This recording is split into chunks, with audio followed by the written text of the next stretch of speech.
This world is full of unsolved mysteries.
Hello, I'm Alosha.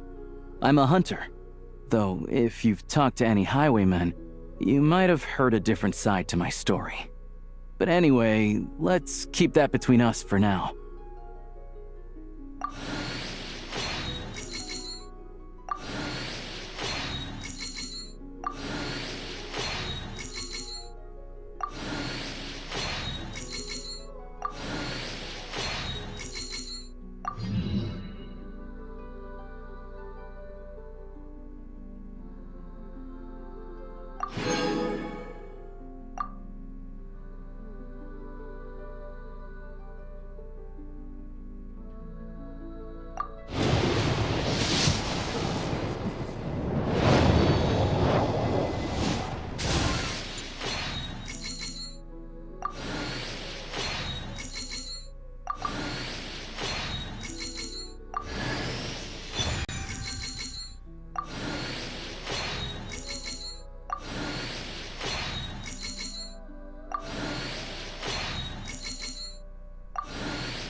You want me on your team?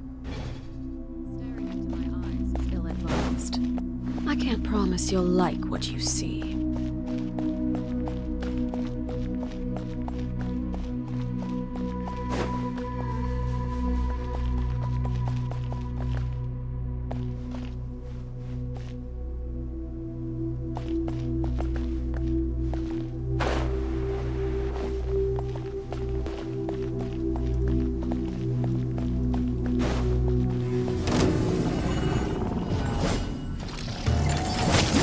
Overrule!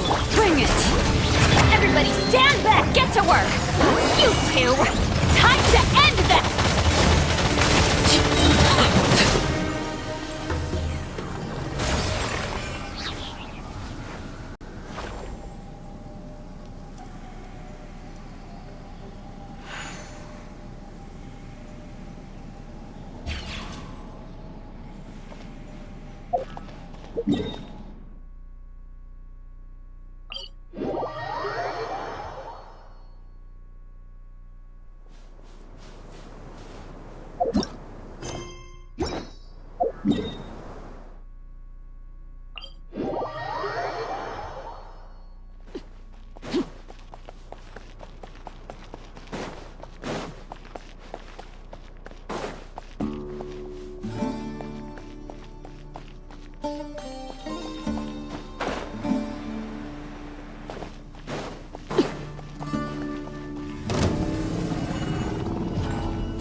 Transfix!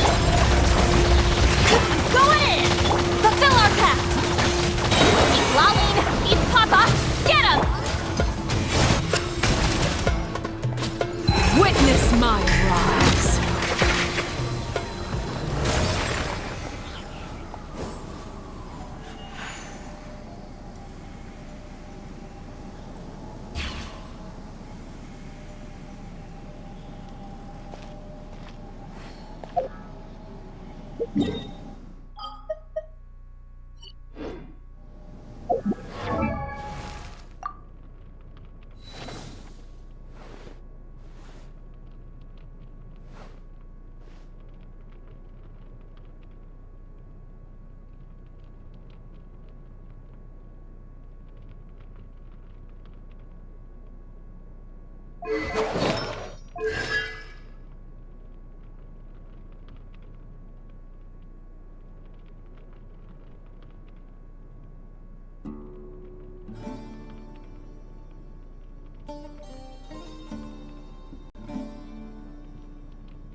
Something you wish to report?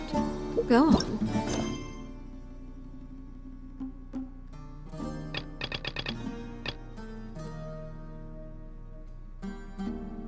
I have my...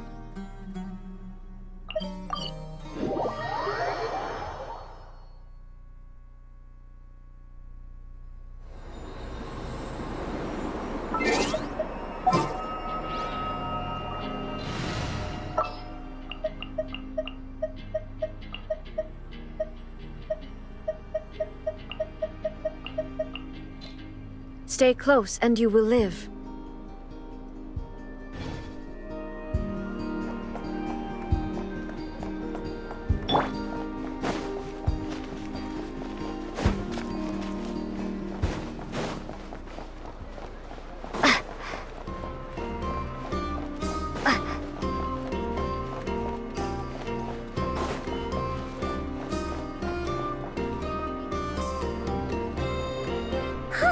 The day's finally come! We're off to meet the Tsaritsa of Snezhnaya! What is she planning? And what does she need the gnosies? Soon, we'll have our answers! Guess this'll be the end of your journey that your brother mentioned.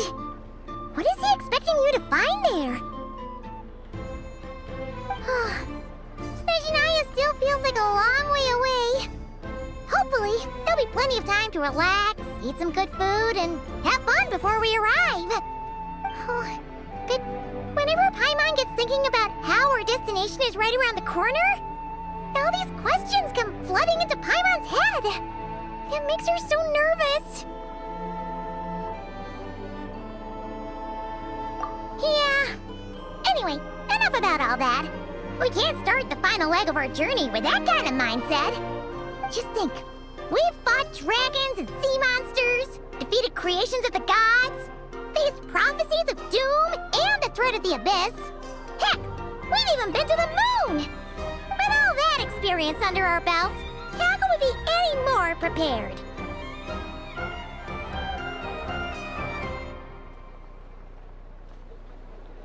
Sure thing! Now, stick close to Paimon, the best guide you could ever ask for, and let's charge straight for the finish line! Off we go! What about me? Do I get a call out? Whoa! Colombina? You kinda snuck up on us there.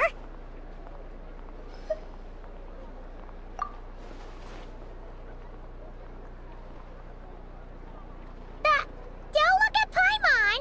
Paimon didn't sell you out this time. Oh, so it was you! Alright, guess there's no hiding it now. All your friends have gathered at the flagship to see you off. I invited Sandrone too, but she said she had to go back to Snezhnaya. She must be busy. She had some nasty things to say about you before leaving. Would you like to hear them? She hasn't changed a bit. Alright, let's hear it. If they're heading to Snezhnaya, I'll bet it's to cause trouble for Her Majesty the Tsaritsa. Attending a farewell party for people like that would not be a good look for me right now. Also, please tell them not to count on getting help from a Fatui Harbinger in Snezhnaya. Our time working together was not terrible, precisely, but we're on different sides. So when you get there, don't do anything to make life difficult for both of us. Well, that definitely sounds on brand for her. The attitude, the reasoning. Alright, we'll do our best to keep our distance then. No, you've misunderstood. I think she means that she'd like you to go see her. As long as you don't make things difficult for both of you, you'll be fine. Huh. You really have to read between the lines with Sandrone. Go on, get to the flagship. Everyone should be there by now. I told Lauma that you once treated me to a truly unforgettable meal. Today, I want to return the favor. It's my gift to you.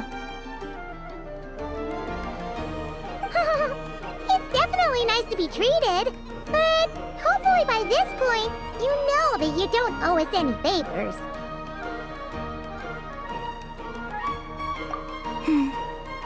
The moon of Nodcry will always give you a warm welcome.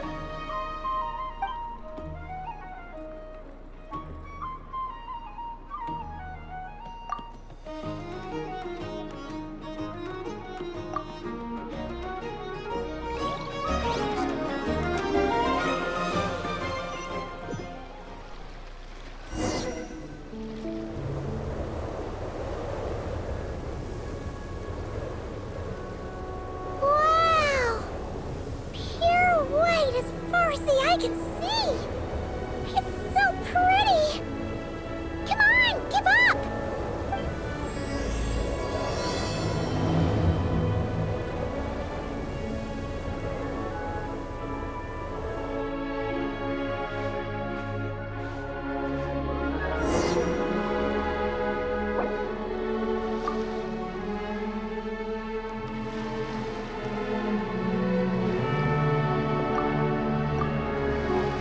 What's wrong?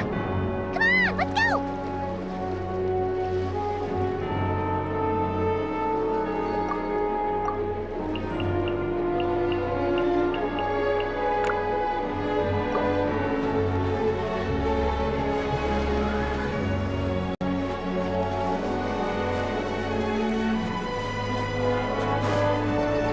Look!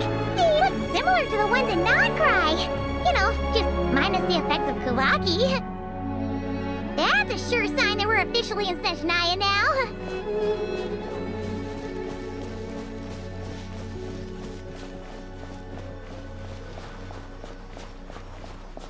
There's gotta be a treasure chest around here somewhere. No adventure is complete without a chest or two.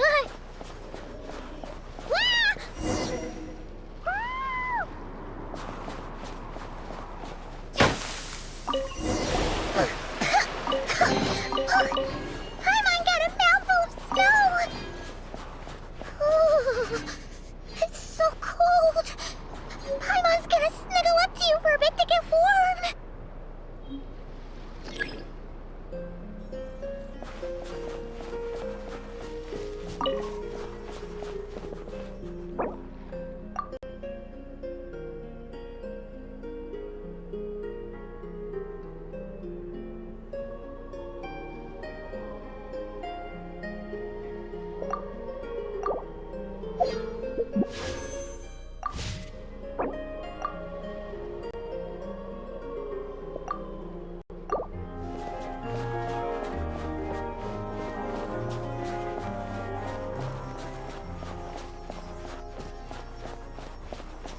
Hey, check it out! Those are bears, right? Aw, look how big and fluffy they are! So cute! Quick, take a picture before the moment passes. Right here. If we get any closer, we might scare them away.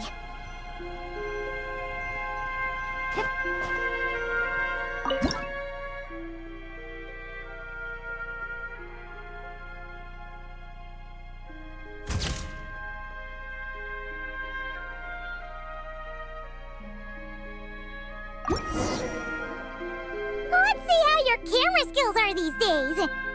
Oh, wait a sec. Paimon sees something.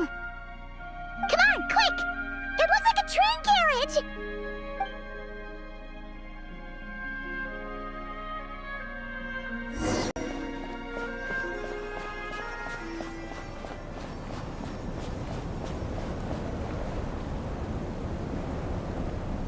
Paimon's heard that Snezhnaya has loads of railways and trains. This must be one of them.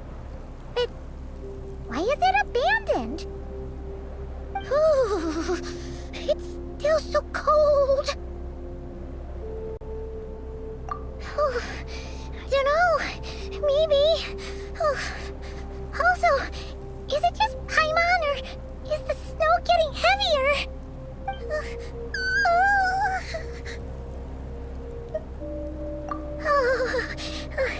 Thanks for offering, but this isn't just the weather. It's hard to describe, but Paimon feels so weird. She's never felt like this before. Everything feels heavy. Getting kinda dizzy, too. Oh, no need. Paimon's just feeling a little low on energy. That's all. It's nothing serious. Not worth ruining our travel plans over. Yep, sure thing. Snezhnaya, here we come!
What is this place?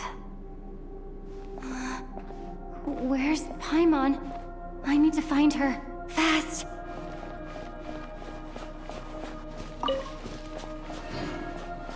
Paimon?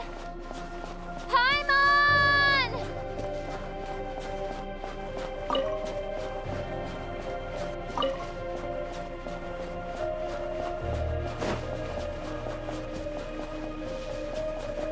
That's strange. Where could she be? I guess I'll try further ahead. Hang in there, Paimon.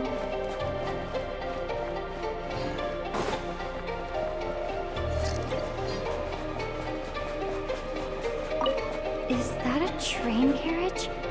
Maybe I can get up from the inside.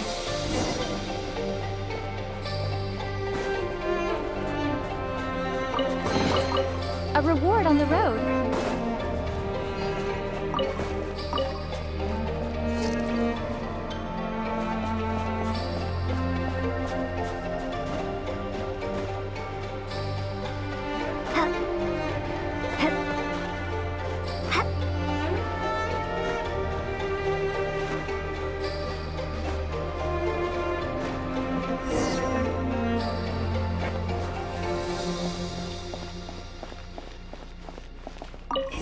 Here, Krasnik's torch, civilian model. It's definitely getting a little warmer now it's turned on. I really hope Paimon's okay.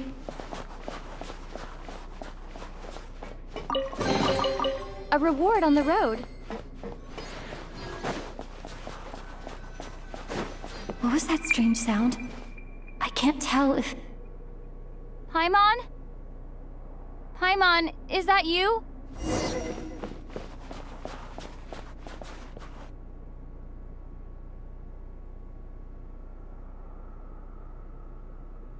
Incoming entity detected. Authorization granted. Initiating original. Hello, Descender, who's reached the eve of tomorrow. Eye of Grey at your service. Time since last activation. Time measurement unavailable due to the influence of... Anyway, it must have been a very long time.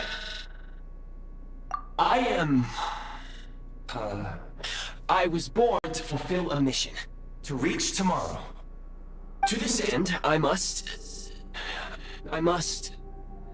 Strange. What was it? Wait, my body? Huh? Why is my body like this? I have been like this since I was created. And yet, I also have memories and an awareness of a physical form that I once had. But this contradicts my current status. Anyway, I was created so that humanity could reach tomorrow. But I am unable to load further details at this moment. Nevertheless, serving humanity remains my primary objective. I have detected a drop in your surface body temperature. You cannot remain active in this state for much longer. In accordance with my preset programming, upon reactivation, I must ask the one who awakened me the following question. Will you accept me, Transcender? I will assist you, protect you, and fulfill my mission until we reach tomorrow.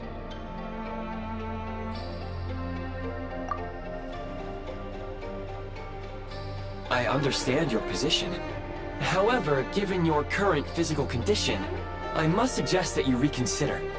Before I was activated, you called out a name. Presumably that of your missing companion? If you agree to accept me, after helping you get out of here, I will search for said companion and pinpoint their location. To answer your question, yes.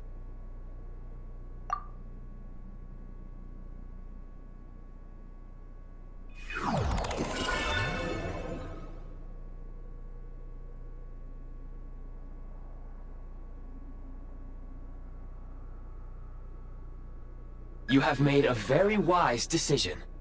Now that we have reached an accord, you will be my new user. May I ask your name? Very well. I will remember this name until the mission is complete. I need to recover my body, retrieve the power to unlock tomorrow, and help the suffering masses to reach the far shores where the empty Ark floats. I can sense my power scattered across this ice-covered land. I even have a vague sense of where it might be found. But right now, that is not essential. The key right now is you. You must survive and reunite with your companion.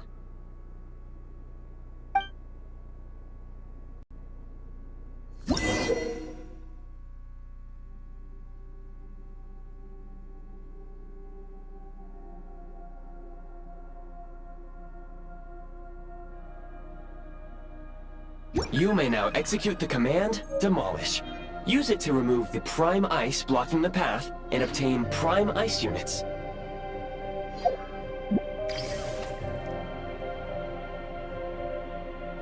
Prime ice unit count has been updated.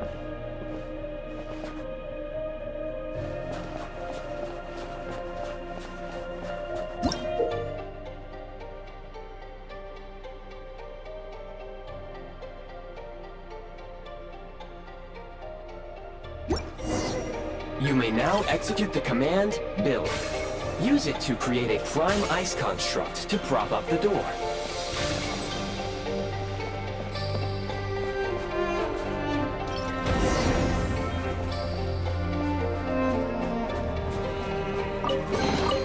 A reward on the road.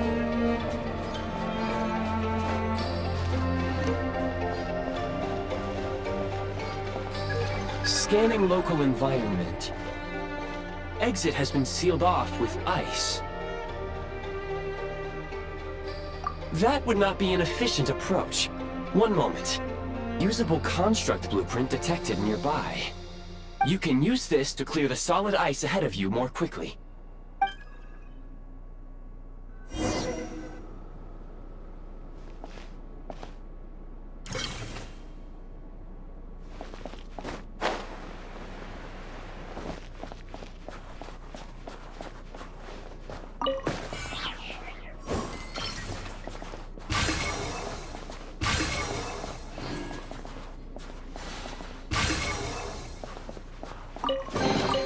A reward on the road.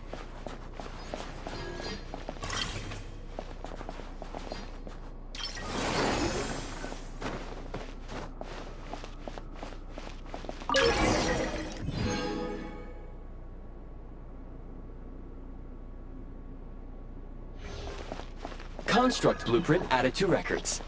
You may now execute the command, Build Heat Source. Generate a temporary heat source to rapidly melt the solid ice.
A reward on the road.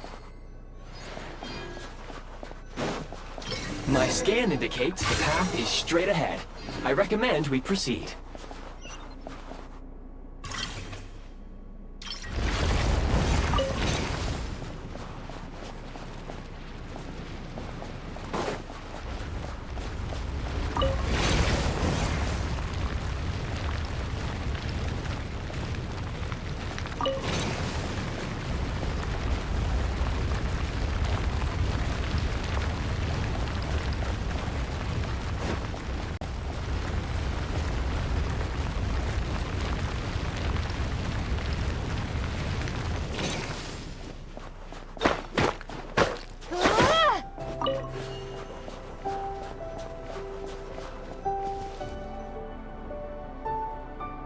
Kresnik Crystal located.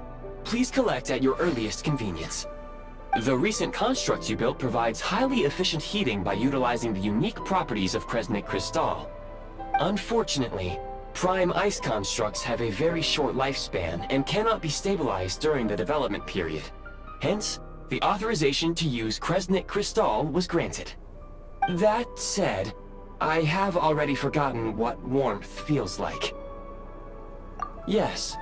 Perhaps then, we can warm ourselves by the fireside together. But for now, all you need to remember is this. If you collect Kresnik Crystal, I can extract the energy within and use it to maintain your body's surface temperature.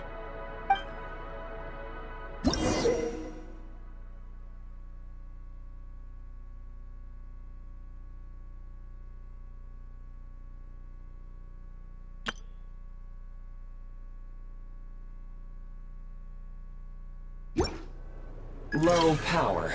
Please use Kresnik Crystal to replenish energy reserves.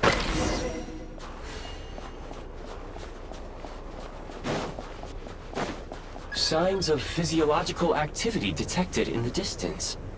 It is highly likely to be your travel companion, Paimon. Go. Go now. Be reunited and sing together.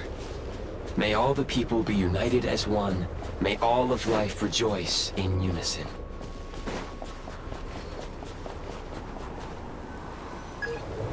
Approaching the target location. Scanning for signs of life. Life forms detected.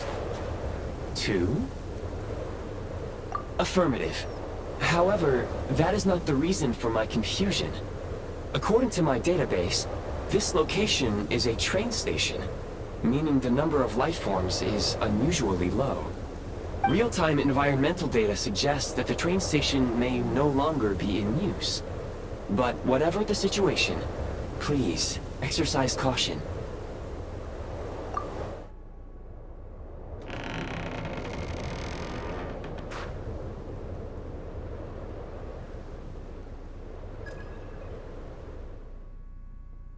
Paimon!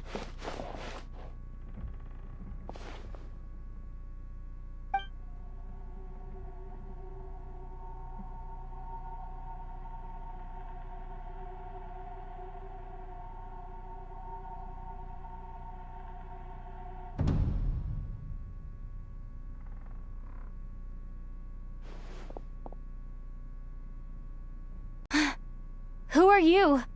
Don't worry. She's only sleeping. You must be the Traveler.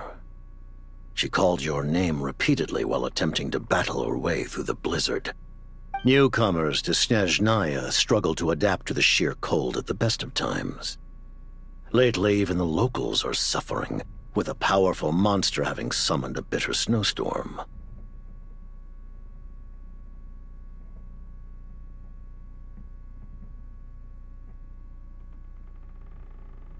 You two must be very important to one another.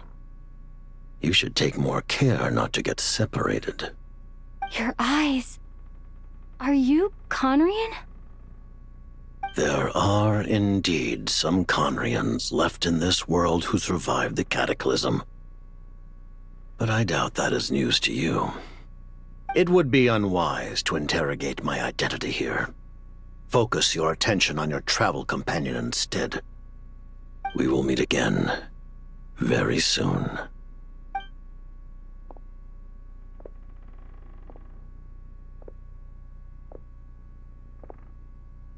The unidentified subject has now left the area. He appears to be an individual of great significance, but my search has yielded no relevant data. I will try searching the database again. Against the odds, your companion is safe and sound. The other person even left a blanket for her.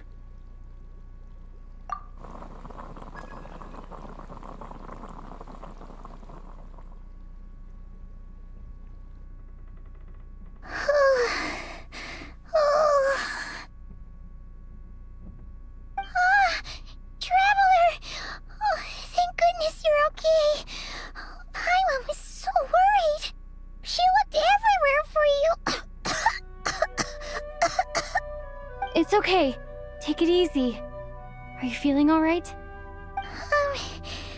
Pretty much the same as when we first got to Snezhnaya. Paimon must have caught a cold. She was feeling so faint. She just couldn't keep going any longer. So she had to lie down and sleep it off. Wait, where did the jester go?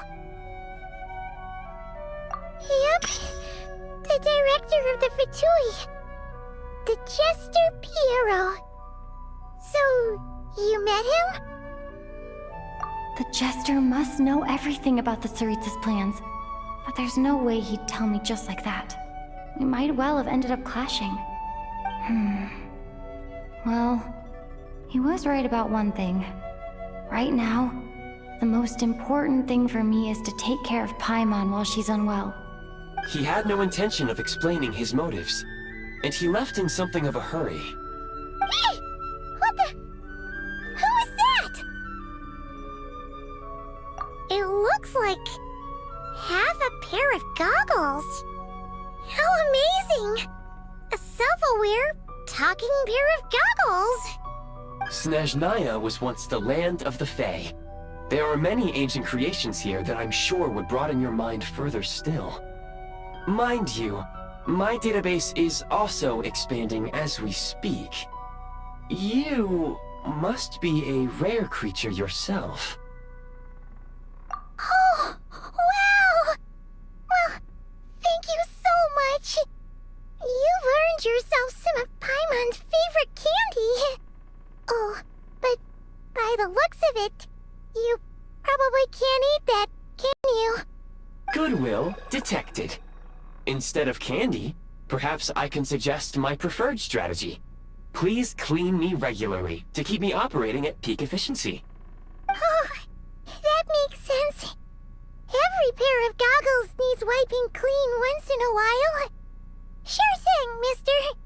Anyway, back to the Jester for a second. Paimon's still confused about something. When he first showed up, he already knew Paimon's name. And he acted like he expected Paimon to know who he was, too. Paimon could tell that he was Conrian from his eyes. And he definitely seemed like someone pretty important.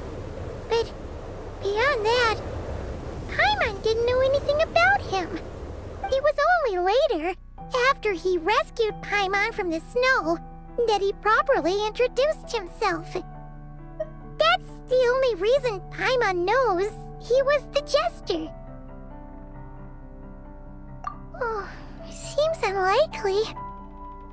He ran into the snow following the sound of Paimon's voice, with a really anxious expression on his face. He didn't act like someone who knew she would be here in advance. And after bringing Paimon here, he just stared out at the snow. He didn't do anything to Paimon at all. In fact, he barely said anything. Wouldn't even answer any of Paimon's questions either. Paimon didn't feel unsafe around him, and he didn't seem to have any ulterior motives. For all we know, he might have just ignored Paimon's questions so she'd give up and go to sleep. Please allow me to interrupt. Fatui and director are unfamiliar terms. May I ask for clarification? Wait, you've seriously never heard of the Fatui? Oh, they're like the Tsaritsa's inner circle. Really powerful people. And the director is their boss. Understood. Since they hold elite positions and serve their god directly, it stands to reason that they would conduct themselves with due decorum. I am inclined to agree with your assessment, Miss Paimon.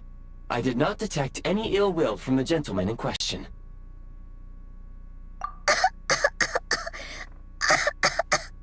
Sorry, I shouldn't have encouraged you to talk so much. Paimon, new plan.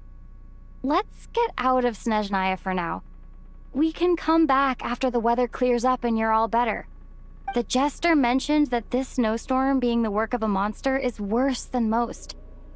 Even if we made it to Snezhnograd, we'd still have to wait out the storm before we could do any exploring. Oh, well, it's really nice of you to look out for Paimon, but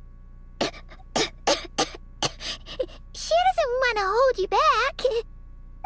We were really psyched up for this journey when we first set off.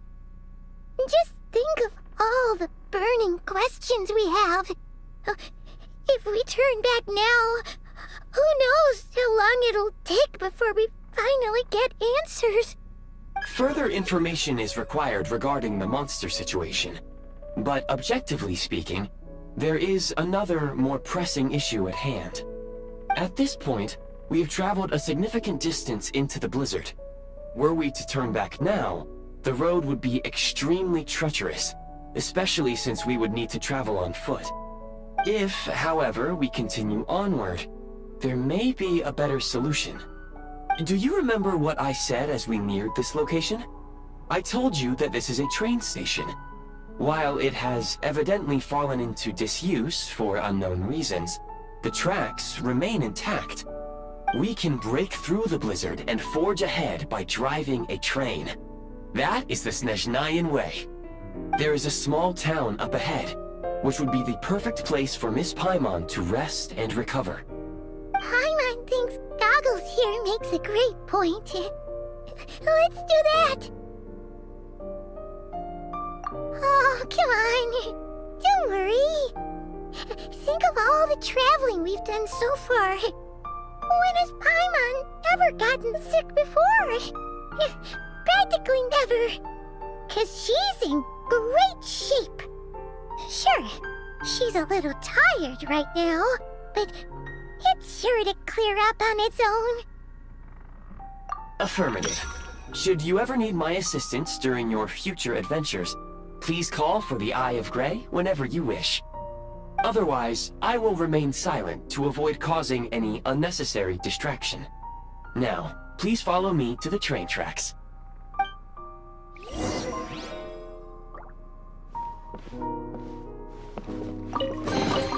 I'll keep this close.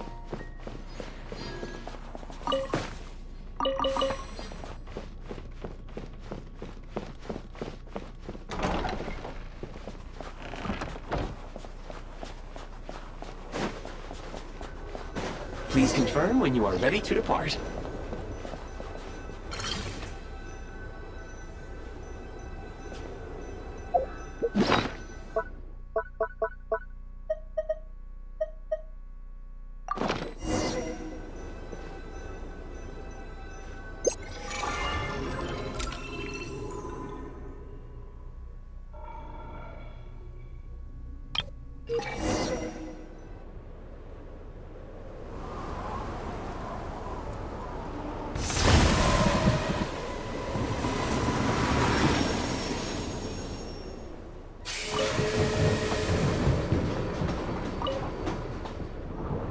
Heading north from here, we will soon arrive at... Wait, there's an error message. Could not detect clear tracks. What exactly does clear mean? Brace for impact, friends! Preparing to enter impromptu flight mode.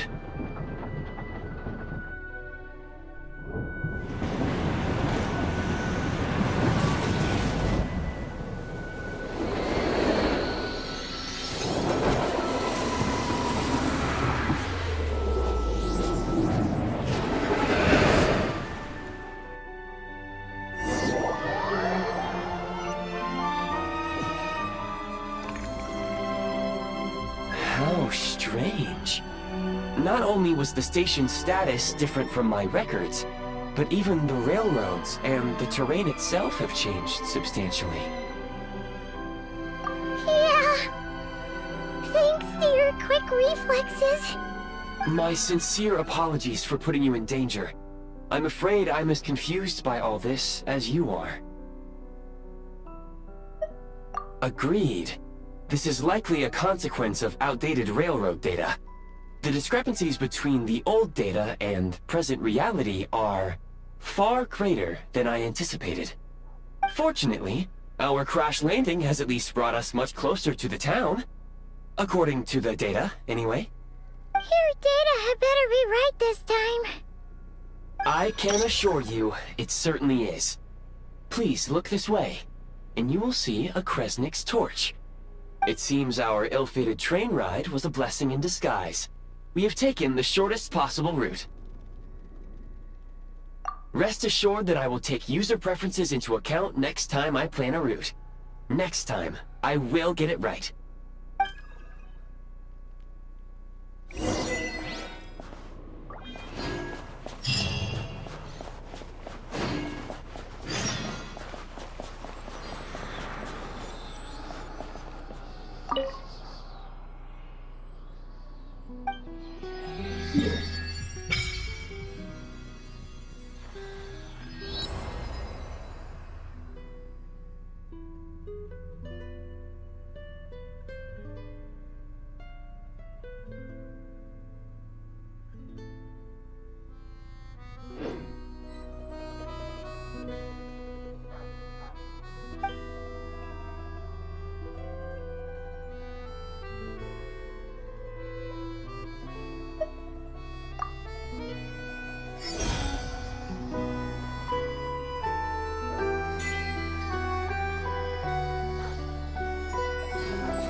Excuse me? Is there an inn nearby? I'm sorry, but they've all closed.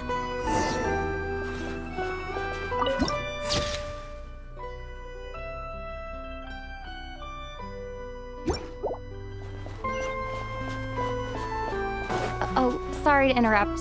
We're looking for a place to stay. I can't even afford to warm my own house, let alone run a business. Excuse us. Is there anywhere we can stay around these parts? I'm afraid not. You'll have to try your luck somewhere else. All we can do is wait for the next shipment of Kresnik Crystal to get here.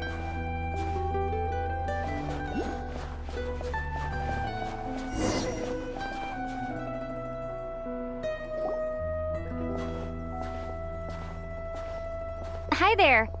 Do you know if there are any inns still taking guests in this town? Doubt it. They're probably all closed. No one has enough Kresnik Crystal to heat their own homes, let alone a business. Oh, what a bummer. I clocked you a while back. You adventurers or something? We don't get many tourists in inland Snezhnaya these days. Why is that? Because of the snowstorm? In part. But the bigger reason's Project Stuzha. Since it's Her Majesty's will, we have to put up with it whether we like it or not. Oh, sorry. I assumed it was common knowledge by now. Basically, the Tsaritsa is planning something big. Something that requires an enormous amount of energy. Even if they used all the surplus Kresnik Crystal in Snezhnaya, it still wouldn't be enough to meet demand. So, the Vetja passed a resolution requiring all factories and households to reduce their energy consumption. The policy has thus been charmingly named Project Stuzha, meaning bitter cold. Bitter cold? So, like, it's gonna be a cold winter, folks? You're all gonna have to find a way to get through it? That kind of idea? Pretty much. When you're broke, you scrimp and save. When it's cold, you huddle together for warmth. There's always a way to stretch things out to make ends meet. Trouble is, if you stretch someone out like an elastic band for too long, who knows if they can ever bounce back. You know what? Come with me and see for yourself.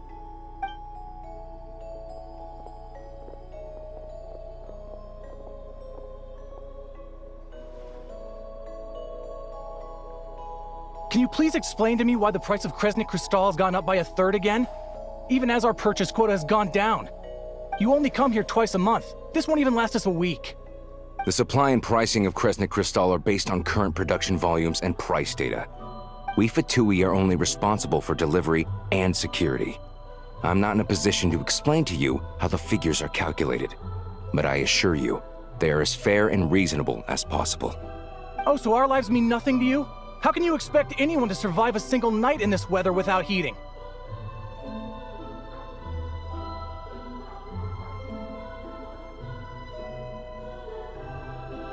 Since you insist on making me repeat myself every single visit, I will remind you again. There is no monopoly on the trade of Kresnik Crystal. You are free to purchase the shortfall from elsewhere on the market. What market? Nobody else is selling! And when they do, they charge 8 times the normal rate! It's robbery is what it is!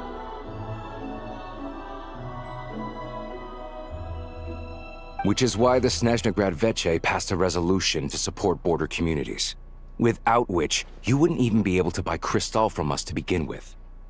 So if you're here just to argue, move aside and let the next person in line come forward. Everyone's feeling the cold here. You... All right, everyone, let's calm down for a second. A few words, if I may. We're all subjects of Her Majesty the Tsaritsa, and I'm sure every one of us is dedicated to her great cause. We all know how cold it is.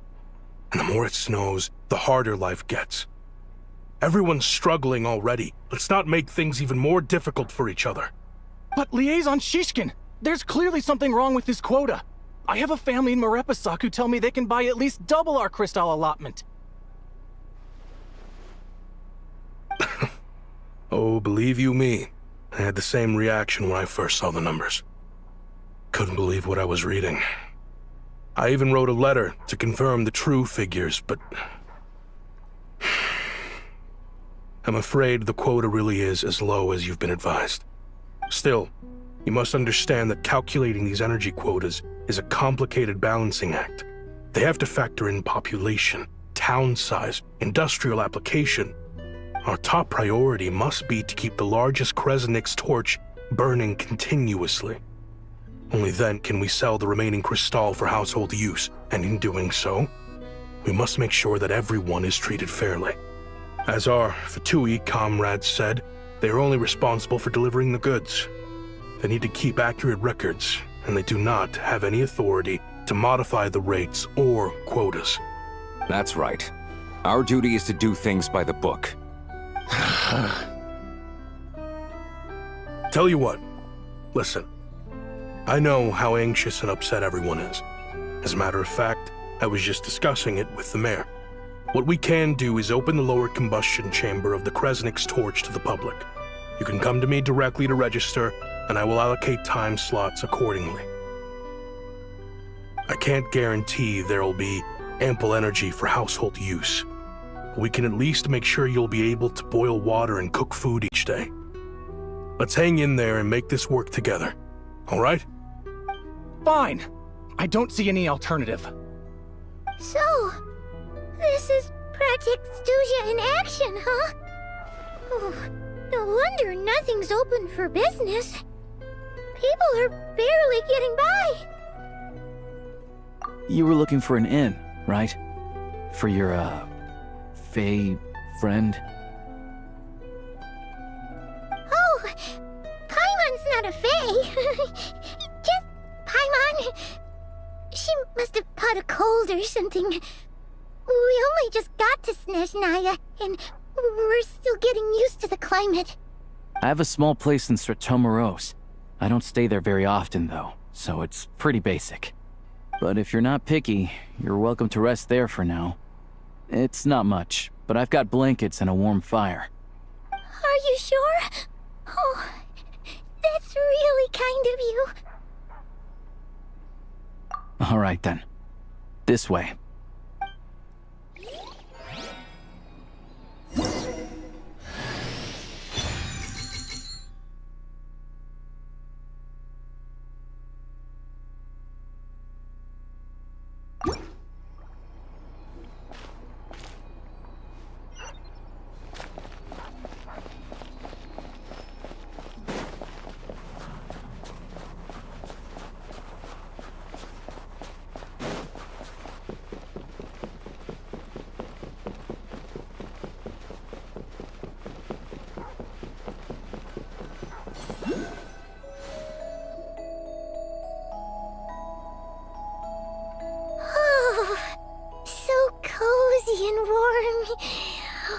Paimon's getting nice and toasty. Oh, wait. Paimon only introduced herself so far, didn't she? This is Paimon's best friend, the Traveler. Good to meet you. I'm Alosha. Most travelers find the Snezhnayan climate to be a shock to the system at first. But as long as you keep yourself warm, you should be fine. Still, you should keep an eye on your condition. When people are too quick to dismiss a cold, it can easily end up turning into something more serious. Don't say that! Paimon's too young for chronic health issues. They aren't in town right now, and they won't be back anytime soon. The train station has been closed ever since these power shortages began. I do a lot of hunting, so I spend most of my time exposed to the elements. But even the animals wouldn't survive long in a storm like this, let alone a hunter. Nothing to do but sit tight in town until the weather improves. I get that you're in a hurry, but even if the station were open, that doesn't mean there'd be any trains. We could end up stuck here for a long time, I'm afraid. What? Your own train? Wait, hold on. That train? The one that suddenly fell out of the sky and crash-landed on the ice? Oh, we got lucky and found it in a cave. Then our luck ran out and we had a little accident. Pretty crazy for a random find in the mountains. Well, as long as your train's good to roll, you might get to Snezhnagrad after all. I've been doing some digging recently. Turns out, the real reason for the current energy crisis in Stratomeros is that some of the supply is being seized for a private stockpile. But to expose what's going on, I need to catch them in the act. So, I'm heading off to catch a rabbit. Huh? Wait, a rabbit stole the crystal? It's a figure of speech.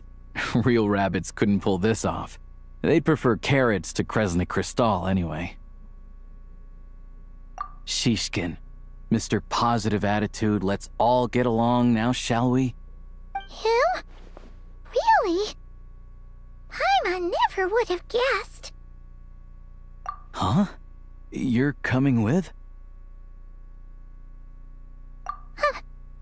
Oh, okay then. Just give Paimon a second to get ready. Alright. Guess there's no point pushing myself. Paimon will stay here and hold the fort then. Be careful, you two. Oh yeah, there's one more introduction to do. Tagarin, get in here. Oh, a doggy.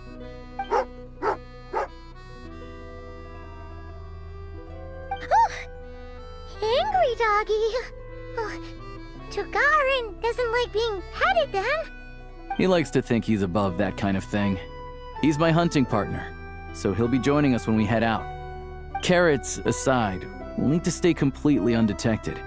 We can't risk spooking our rabbit, but there's no telling which burrow he'll scurry back into. First, we need to find a way into the train station and see if we can find any real freight data. Shishkin's figures can't be trusted. Then, we get Tagarin to catch a scent and find out which way the crystal went. What are you eating? Oh, check it out. When you're all out of carrots, try jerky.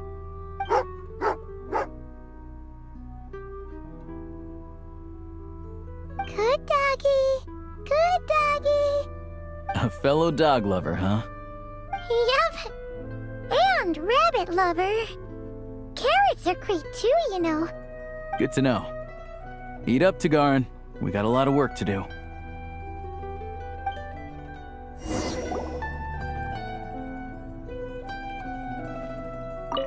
Paimon's just gonna stay here and get some good rest. You guys, be careful out there.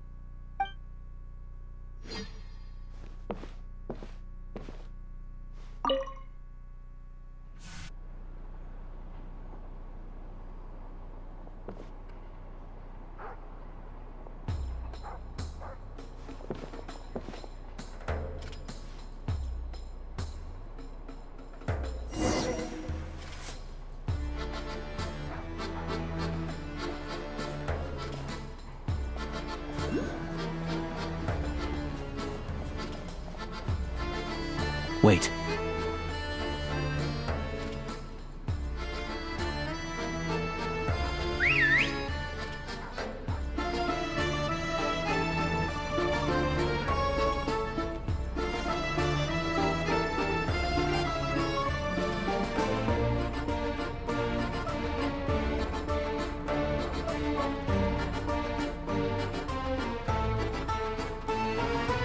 Nice work, Tagarin. Come on, we'll go around.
This way. We'll enter from the upper floor.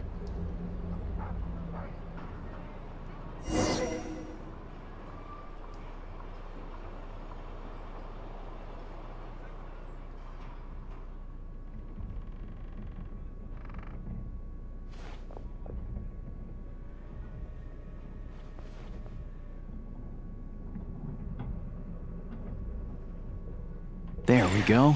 A freight list. Straight from the Fatui. So Shishkin won't have had the chance to doctor the figures. Looks as new as the day it was printed. I guess no one bothers reading these unless they have ulterior motives. Yeah, this is all we need. Come on, let's get out of here, then go track down the Crystal. Tugarin's a keen hunter, and catching rabbits is his specialty.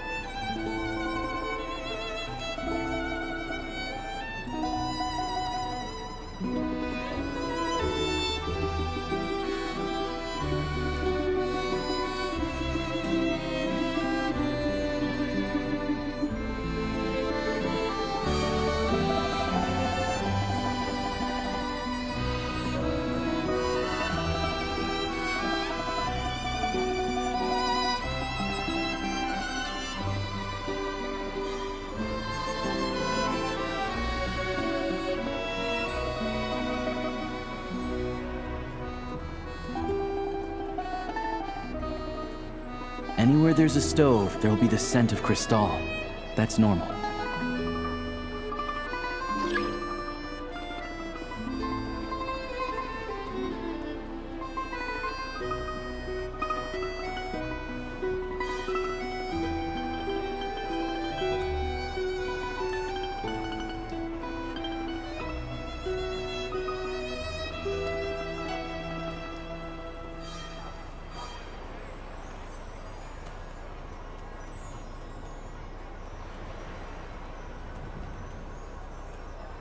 But if he picks up the scent of Crystal somewhere and there's no stove around, that's how we know something's up.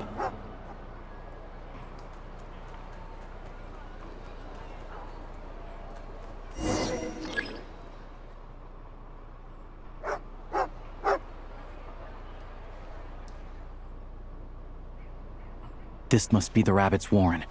Good job, boy. Sure enough, there's a tunnel. You stay here and keep watch. I'm gonna take a look inside.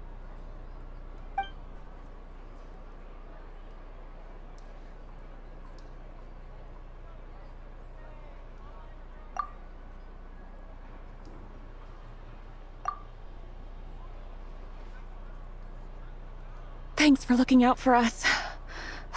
Things are getting tougher by the day. No need to thank me, it's my pleasure. Sure as Her Majesty the Tsaritsa watching over us, every sacrifice will be worthwhile. Let's grit our teeth until the blizzard passes. These days of hardship will be over soon. Maybe for everyone else, Liaison Shishkin, but for you, the hard times have only just begun.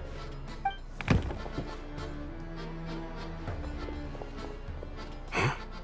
Who are you? What's the matter?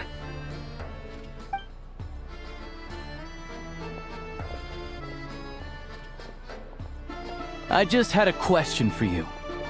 Why, when times are as tough as this, would someone hoard more Kresnik Crystal than they could ever use?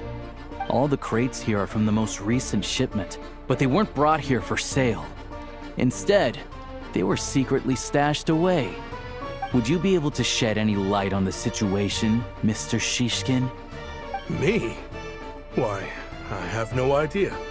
But look at how much there is! It's quite a godsend. Now there will be plenty to go around. This godsend was found in a cellar adjacent to your residence following a tip from Mr. Alosha. And this is only a fraction of what we found down there. We're still taking a full inventory. The official figures will be finalized shortly. I've always been grateful for your efforts to mediate between us and the townspeople of Stratomaros. But now, Mr. Shishkin, it appears you were the source of the conflict all along. How could you do this to us? We trusted you to have our backs. You've been lying to us this whole time? Hey, I owe you all an apology. I'm sorry. I'm so very sorry. This isn't who I am. Please believe me, this was a one-time mistake that I will never repeat. We all know how difficult life has been since Project Stuja came into force. Energy is an increasingly scarce resource. People everywhere are getting desperate. But some places have been hit harder than others. I grew up in Alatir, a small village with no train station. Deliveries of Kresnik Crystal have ceased there entirely. If nothing is done, they're all going to freeze to death. You know as well as I do how downright impossible it is to buy Crystal these days. The thought of my poor mother and father, with no one to help them, I felt so afraid. I watched as energy grew scarcer by the week, all the while knowing that their lives were at risk. Then one day, I looked at the Crystal shipment in front of me, and a terrible, selfish thought entered my mind. Looks like I'm just not cut out to be a criminal. I'm so sorry. Once the Fatui have finished their count, you'll see that the numbers match their waybill.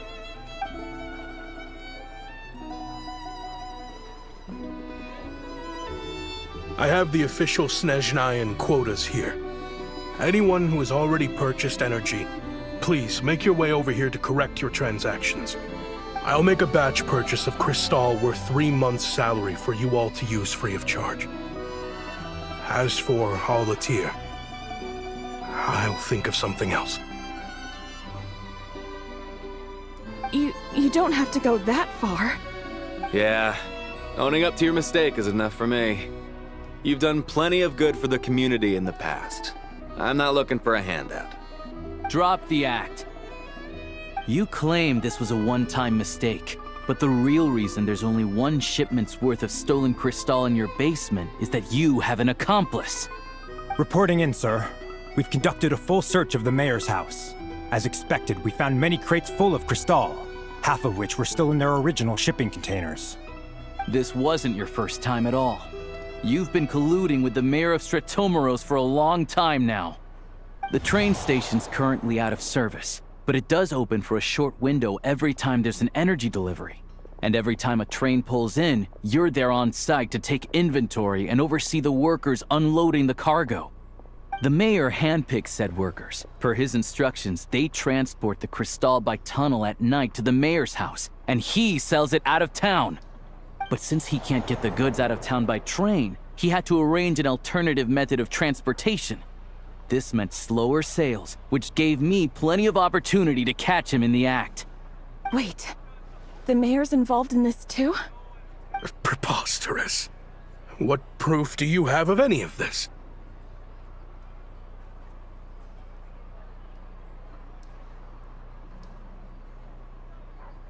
Basic math. I've spent a lot of time lately counting carriages as the snowstorm rages. Counting carriages? What? The energy consumed by a train depends on its total weight.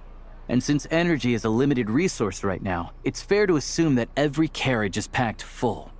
So, if we take the energy required for the Kresnik's torch, add the sales figures you provided, then compare that figure to the train's theoretical cargo capacity, guess what?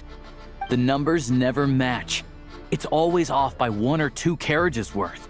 This time, you set a new record. 3 carriages missing. You mean to tell me that you sat around outside, counting carriages, in this weather?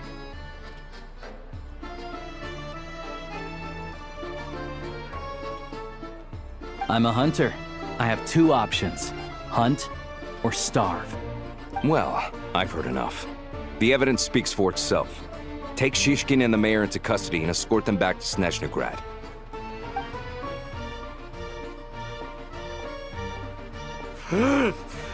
You cocky little brat! Ruining my business! Just you wait.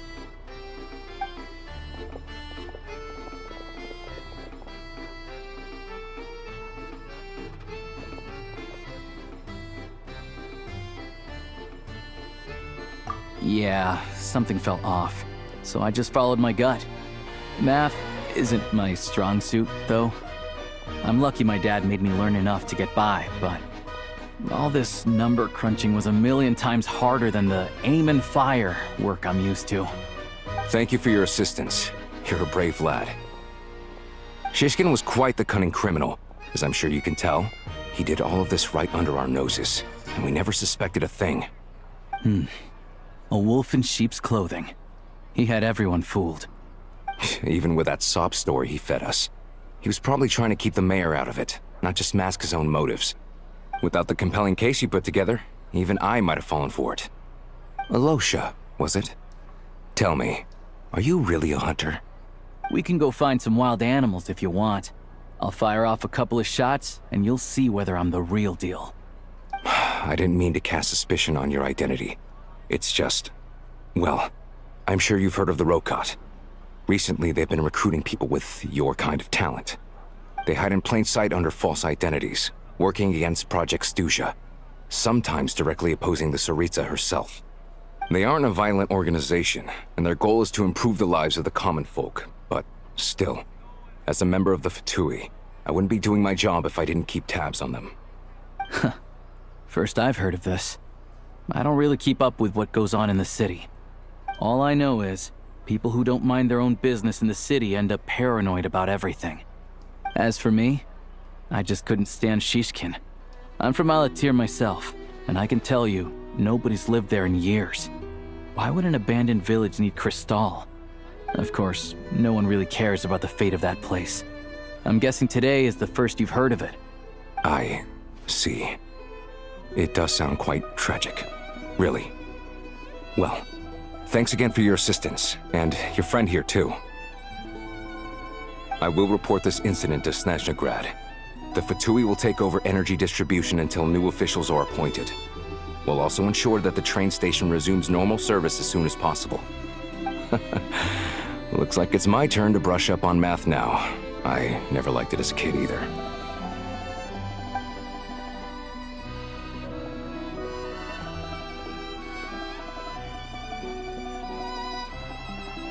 Don't mention it.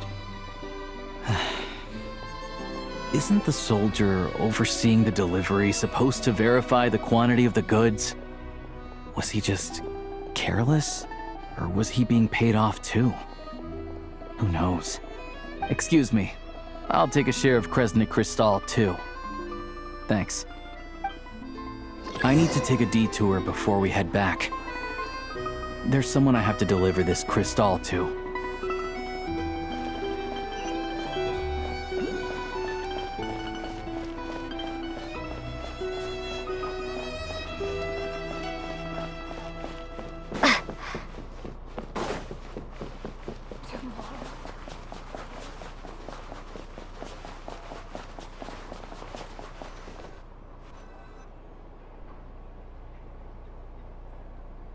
Hang tight for a moment. This old lady, she doesn't really know who's who anymore.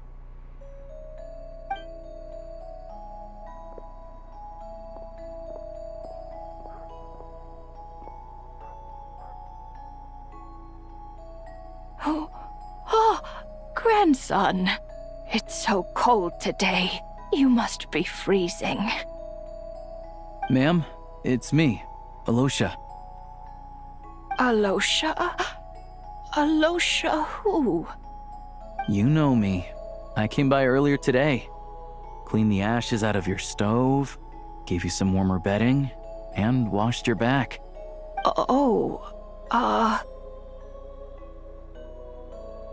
I'm sorry, I don't remember. Now, how often do I get to see my grandson? Come on, take a seat and relax while I fix you something to eat. It's okay. You just rest. I'm fine. Oh, you. It's nice to come and visit your old granny once in a while, isn't it? Sratomaros is a good town. All sorts of things to do and people to meet. And the local officials are good to us. Sit down, come on, take a seat. I still have some fruit left. Let me get it for you. Please, don't get up on my account. You need to rest. Where's the fruit? Right under the basket by the door. Or maybe it was on the bedside cabinet.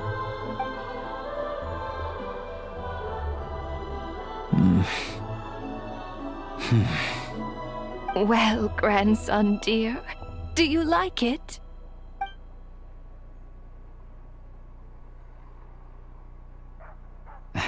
Very much, ma'am. It's delicious. Good, good. Wonderful. You don't need to save any more for me next time, all right? Fresh fruit is hard to come by at the moment. You should eat it as soon as you get it. Oh, I don't need it. I'm fine. But if you like it, come back for some more soon.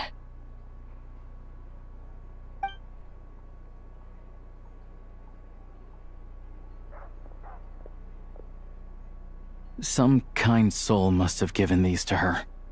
But she always saves the nicer things for special occasions. I met her at the market back before her health began declining. She was a lovely old lady. We're from the same hometown. Not many people have heard of Alatir. And if they have, it's usually for all the wrong reasons. There's a gang of highwaymen that came from there. Now that it's an abandoned village, it's rare to find anyone who shares fond memories of our hometown. So after we got talking and realized we were from the same place, we decided to keep in touch by letter. I first learned of Sratomaros' energy supply problems from a passing comment in one of her letters. Then, after her health went downhill, I started visiting more often to check in on her. The town's been in decline for a while now, but because of her memory problems, she thinks of it as the bustling, prosperous Sratomaros still in its heyday. That said, I kinda appreciate her optimism. There's not much of it going around in this world of ice and snow. It's fine. Everyone grows old. In Snezhnaya, some people believe that in your final moments, you'll sense a familiar presence by your side. You turn to look at them, but their face is blurry. So you focus hard, trying to make out who it is. And when you finally see their face, the Grim Reaper reaches out and takes your life. She still calls me grandson, though. So at least I'm not a blurry face in her world just yet. Come on, Let's get back and see how Paimon's doing.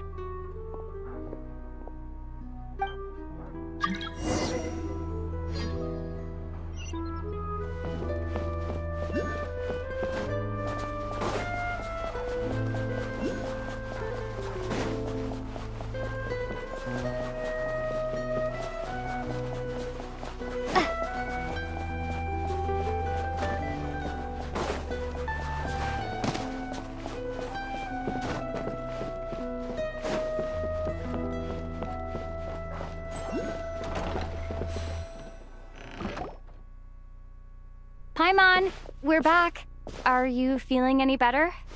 Yep. Paimon's not cold anymore, but she's still a little dizzy. Flying probably isn't a good idea right now. Paimon might lose her balance. But Paimon's sure she'll be fine. It's probably just from getting hit on the head by that pile of snow when we first arrived in Snezhnaya. Her complexion's looking much better. Let's keep an eye on her. Sure, but enough about that. How did everything go on your end? Are you all set? Did you have any trouble? I'll explain. It's a bit of a long story.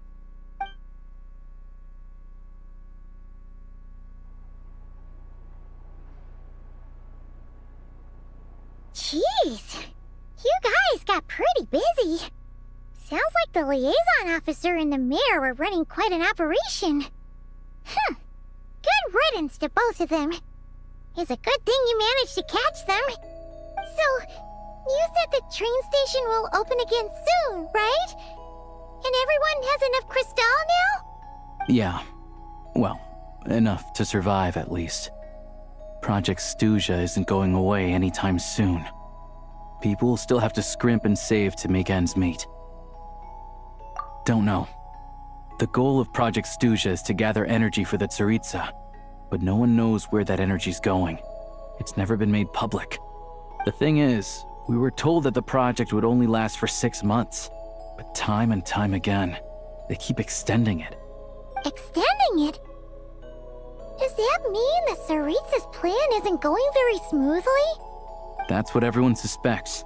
In principle, any proposed extension needs to pass by majority vote in the Snezhnegrad Veche. But even though opposition has been growing, any detractors end up caving into political pressure from the rooster, Pulcinella. He's the chair of the Snezhnegrad Veche and a key figure in the voting process. He has the backing of many powerful and influential people. How come the Fatui are picking on ordinary people even here in Snezhnaya? I don't see it like that. Fundamentally, the Fatui will always think and act in the Tsaritsa's interests. But that doesn't mean they don't care about the plight of the common folk. The only reason Sir Tomoro still receives crystal shipments is because of a relief proposal put forward by the Rooster himself. Then there's the Fatui soldiers providing support in every corner of the nation. Even the Northland Bank provided some mora for disaster relief, and they're as conservative and indifferent as they come. It's just that the rich and powerful in their fancy palaces live in a completely different world from us. There's always gonna be some conflict when those worlds collide.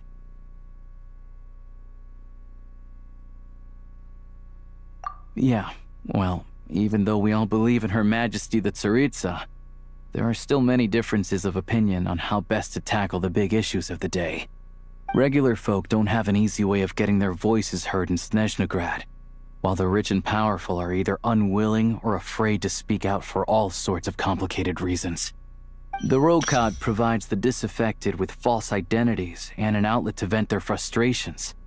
Of course, an organization like that exists in a gray area. The moment the Veche think they've crossed a line, there's sure to be a crackdown. But so far, they've been doing their best to help the common folk. Like us, don't you mean? You didn't hesitate to join in. You're not new to this, I can tell. That's because we're adventurers. It's our job to help people out with commissions and get to the bottom of things.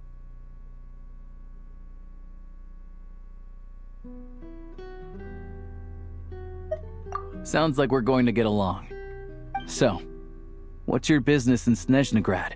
Aside from taking your friend to see a doctor, of course. I want to meet the Tsaritsa. It's complicated.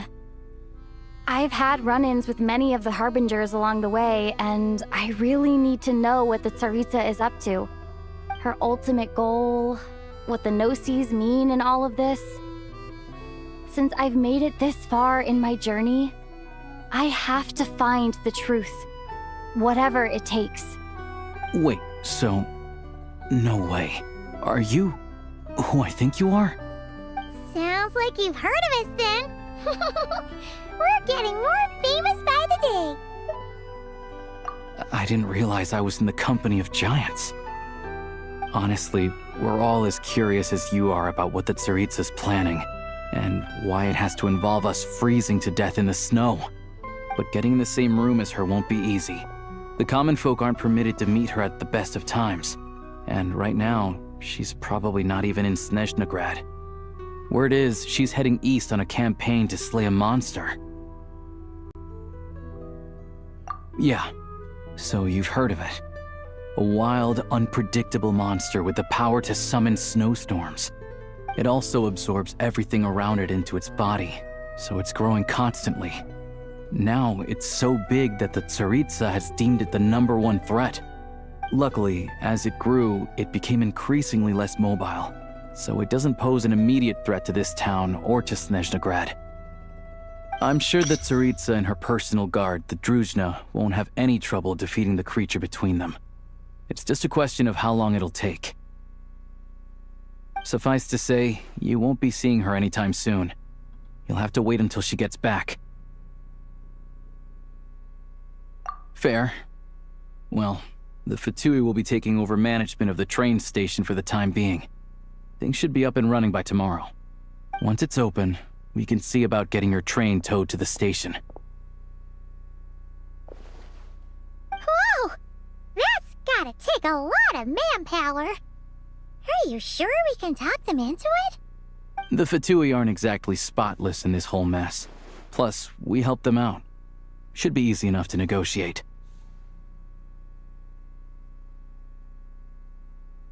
As far as I know, all the paperwork is dealt with upon manufacture. I've never seen anyone check it, so I wouldn't worry. Having a train makes everything much easier. We'll reach Snezhnegrad in no time. I need to head there myself anyway. Got some game to trade for Mora. I know a good doctor in the city. I'll introduce you when we get there. Oh, thanks so much. Let's get a good night's sleep ahead of our big trip tomorrow.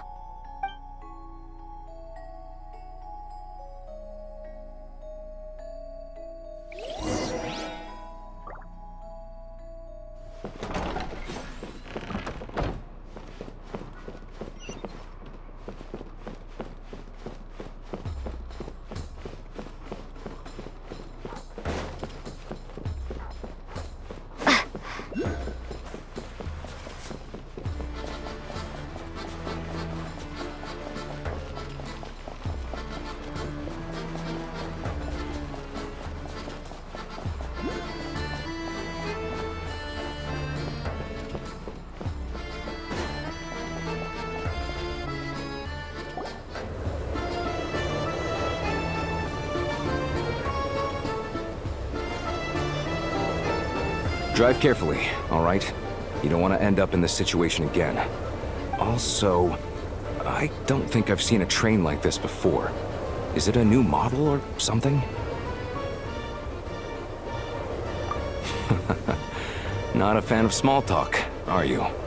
Anyway, take this. It's an up-to-date map of the Snezhnayan rail network. All the track switching is automated. So, as long as the train's moving, you don't need to worry about collisions or anything.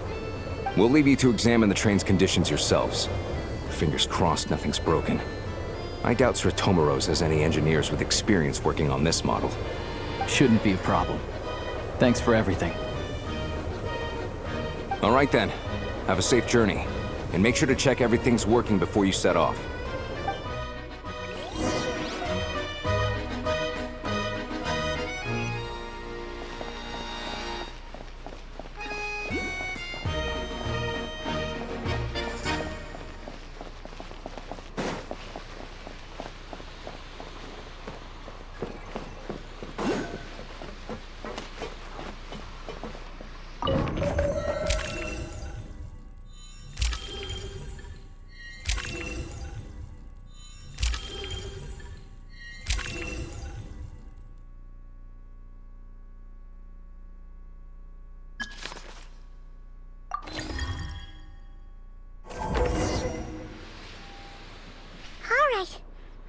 like our destination settings have been applied. Let's give this thing a final once-over and then head out.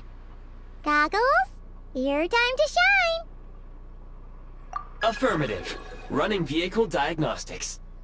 What's this?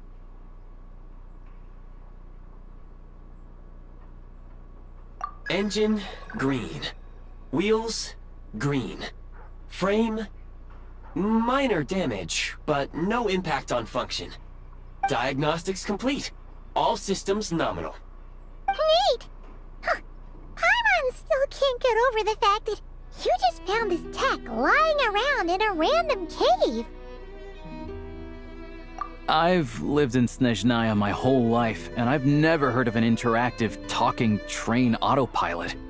Strictly speaking, I wasn't designed purely to drive trains, though I doubt you have any interest in navigating the practically unreadable operator's manual yourself. All configurations are complete. Should you require any further assistance, please call for the Eye of Grey. Away we go! Nope. Paimon's gonna find a warmer seat.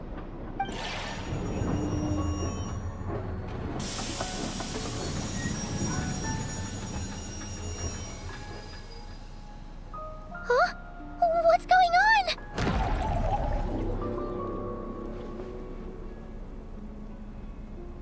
Oh no.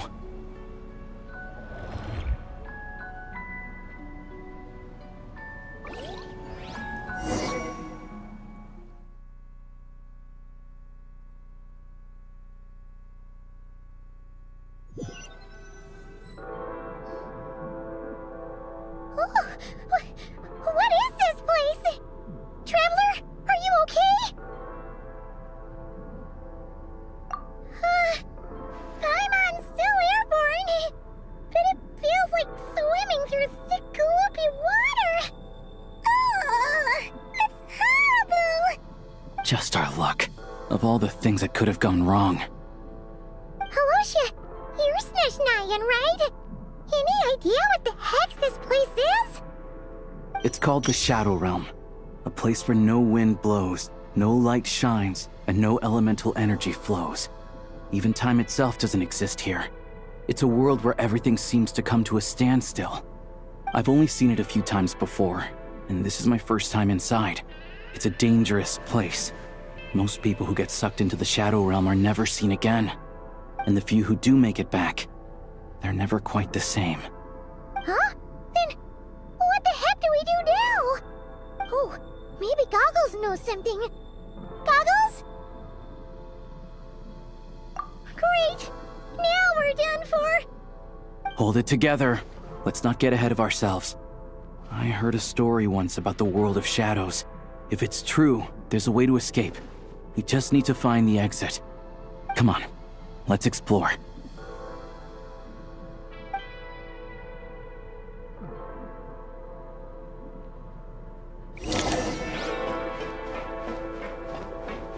Look at these Fatui! It's like they've lost their minds! Their shadows have been devoured. They're no longer amongst the living.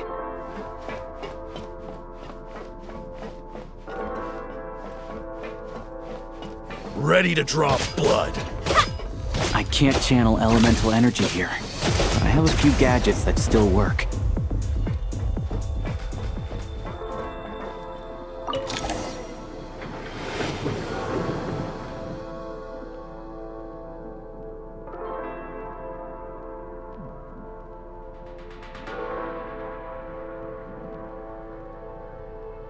Wait!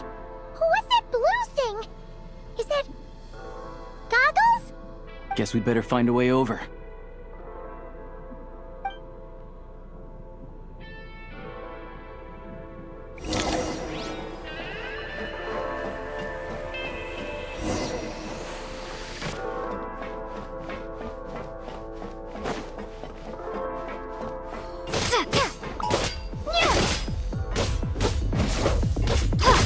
This is the last one. What do we do next? Play it by ear.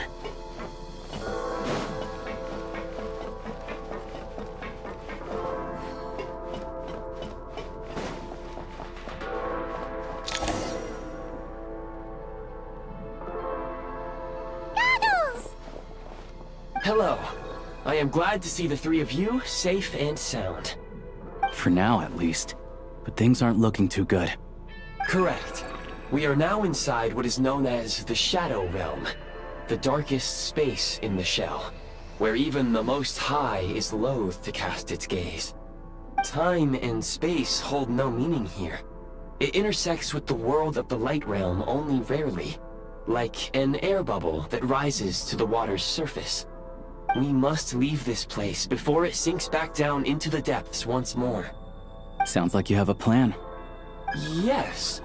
In fact, the very purpose of my creation was likely to... from the Shadow Realm. It appears that key data is currently inaccessible, but now is not the time to resolve that problem. I have marked the exit to the Shadow Realm for your convenience. In addition, I have prepared some equipment to aid you as you traverse the Shadow Realm, traveler. It may well be one of my core functions. Scan complete. Construction in progress. Activation code? We once peered into the past from the ruins of the shadows.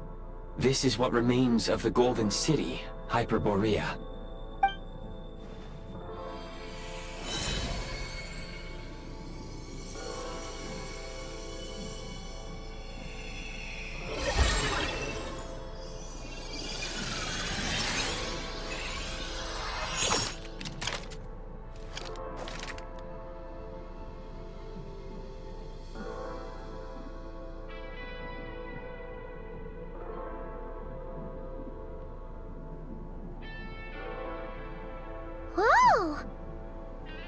Now go. Arm yourselves with weapons of the spirit. Bring down the walls of the stronghold, and extinguish the flaming arrows of the wicked. Is this a gun? In the Shadow Realm, where humans cannot channel the elements, there once was one who, after much research and many attempts, found this to be the most effective means of attack. Let's go. We don't have much time.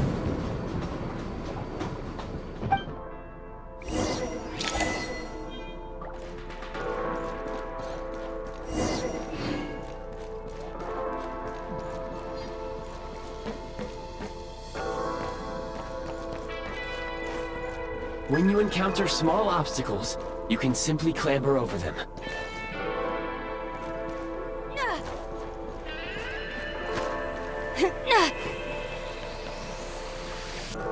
You can slide to navigate through low, narrow tunnels.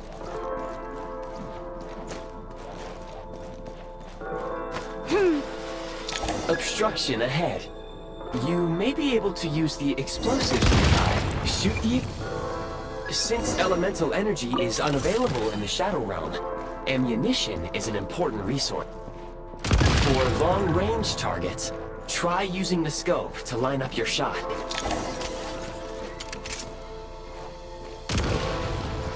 Many hostile units approaching. I suggest a new strategy. Take cover, and pick them off one by one.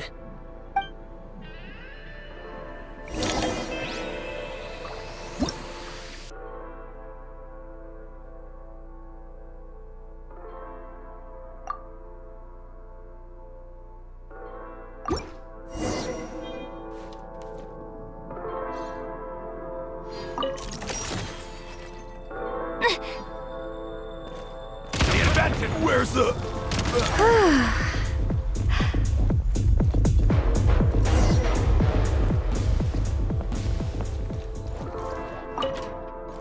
More enemies detected. Try attacking with the newly unlocked Assault function.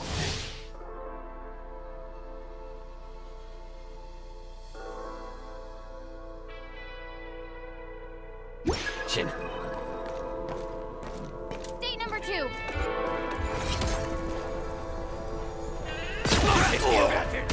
Nice.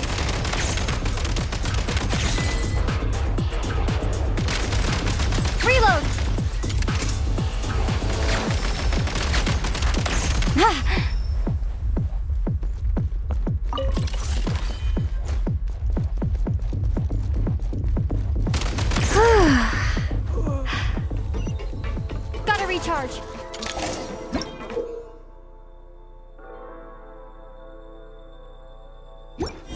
Aim at the freeze mark and pull the trigger to move using the rope.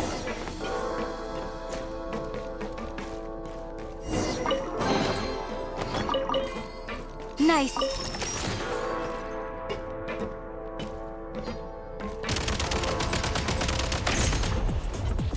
Mind the rhythm.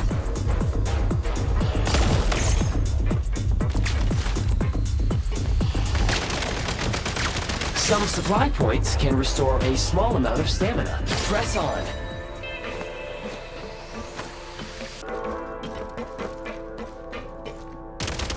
Reload! Taking cover.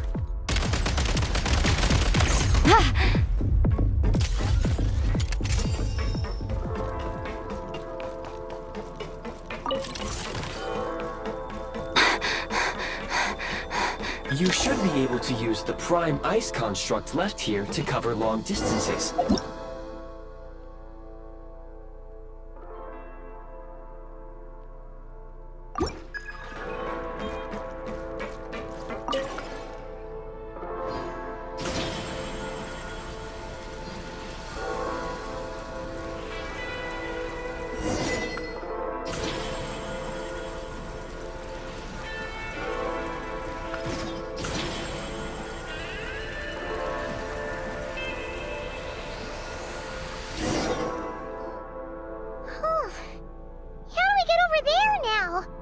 I recommend using this grappling gun.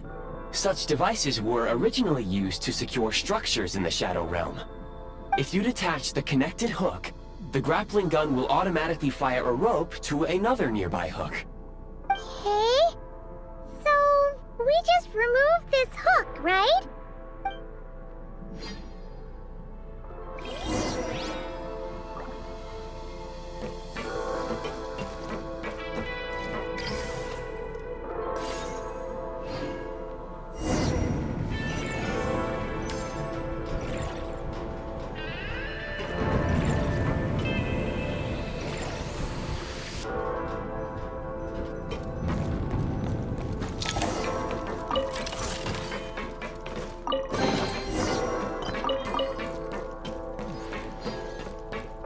Time to catch my breath.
Time to catch my breath.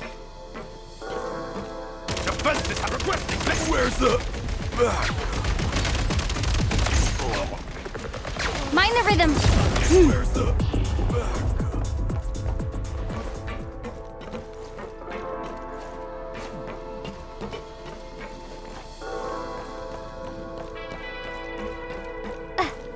sprint at the prime ice launcher to reach high places with ease.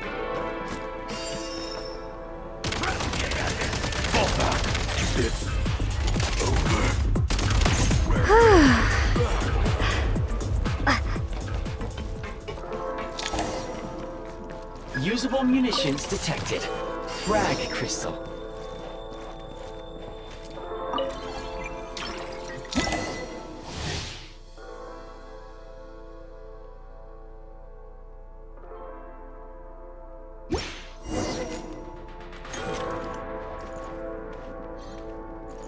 Demolition time!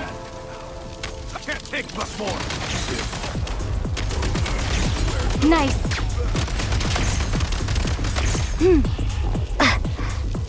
Reload! Where's the...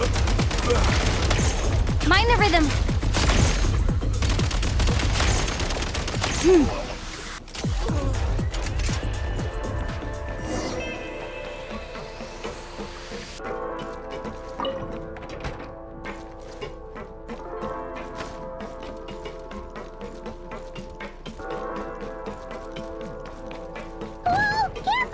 Shift your center of gravity and slide down.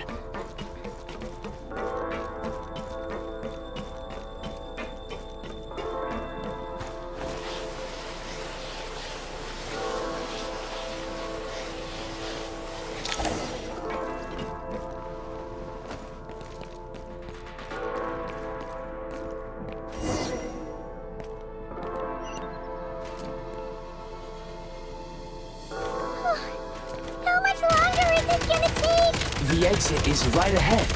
We are very close now. However... It's like they're trying to keep us trapped here. That platform and the carriages are swarming with undead Fatui. Guess we gotta storm through.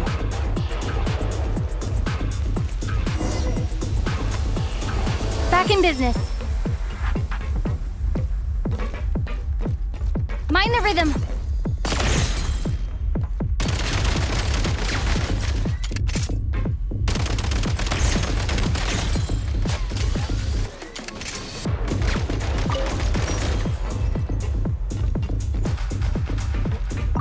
Nice.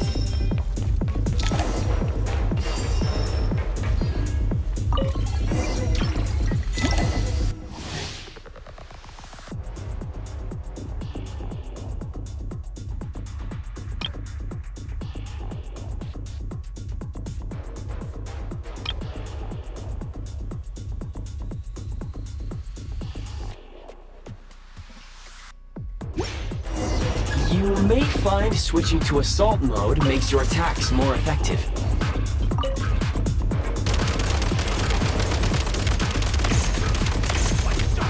Switch mode!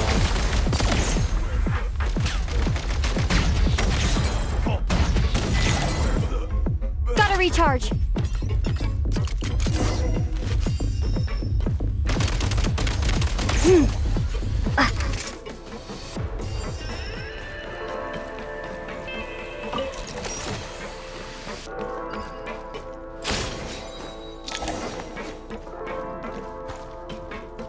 Time to catch my breath.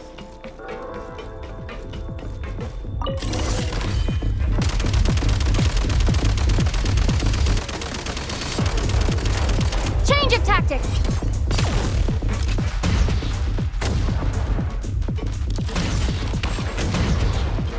Come on, we're almost there.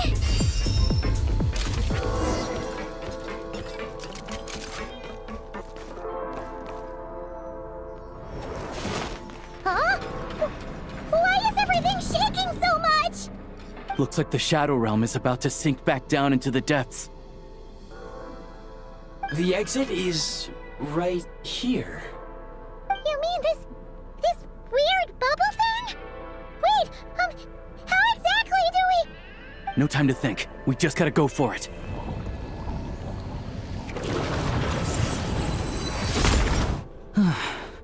Looks like I was right.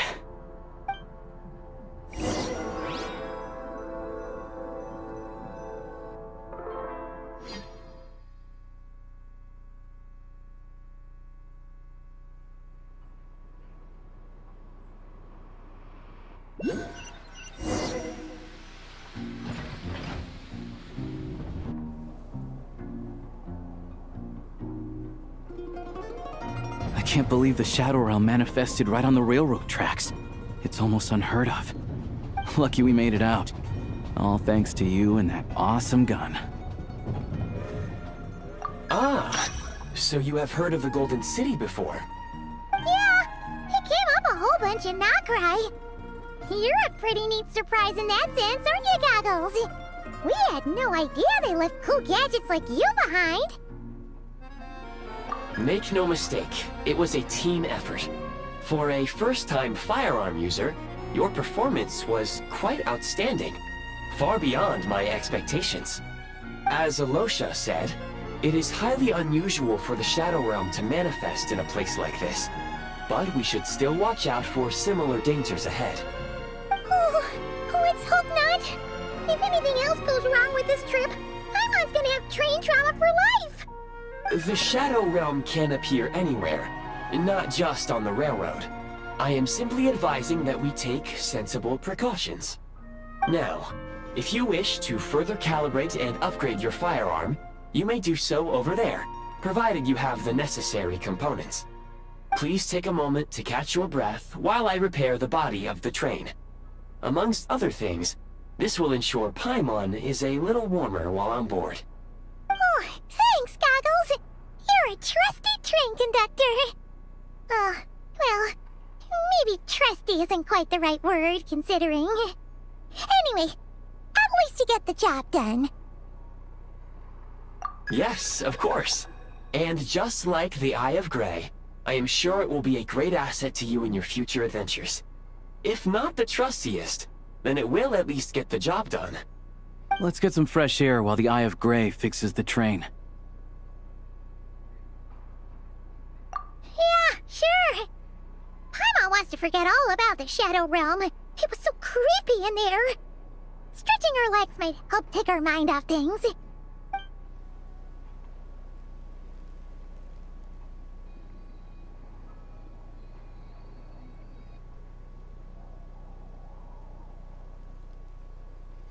It's so quiet here for a train station. Not a person in sight.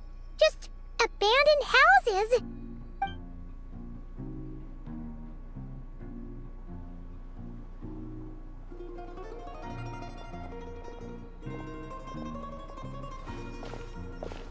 Huh? So much for repair? You've swapped our train out for a whole new model! My plan was to restore the train to its original appearance per my records as quickly as possible. Now that the repairs are complete, the train offers optimized performance and a significantly improved trendiness level. Huh. Didn't know trendiness was a parameter. According to my calculations, parameterization is the most effective way for the Eye of Grey to understand trendiness. Hyperborea, huh? I'm sure I've heard of that in a story somewhere. What an incredible little gadget you are.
You might want to avoid looking down if you're afraid of heights. No, it's not that.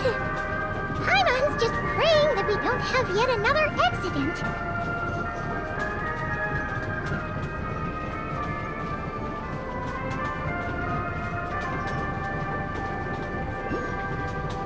That mountain is breathtaking. Reminds Paimon of Dragonspine. They say this mountain's the domain of a Snegovic lord. A lot of the Snegovic retreated there to live in seclusion, so it's a pretty mysterious place. You hear all kinds of stories. Even the residents of the nearby town of Svietlo-Lidovka steer clear of the summit, and they make a living off of harvesting prime ice.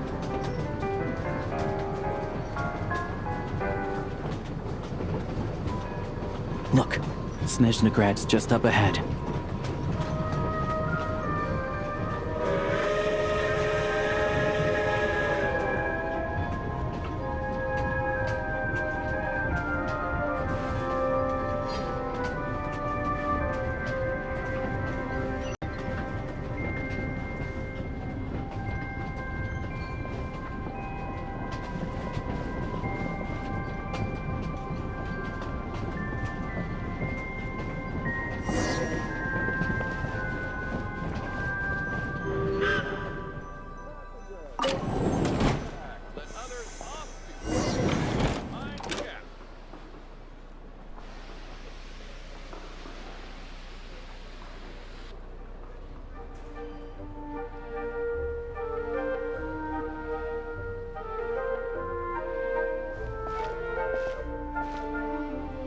Here we are.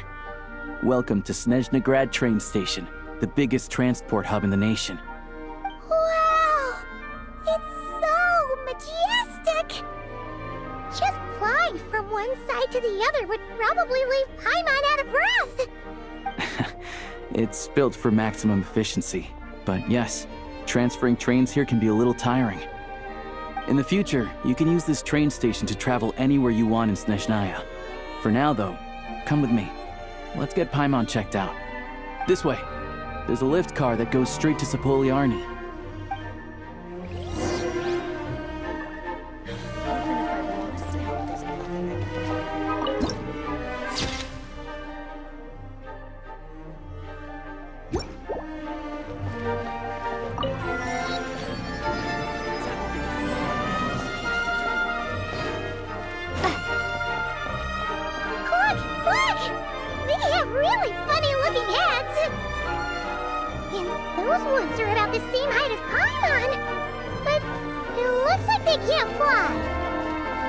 Those would be Volkudlak and Domovoy. You'll also see the Winged Vila and the Snowborn Snegovic, amongst others.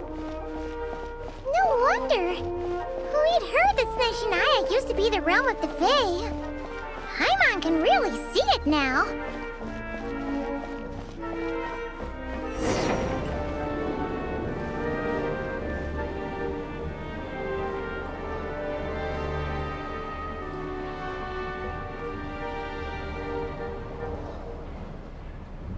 To the left is the Market of Zolny.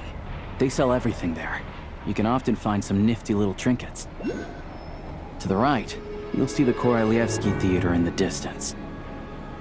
Look at that! Incredible!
with her own eyes makes all the trouble we went through to get here worth it.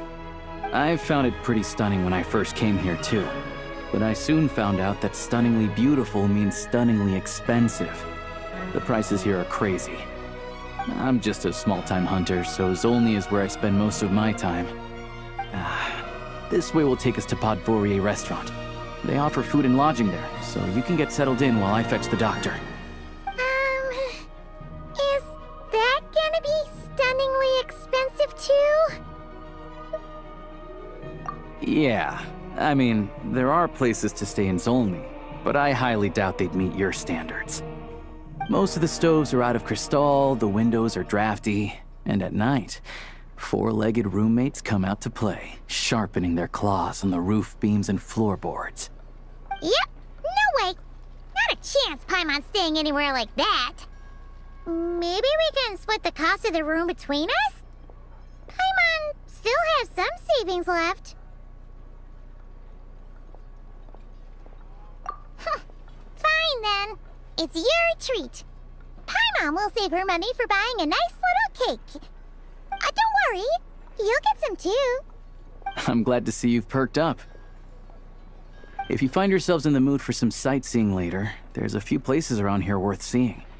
This way leads to Zapoliarny Palace, which serves as the Tsaritsa's audience chamber and also her personal quarters. The adjacent block is kind of a city in its own right. That's Glupov, the headquarters of the Fatui. Inside, there's a munitions factory known as the Armory Palace, producing a constant supply of all kinds of equipment for the Fatui. A lot of important research happens there too. And over there is the Snezhnegrad Vecha, where all the big shots meet regularly to make policy decisions. These places are best admired from a distance. I'm sure I don't need to explain why. Yeah, they probably have super strict security. We're not looking for trouble right now. The downtown area is near the center of Zapoliarny. That's where you'll find the restaurants, bookstores, and gift shops. Another place of interest is the Northland Bank, which is over this way. Oh, and I'm sure you'll want to make contact with the Adventurers Guild at some point, right? That's right here. Ooh, speaking of adventuring, we use alchemy quite a lot. Do you know where we can find a crafting bench? No one practices alchemy at Snezhnegrad, I'm afraid. Apparently there's some historical reason for it. Oh. We'll just have to use the one on the train then. Kinda inconvenient. Wait, how come there's one on the train if that's Snezhnayan too? Yeah, I don't know. Not my area of expertise. Still, I wouldn't say the absence of alchemy makes life here any less convenient. Anyway... Finally, there's Zolny in that direction. It's mostly residential buildings and factories, but there's a few shops too. Worth a look around if you're interested. That's about it. You guys go ahead and get checked in while I track down my doctor friend. Sounds good. Thanks for all the recommendations. It'll be good to get out of the cold wind. Paimon's starting to feel another headache coming on. Podvorier restaurant is right this way.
Ad Astra Abyssosk.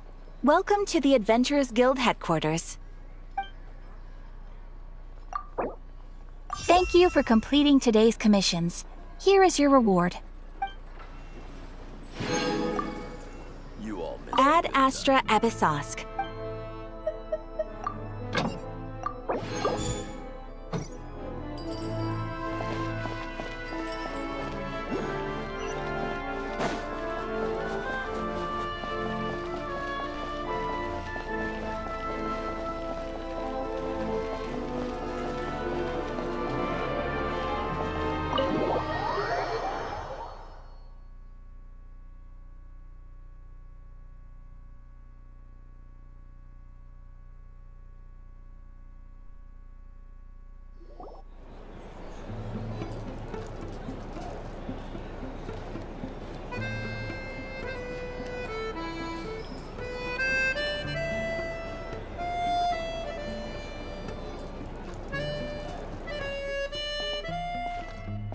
Looks like you get what you pay for, huh? Paimon likes this room a lot. Yeah, much better now that we're out of the cold. Oh, thanks for taking such good care of Paimon. Honestly, she feels kind of bad for throwing a wrench in the works. If this were anywhere else, we'd be out investigating and adventuring by now. But instead, we're stuck here waiting for a doctor. You're right. No need to push ourselves too hard for no reason. A lot happened on our way into the city. Let's review what we've learned so far and try to figure out what to do next. Obviously, the million more question is, what is this Tsaritsa planning? Everything else leads back to that. Sure was. And so far, we've learned that in addition to the 7 Gnosis, her plan also requires a ton of energy. But we won't get to see her anytime soon. Alosha said that she went east to fight that big monster. It must be a pretty powerful one if it can blanket the whole of Snezhnaya in a snowstorm this awful. To be honest, what we're really lacking right now is information. The kind of information that only the higher-ups in the government would know. Not word on the street type of info. Paimon can think of a few people who might be able to help us. But... Right! And when we left Nocry, Sandrone specifically left a message reminding us which side we're on. So... it's unlikely they'd tell us anything confidential about the Tsaritsa's grand plan. Yeah, fair point. Besides, that Glupov place is right nearby. We've got nothing to lose, so it'll be a waste not to go. There's gotta be someone there willing to talk to us, right? Maybe Arlecchino or Sandrone? Or possibly Tartaglia. But it's unlikely we could sweet-talk Arlecchino, let alone Sandrone. She basically told us to stay in her lane already. Yeah, the last time was all the way back in Fontaine, right? Too bad we missed him in Nocry. Apparently, he came to help out. Hello. Is there a traveler and Paimon in there? That's Alosha! Come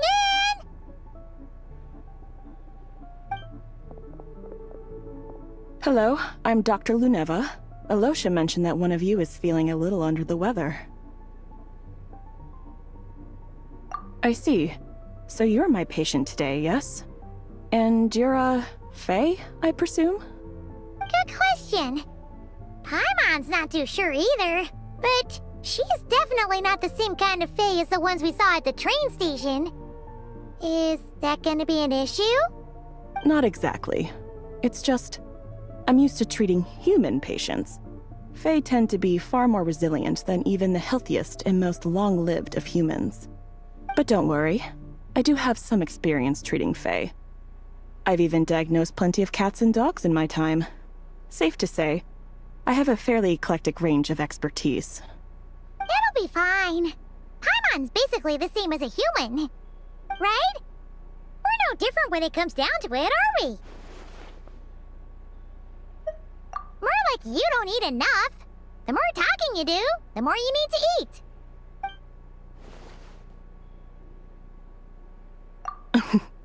Now, please take a seat.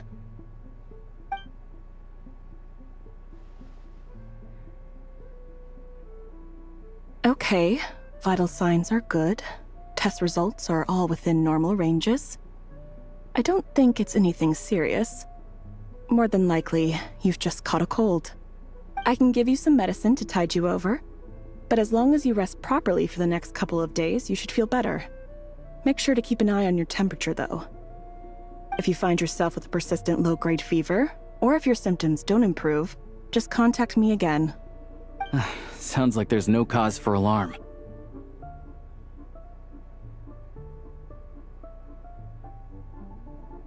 Thank you, Doctor. You're very welcome. Just doing my job. I'll leave you in peace now. Time to visit my next patients. Take care. You heard the doctor. Best you rest up here for a couple days. No sightseeing for the time being. Alright then. Guess we've got no choice. Let's just treat it as a short vacation. I have to get back to it. If you need anything else from the doctor or me, go to the Hunter Trade Station in Zolny. The boss there knows how to reach me.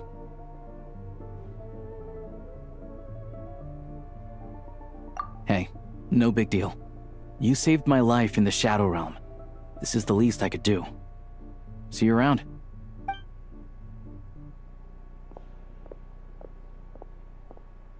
All right. Time to find Child and see what he can tell me.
Hold on. Please display your invitation letter or permit. Glupov does not accept meeting requests without a prior appointment. You'll have to apply per the advertised booking process and wait until your invitation letter is issued. Might I ask who you're hoping to visit?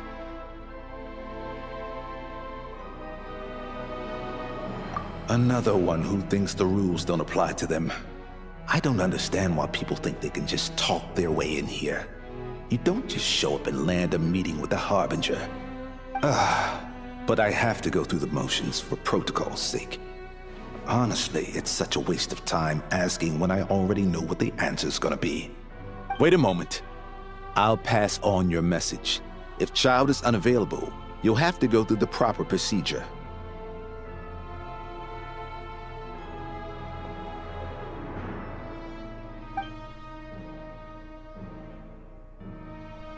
Lord Child is a busy man. He's probably not in Glupov at the present. If I were you, I'd cut your losses. No point in waiting any longer.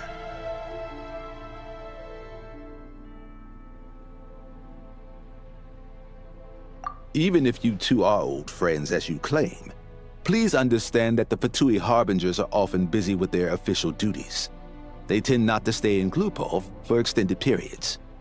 Next time, stick to the rules. You'll make life easier for both of us, Greetings, Lady Marionette.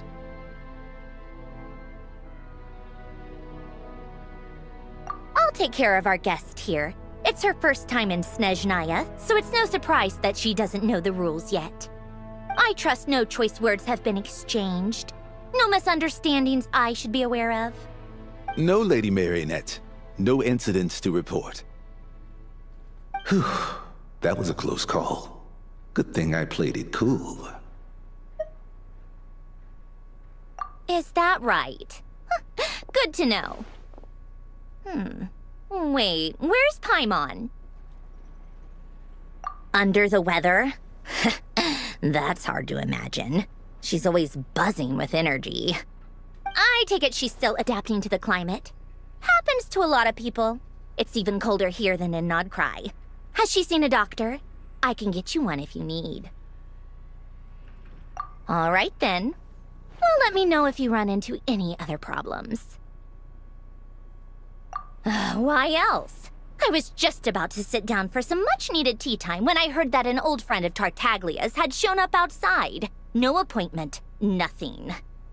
And, as obnoxious as it may be to show up uninvited at Glupov, I couldn't help but take pity on the poor soul who was waiting outside in vain. So I had no choice but to abandon my freshly brewed piping hot tea and come to see this mystery guest for myself. Well, I felt our time working together in Nodcry warranted some courtesy. I couldn't exactly let you freeze to death out here in the wind. Unfortunately, I can't invite you inside either. The rules of Glupov wouldn't allow it, and as a harbinger, I have to lead by example. On the plus side, Snezhnograd actually has some class, unlike Nasha Town. Torchlight Books has a very nice selection of teas and cakes, so we can catch up there. Your treat, of course. Because I already wasted one perfectly good cup of tea today. That's why.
I've ordered for the both of us.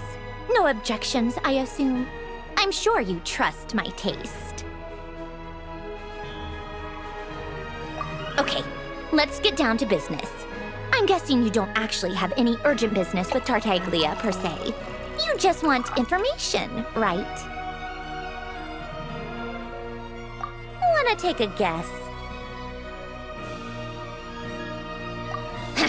Of course you'd say that. You shouldn't underestimate Counselor Tartaglia, you know. That's right. I'm sure you've heard of the Snezhnograd Vecha by now. Well, he's busy preparing some paperwork for their next meeting. They'll be discussing yet another extension to Project Stuja. It's basically all anyone cares about in Vetcha these days.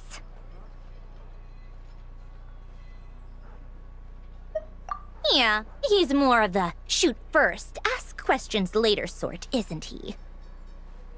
It all started with a very detailed letter that Capitano left for the jester, Piero, before leaving for Natlan. In that letter, he detailed the future arrangements for his subordinates. All of his key people were reassigned to Tartaglia. I guess he'd already prepared to leave us for good all the way back then. But Piero didn't reveal the contents of the letter until the events in Natlan had concluded.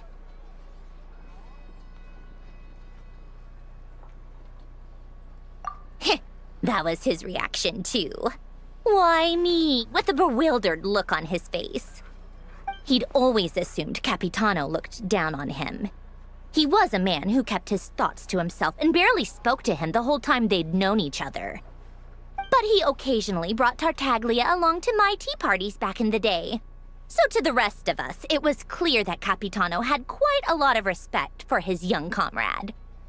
By the rest of us, I mean my tea party regulars. Arlecchino, Rosaline, and... actually, not Colombina. She was probably oblivious to it. Anyway, then the Liu-S situation happened. Normally, it took a lot to get under Capitano's skin, but that time he was furious. It's not really my place to talk about it, though. You can ask Tartaglia about it sometime.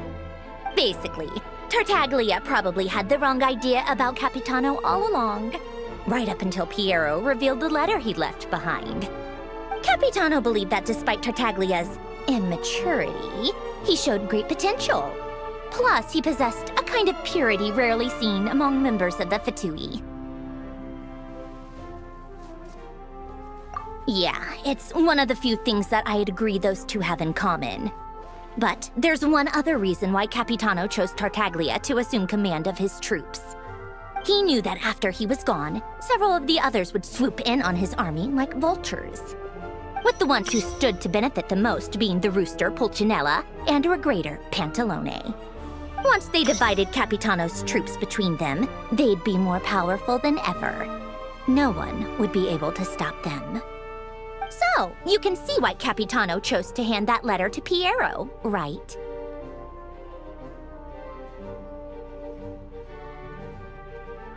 Exactly. Piero also needed to back a harbinger as soon as possible. And, all things considered, Tartaglia was the best choice. Even though Tartaglia has had the support of Northland Bank for a long time, he and Pantalone are ultimately not cut from the same cloth. I'd say Capitano made a good judgment call. Anyone else caught in this situation would probably feel like they'd been hung out to dry. His best course of action will be to distance himself from any shady business, while still maintaining friendly relations with Pantalone, but seeking Pulcinella's support at the same time. What's the point in having a tea party if you don't spill a little tea? Besides, none of this is confidential anyway. Ask any journalist out there. They'll give you all the lurid details. You'll see it firsthand if you ever sit in on a session of the Snezhnograd Vetcha. All the factional strife, whether open or unspoken, it plays out for all to see in that one little room. Having a voice in a Vetcha is the only way to steer policies in your favor. So, every person in that room represents a particular interest group. Pantalone, for instance, represents the financial sector, and Tartaglia represents the Fatui soldiers. Personally, I have no interest in political jousting, but since I have a number of engineers and researchers under my command, I have to make their voices heard. Then there's Pulcinella, the linchpin of the Vetcha. He represents politics itself. Everything involves him, so nothing can bypass him. Any issue that comes up, he knows how to mediate. That's what the Tsaritsa values most about him. I'm starting to see why everyone is so frustrated with the way things are, but also powerless to change it. A complex web of interests connects all parties involved, and the Tsaritsa sitting at the top adds another layer of complexity. It must be nearly impossible to come up with a perfect solution. All right, I'm done carrying this conversation. Time for you to answer a question of mine. You must have known that you can get the info you needed from me. So why was Tartaglia the first person you asked to see and not me? Huh? Jealous? As if. Wait. Oh, I think I know what it is. Colombina passed on my message to you before you left Not Cry, right? I only meant you should be mindful of which side you're on. Is that actually why you didn't ask for me? Because you took that to heart?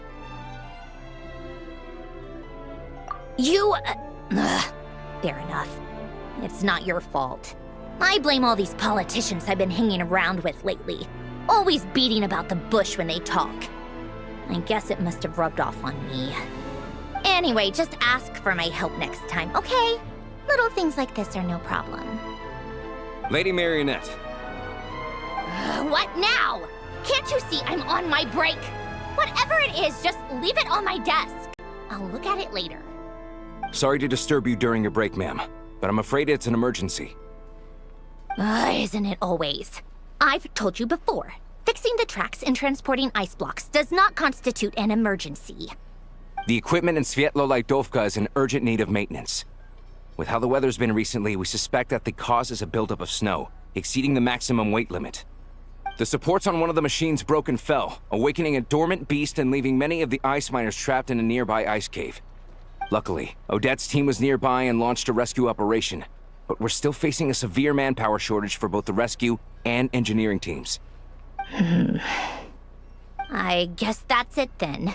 Our tea party will have to end here. I'm the only engineer you'll need. Do you actually want to come with, or are you just saying that? Nice of you to return the favor.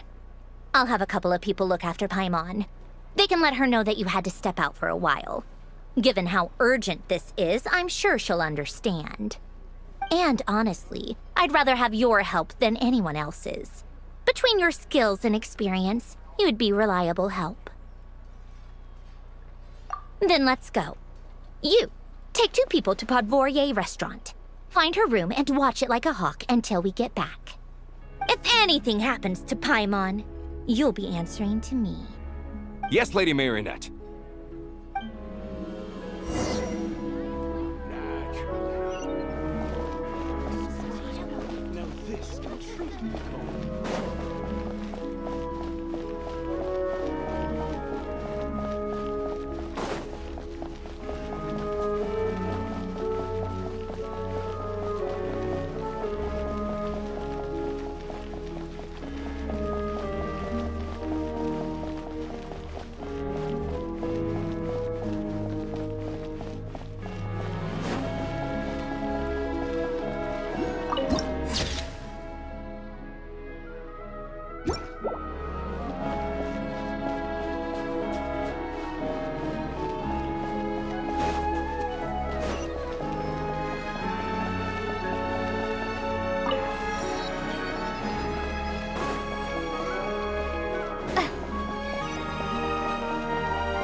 They weren't exaggerating. This is really dangerous. It's a good thing only one of them broke. From what I've been told, most of the trapped miners are over in that direction. Yeah, you do that while I check the rest of the equipment. I'll evacuate the people around here as I go. Meet me back here as soon as you're done.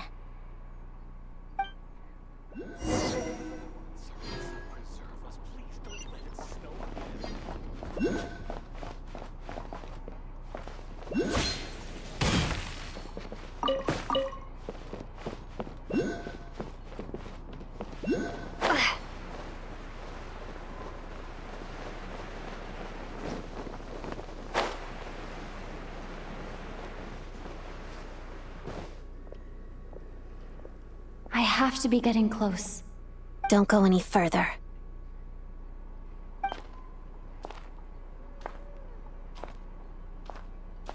It's too dangerous here.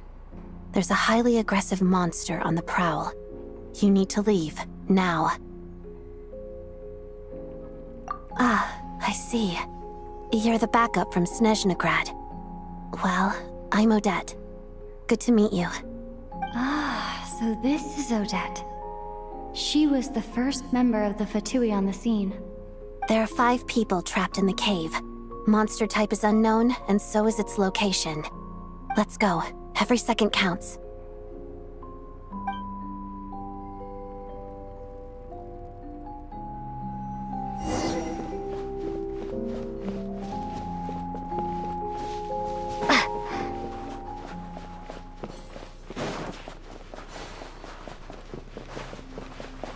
Careful. Something's moving.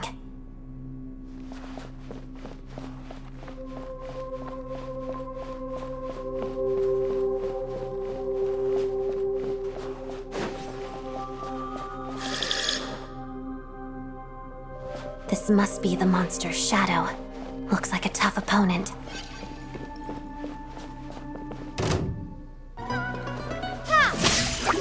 Shadow Moon walks up the snowflakes.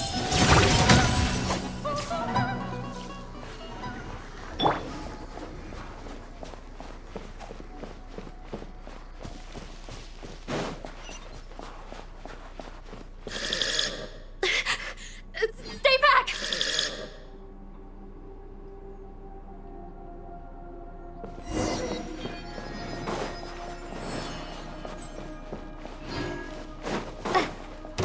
Together.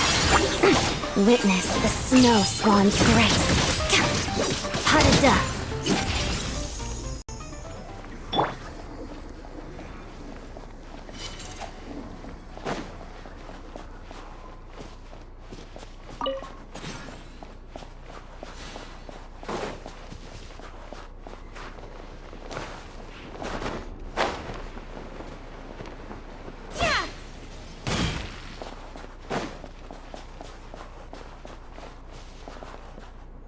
I see them.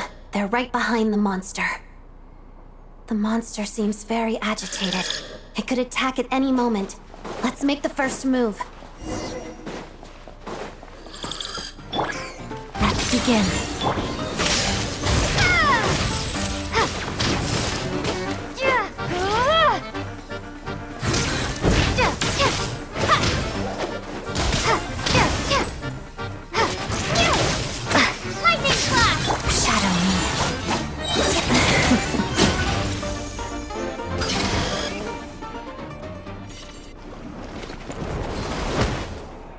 Thank you for saving us! We'd have been monster fodder otherwise. Thank you. Thank you. You're welcome. You should be safe now. Follow this route out. She and I will stay behind to watch the rear.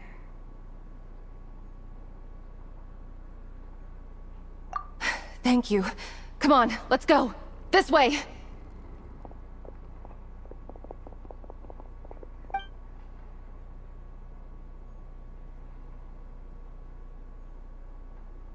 I've searched the area.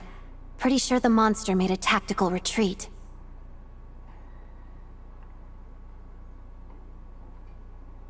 Yeah, but with us here, it won't be coming back anytime soon. It may be small, but don't be fooled. It's a ferocious beast. People are just food in its eyes. It's lucky we got here when we did. The trapped miners have been successfully evacuated. Time for us to leave. Wait, this place... There's... something unusual about it.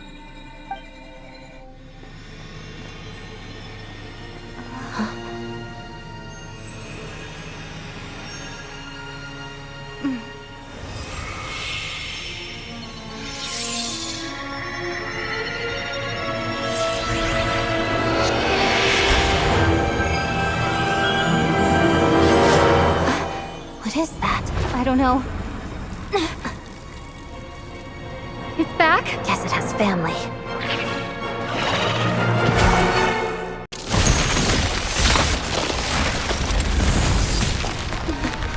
This way. Run!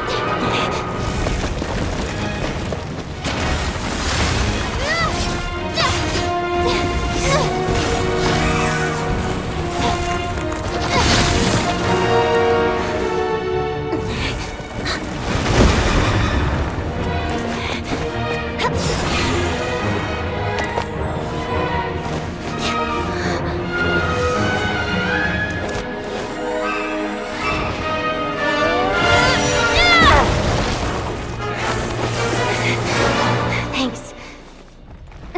Let's get out of here.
Everyone's accounted for. We managed to rescue them all. We also placed a sign at the entrance to the cave, warning people to stay away. You really held your own today. I still don't know your name.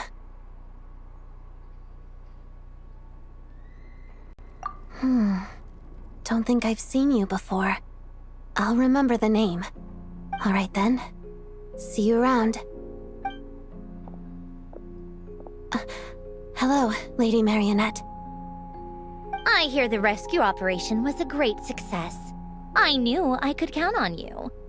What brings you here, Odette? Here for a performance? No, a Fatui mission. I happened to be nearby and heard the crash.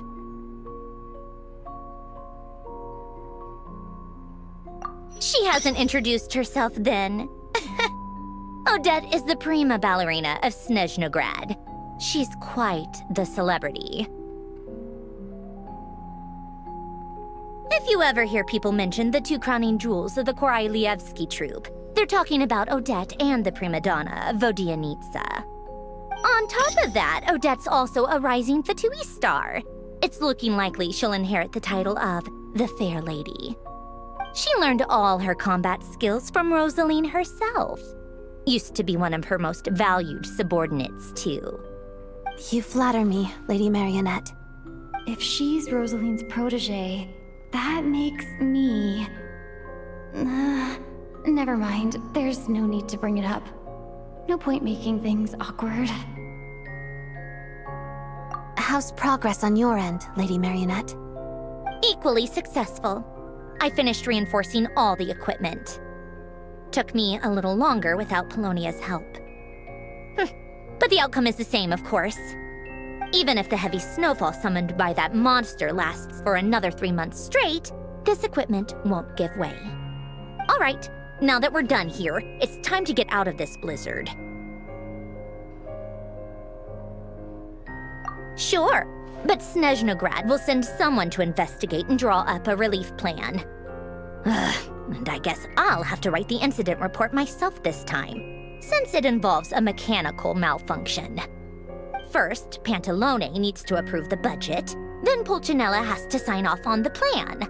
Once they've argued it out and reached a compromise, we can move forward. That's the rough process anyway. Could take anywhere from a couple of weeks to a couple of months, depending on how smoothly it goes. Yup, nothing we can do about it. There's a whole stack of incident reports like this back at the office. The snow has eased a little for now, but there's no telling when that will change with that monster still at large. Fuel for heating is in short supply, and relief is weeks away. There's no immediate threat to life, but still, it just feels like there should be a better way. Hey, quit daydreaming. Let's get back to Snezhnograd. When did you get a new sword? I found it in a cave. It handles pretty nicely. You have a strange affinity for second-hand swords.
this an answer from this world?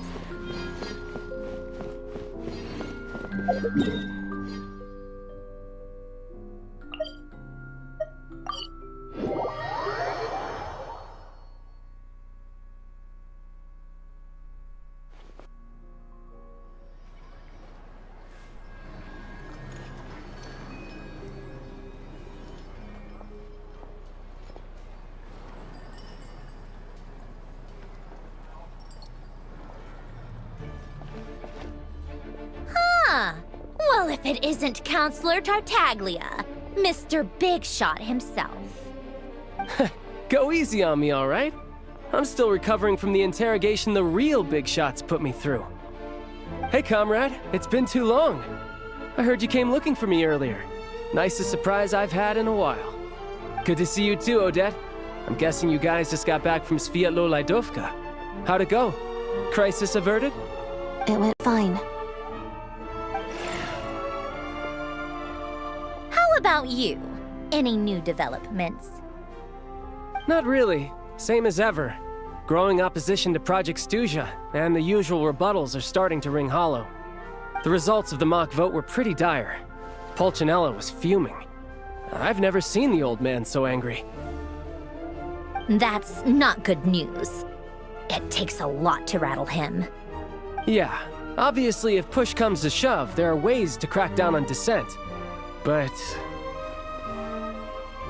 Sorry, I have to ask something. This is going to sound blunt, but may I? Huh? Of course, fire away.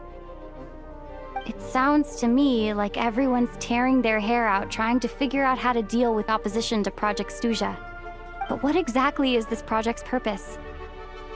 And how can it be so important that even people like you two refuse to stand up for the ordinary people of Snezhnaya?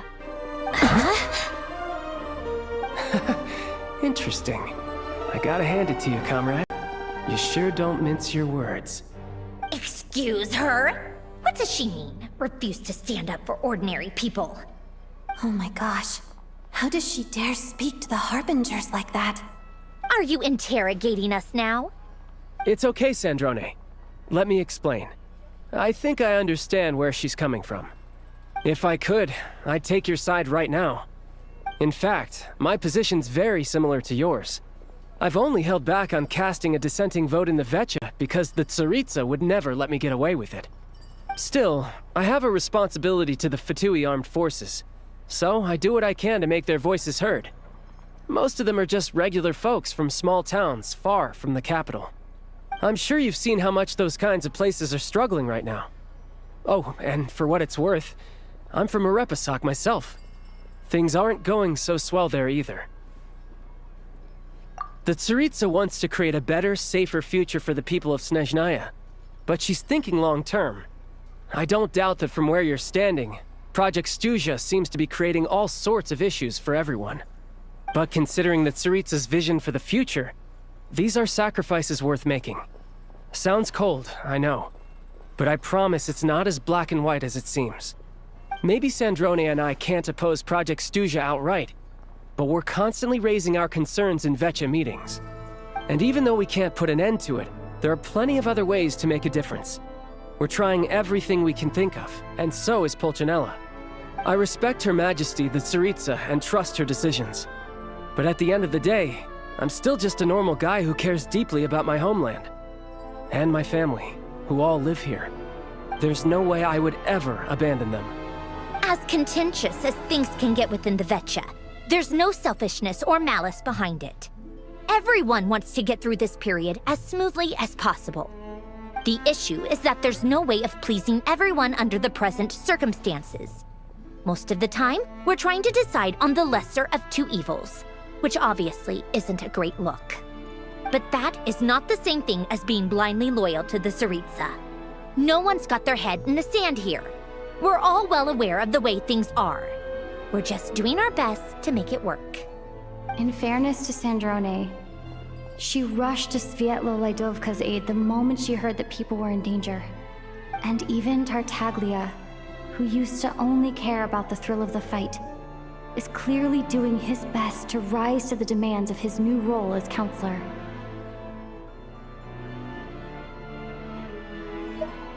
Hey, come on. There's only so much we can say, so don't press us too hard. Look, I know how untenable the Tsaritsa's position looks if you don't understand her motives. Maybe you've heard already, but she's currently leading her army on a campaign to the east to defeat the monster that's been causing these brutal blizzards. Striking that monster down will be a significant step in dealing with the present energy crisis. As laser-focused as she is on realizing her lifelong ambitions, she's still putting time and energy into taking down this powerful monster. To me, that says a lot. If she thought Snezhnaya and its people didn't matter in the grand scheme of things, why would she waste her time on something like this? Thanks. I meant every word I said, though. I wasn't just trying to placate you.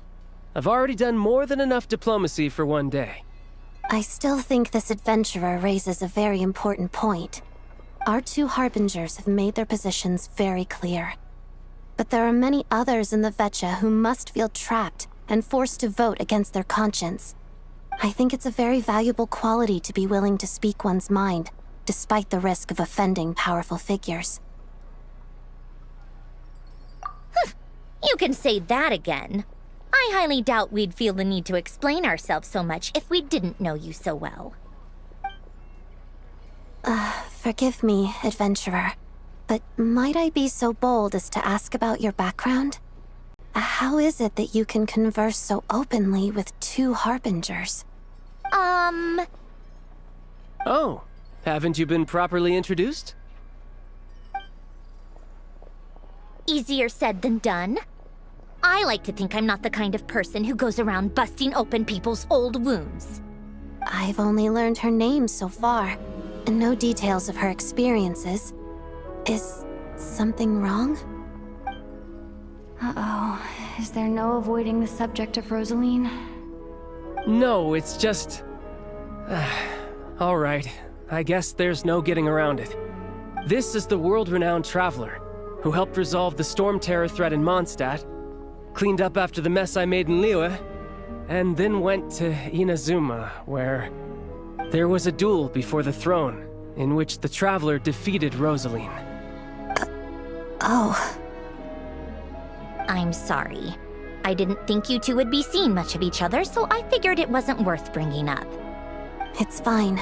It was a long time ago. It's fine. Sorry. I just remembered that we have a rehearsal coming up. Please excuse me.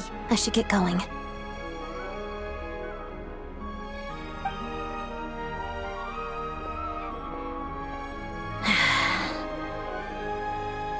I've mentioned this to you before, remember?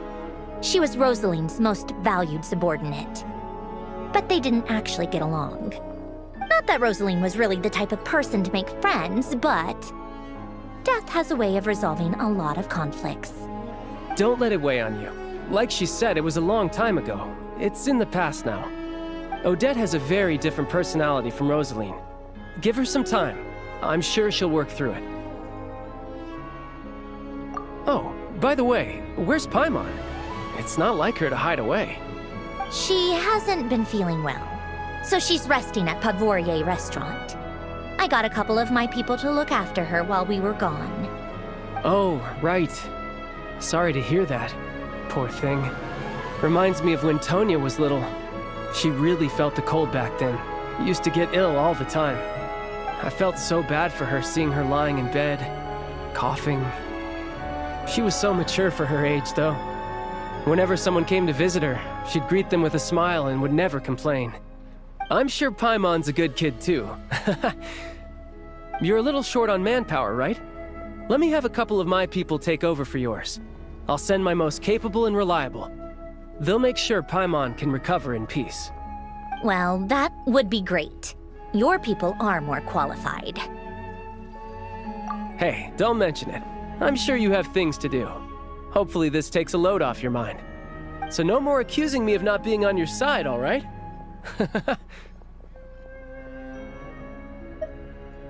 Already? That was quick. I'm afraid I can't help you there. Our director's recent movements are confidential.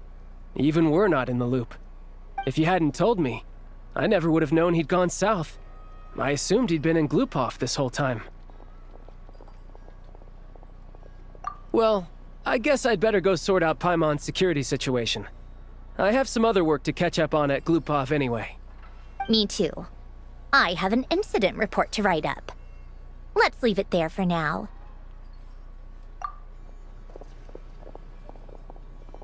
I guess everyone's in a difficult position. But Tartaglia's right. I have things to do. Things I want to do, and things I ought to do. To start with, I should go ask Alosha if he knows of any way to help Sviet Liledovka.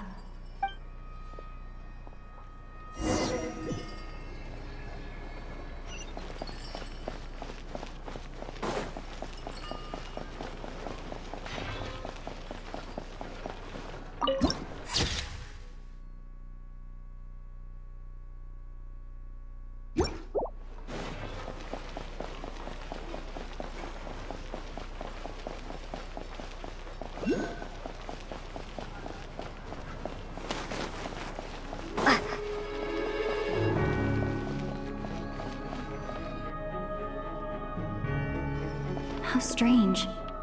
This sword seems to be vibrating of its own accord. It's a very faint vibration, but it's getting stronger as I get closer to the Statue of the Seven. Does this sword have some connection to the statue? But all it does is vibrate, even when I touch it. That place I got this sword from was definitely out of the ordinary. Maybe I should try channeling the power of cryo?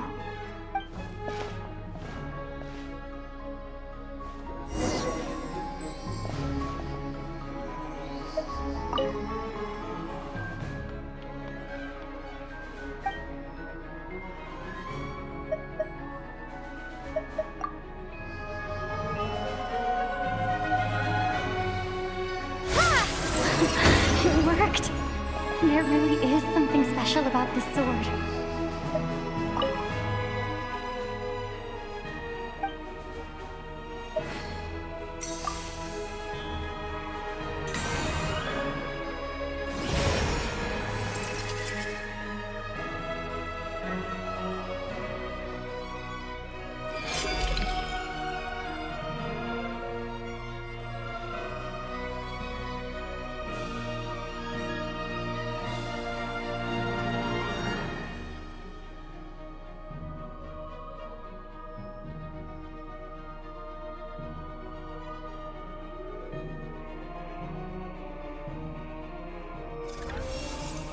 I don't really understand what just happened, but I'm pretty sure this sword just got a little more powerful.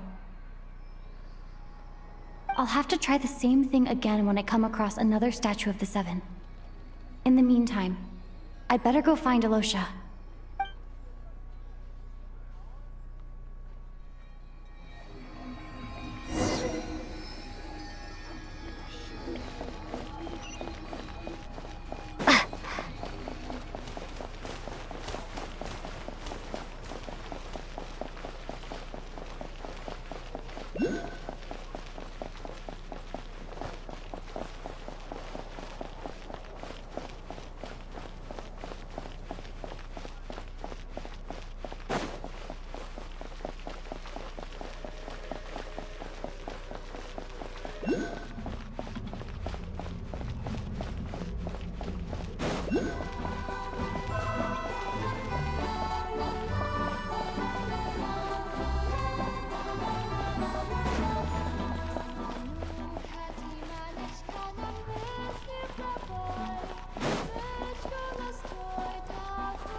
Hello there. How can I help? Ah, sure thing. Give me a second. I'll go fetch him for you.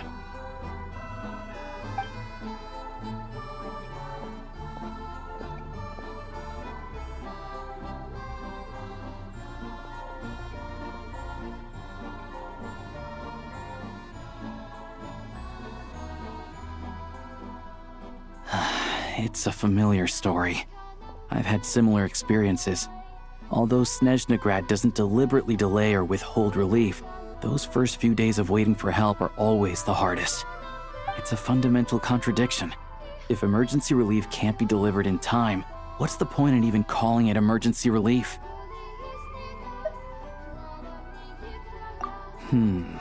Not necessarily.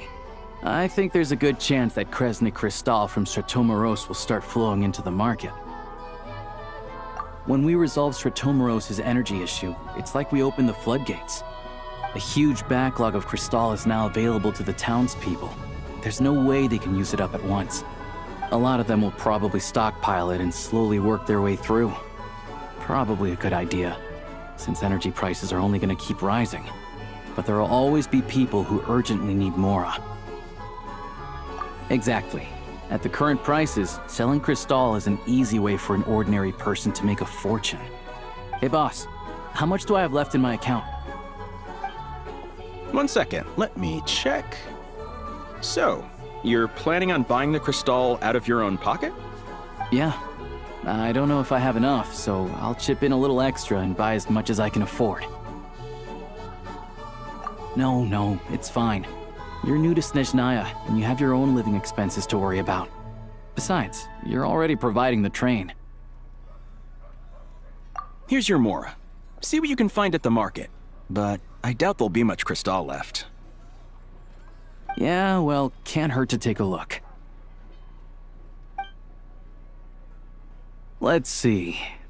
Huh?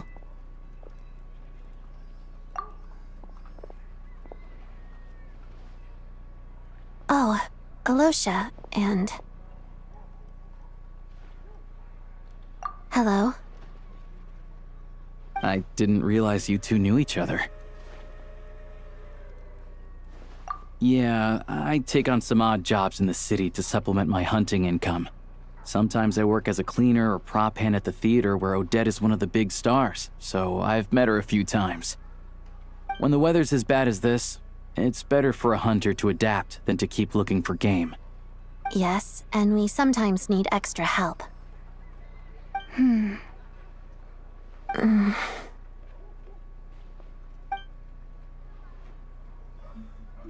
Wait, why is the atmosphere so awkward? I thought things went pretty smoothly in Sviatlo-Lidovka. So, what brings you here, Miss Odette? Looking for some new props? No. After I got back to the theater, I couldn't stop thinking about the situation in Sviatlo-Lidovka. It bothered me so much I couldn't focus on my dancing. So I decided I'd come here and see if there's anything I can do.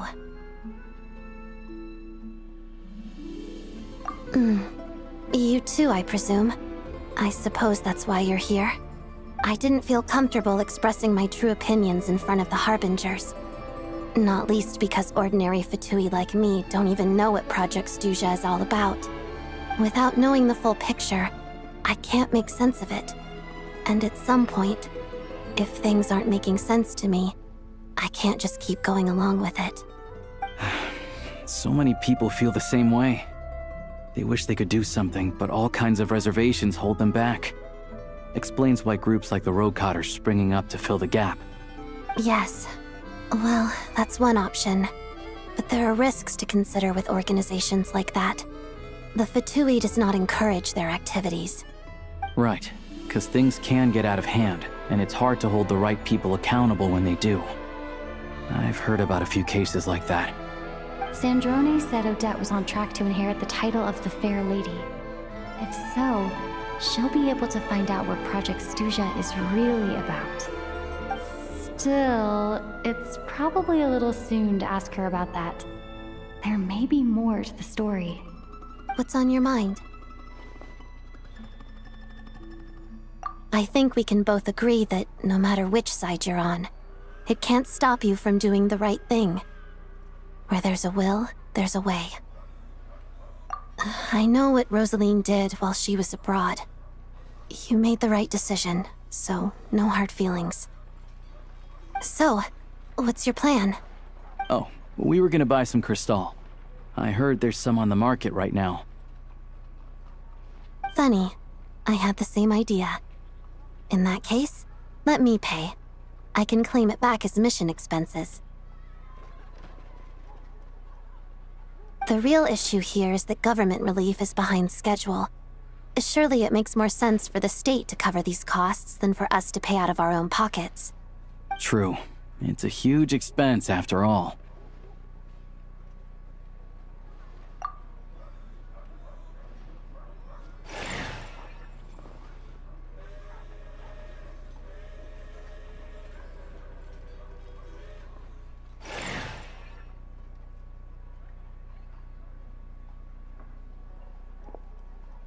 Let me see. I'll take it all, please. And I'll be needing a receipt. Right. Choose mission budget under the expense category, but be sure to specify emergency rescue operation in the description. Otherwise, the normal reimbursement limit will apply. Let's book this train. Regulations say that if we need to transport Kresnik Crystal during Project Stuja, extra carriages can be added 1 hour before departure.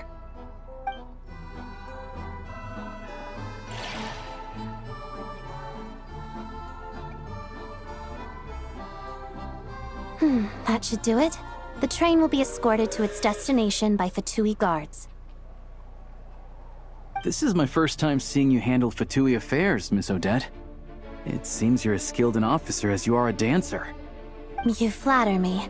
It's only because I've been doing both my whole life.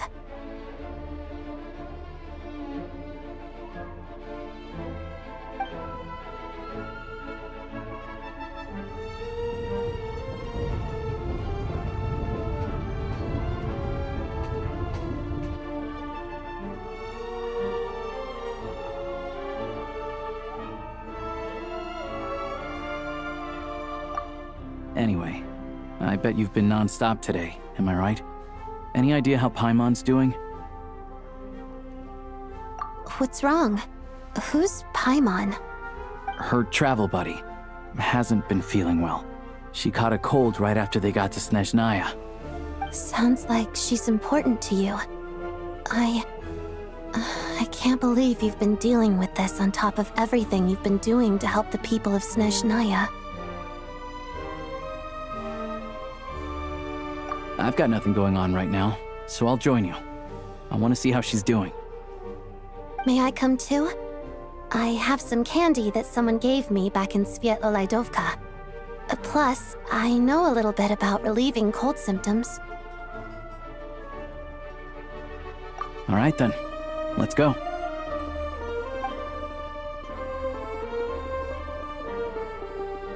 I still don't know what the deal is between these two, but at least the tension seems to have vanished. A good sign, hopefully.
Hello. Sorry, but there's a sick person recovering in this room. Can I help you? What happened? Oh, please, excuse me. Are you the Traveler? Could I take a quick look at your Adventurer Handbook? Master Child said I should verify your identity.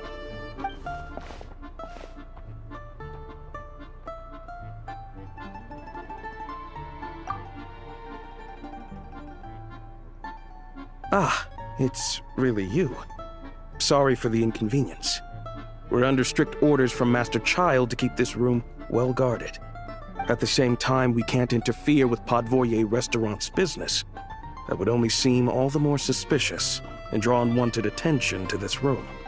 Besides myself, a few of my colleagues are stationed in and around the restaurant, in plain clothes, of course. Rest assured, you're in safe hands. I didn't expect such a high standard of protection. Well, Master Child handpicked us for this special assignment. We're not about to let anything go wrong. Anyway, I won't keep you any longer. Please, head inside.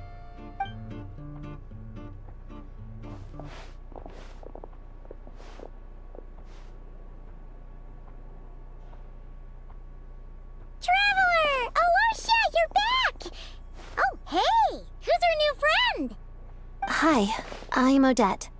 The Traveler and I crossed paths a few times. Another friend from the Fatui, huh? You're practically a member yourself by this point. Paimon's definitely on the mend. We should be back to our usual travels in a few days' time. Seems like that doctor was right. It's just... Paimon's limbs are still feeling a little chilly. I have just the thing. Whoa! What's this? Is that a flame inside an ice cube?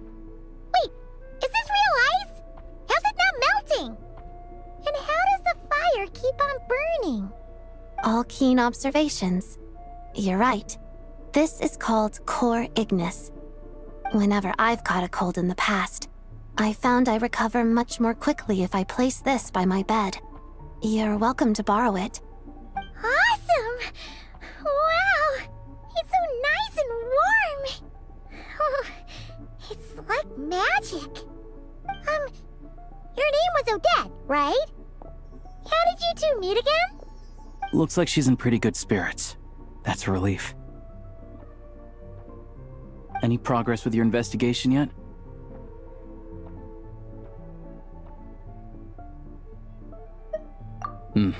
No surprises there, I'm sure. They're not likely to let anything slip.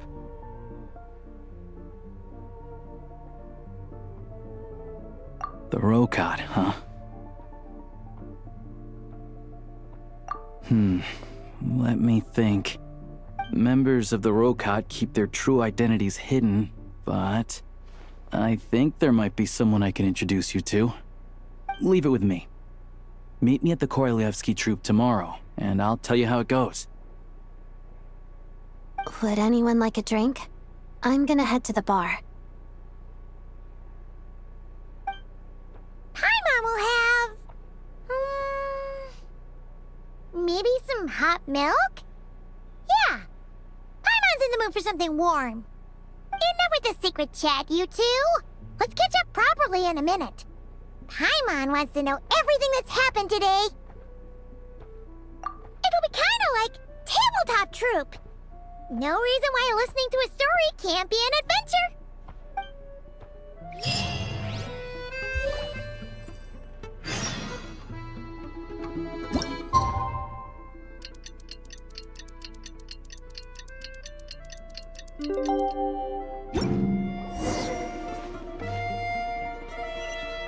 The boss is gonna give Paimon a copy of the latest newspaper to read.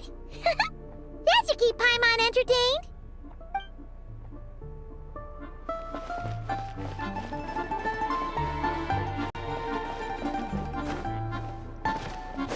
If there's anything you need, please let me know.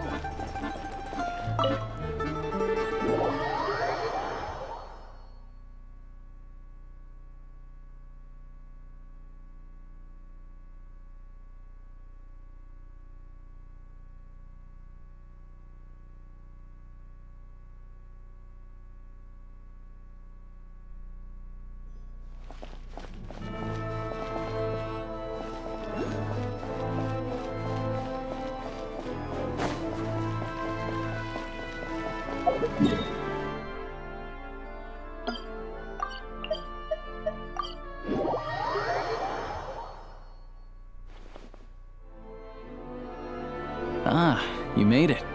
I've got some tickets, and I managed to set something up with the Rokot. It'll have to wait until after the show, though. Happy to stay and watch? I doubt you've seen the Korolyevsky troupe on stage before. Pleasure. Here, this is the way in.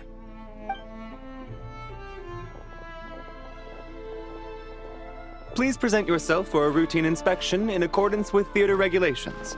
Thank you.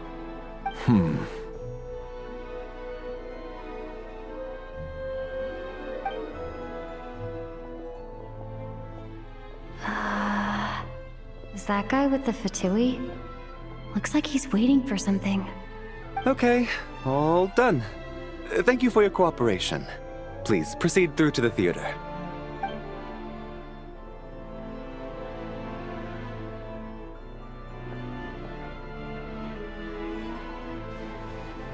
What's up? Everything okay?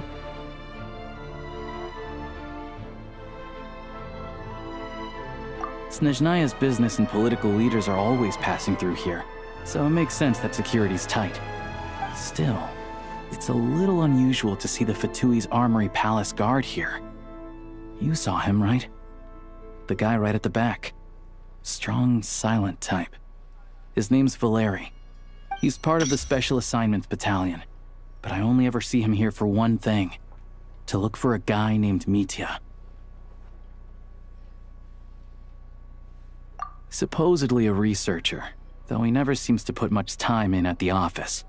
The theater is one of his favorite places to hang out when he's playing hooky from work. But that's not for us to worry about. Let's go. The show's about to start.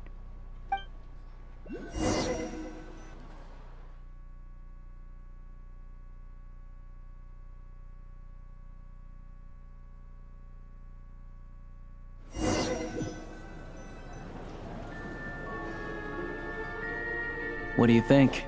Pretty impressive, huh?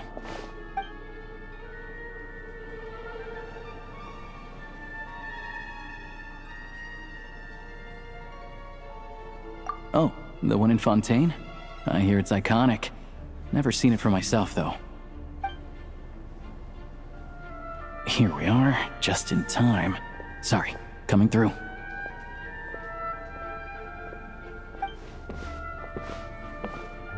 Ugh. If you're gonna show up late, keep your mouth shut. What's his problem? Whatever. No point arguing with people like that. Look, there she is. That's who I'm introducing you to later. She's the lead singer of the troupe, Vodyanitsa.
This leads directly to the green room.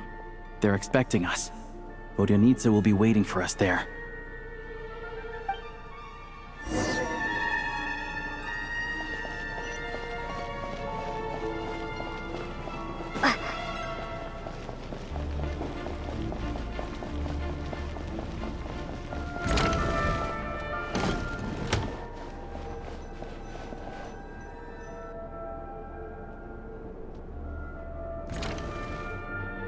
Hey there. Excuse me. Can you believe it? I am so mad right now. Come in. Oh, it's you two. Huh? You know each other? Oh, wait. Is this who you were telling me about? The one you met yesterday and couldn't stop thinking about? I never said that. Yes, you did. Why are you denying it? It was right before I went on that rant about the moody factory owner. Oh, I remember it so clearly. Might I ask what brings you two here? Oh, I just brought her here to see the show. And when it finished, she was full of praise for Vodyanitsa's performance. So I thought I'd try my luck, see if we could get the chance to chat for a bit. Maybe get an autograph? You work here. You of all people ought to know that's against the rules. It's not what the green room is there for. Oh, what's the big deal? Come on, don't be shy. I can give you an autograph. You can take a picture too if you want. Do as you please. I finished all my shows for the day. I'll leave you to chat.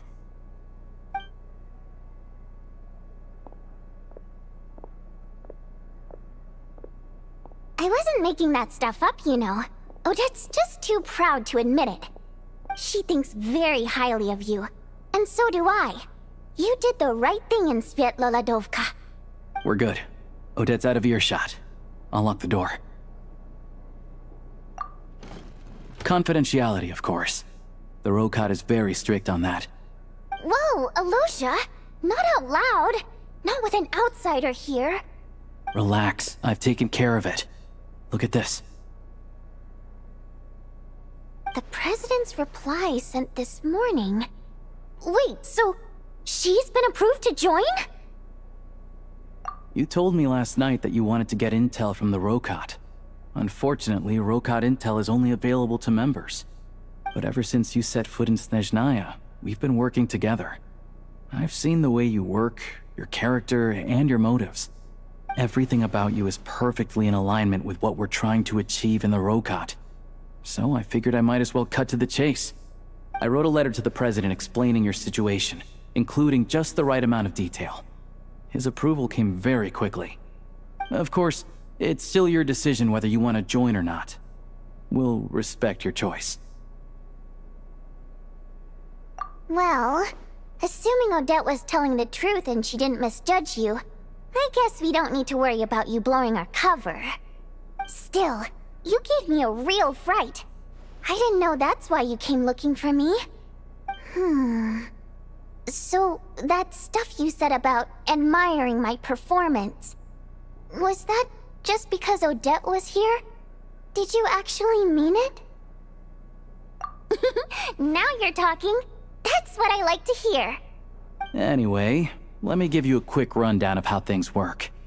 Like I said, the Rokot is a covert organization, and we hide our identities. Members typically don't meet in person or even know each other's identities.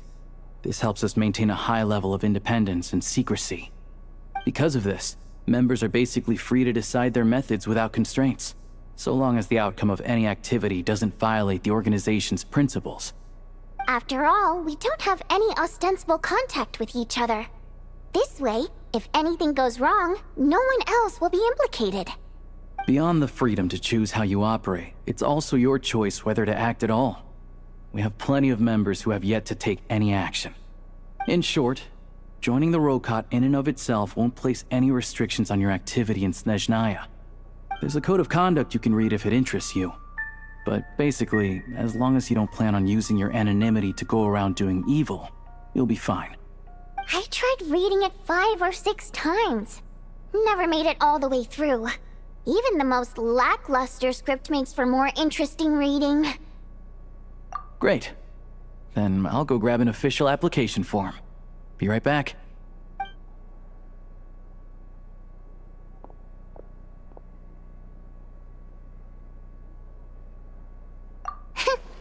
Well, Alosha has this pet dog, you see. His name's Tagarin, and this one time, Alosha brought him backstage. Tagarin took quite a liking to me, so I played with him for a little bit and fed him some treats. Then, the Rokot was out on a mission one day, And even though we were all in disguise, Dagarin recognized me right away. Just a coincidence, really. We didn't report it to the higher-ups, though, to avoid dealing with the fallout. Like... my job at the theater, for instance. I really needed to make ends meet. By the way, what were you complaining about just before we came in? Did everything go okay with Chuganov? Everything did not go okay. That's why I was so mad. I tried to make some small talk with him before I went on stage to fish for intel about the Iskra manufacturing plant. But he wouldn't take the bait. No matter what I said, he kept dodging the question. And then he started complaining. He said he didn't appreciate his second-rate seat in the stalls because he usually gets a private box. I mean, what did he expect? Everyone knows that if you want a box seat, you buy a ticket well in advance. But instead, he sends me a letter the day before the show when we're practically sold out. I had to juggle things around just to get him a half-decent seat, hoping he would appreciate the gesture enough to share some information. But nope, he didn't give me anything. Yeah, meeting Chuganov in person has definitely been a disappointing experience. Oh, you probably don't know who we're talking about, do you? Chuganov was that older guy you were sitting next to today. I'm sure he didn't make a great first impression on you either. To the citizenry, he's a family man and a kind boss. But our interactions with him tell a very different story. It's one thing to ask for a favor, but he acts like it's his right. He always expects special treatment. Take the ticket situation, for instance. I've actually gotten him a private box in the past. But not only was he not even grateful, now he's acting like I've sold him short this time. Not to mention that he's never paid for a single one of his tickets. And another thing, if he's such a big family man, why doesn't he bring his wife and daughter to see the show once in a while? I've never seen them here, not even once. Calm down, Vodyanitsa. If you won't do it the easy way, we'll have to try the hard way. But first things first. Here's your application form. Go ahead and fill it out.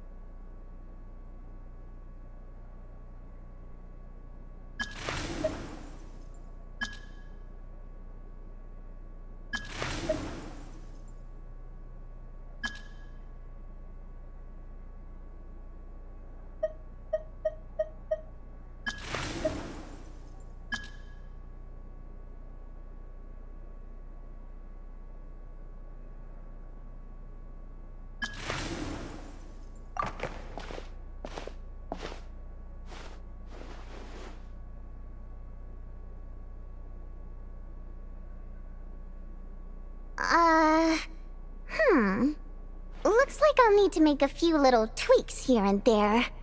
But other than that, you're good to go. We'll hold on to this for you. Alright.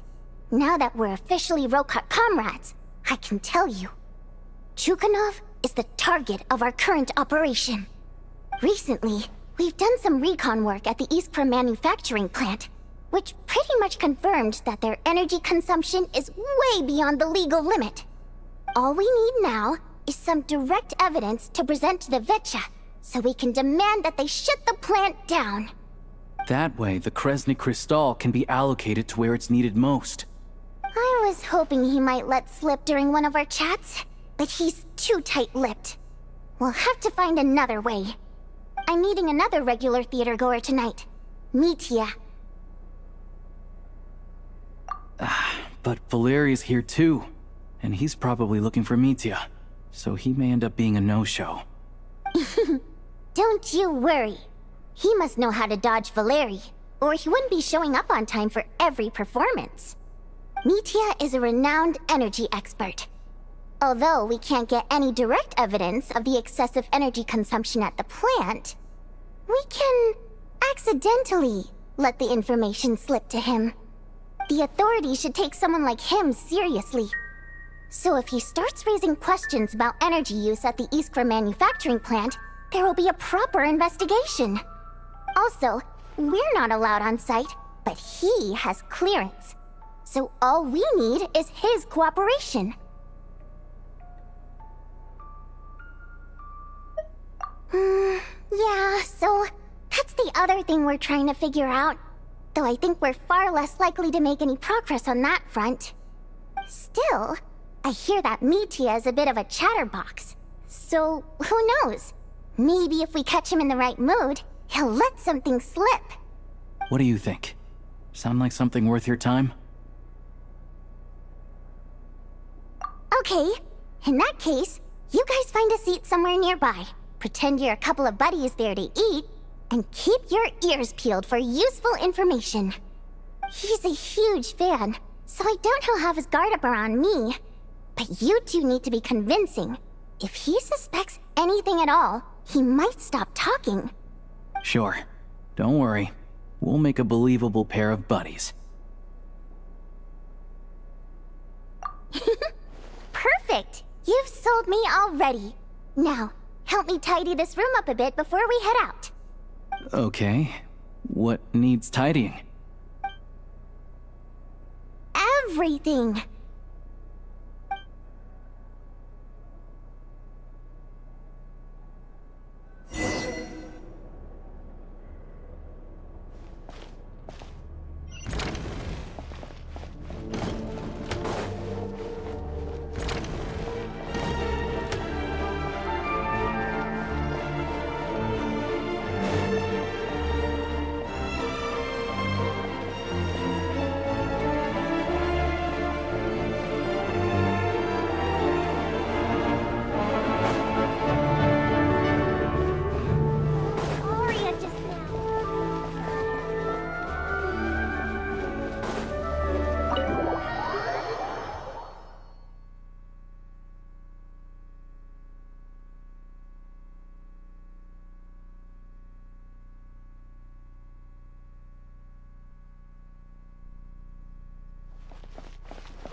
We come here often, so we shouldn't stand out.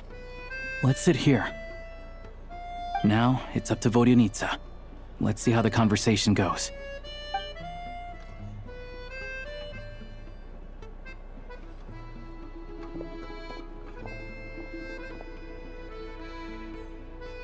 Mr. Mitya! Over here! Over here! Oh, sorry. I got a little held up on my way here. Now we have even less time than we planned.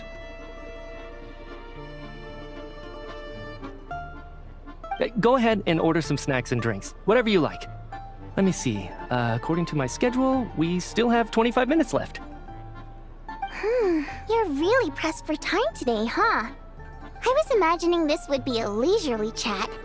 If you'd prefer, we can always reschedule for another afternoon when you have more time.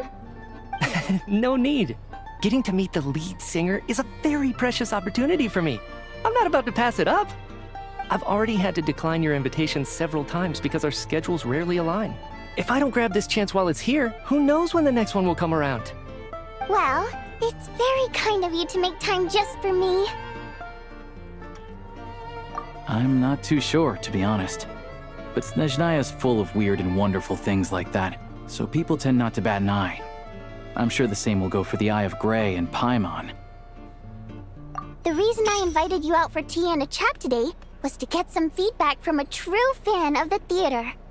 Well, I genuinely have nothing bad to say. No matter how many times I hear you sing, it never gets old. It always seems fresh and new somehow. Maybe it's because the more times I listen, the more details I notice. Or maybe you simply improve with every performance, delivering it better each time. Thank you! I'm delighted to hear that. Could you give me any specific examples? Oh, yeah. The piece you sang today, for example. Beneath the Frozen River? Hey, what's with you? I'm just praising a good performance. I always used to find that such a bleak and lonely song.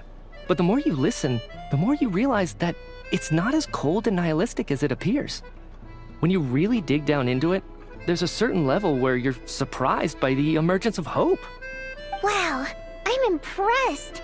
I didn't expect you to pick up on that. Actually, I only tried out that angle after talking with a composer. Still, Beneath the Frozen River wasn't on today's program. Oh, really? But it's a classic. You sing it every time. Almost every time. Oh, well then. Let me say a few words about that other all-time classic, Flying in the Wind from the Mountain Sparrow. I didn't sing that one today either. My voice wasn't quite up to it, so I switched it out at the last minute. Oh, but, Sorry, Mr. Mitya, but you were at the theater today, yes? Of course I was. Remember? I said hello to all the troupe members before the show started. You, Odette, and the others. So what did Odette sing today? Elegy of the Snow-Winged Goose, of course. Correct. I see. You find my singing boring, don't you? That's why you don't remember a single song. Looks like I'll need to cut a few from the program next time. No, that's not it. I swear. All right. I'll be straight with you. I'm sorry. My mind was wandering as you took the stage today. I enjoy watching your shows because the exquisite performances stimulate the mind. It always sparks some inspiration for my research. So, whenever I get stuck at work, I come to the theater for a change of pace. Odette's dance during the Elegy of the Snow-Winged Goose today was simply incredible. It got me wondering what she's been going through recently. That look of sheer defiance in the face of utter tragedy? It was so inspiring. I started scribbling in my notebook right away. Not that I made a ton of progress in the grand scheme of things, but I still think it was productive. By the time I snapped out of it, the entire show had finished. So what you're saying is, you didn't listen to my singing at all? Unfortunately not. I'm sorry, I don't know which is more disrespectful. The fact that I don't always come for the show itself, or the fact that I missed your performance. Seems like things are getting a little awkward. Mitya just stepped into a conversational minefield. If there's one thing Vodyanitsa doesn't like, it's people who show disrespect for her performance. This meeting was so hard to set up. Don't tell me it's already falling apart. It's fine. I suppose this is affirming in its own way.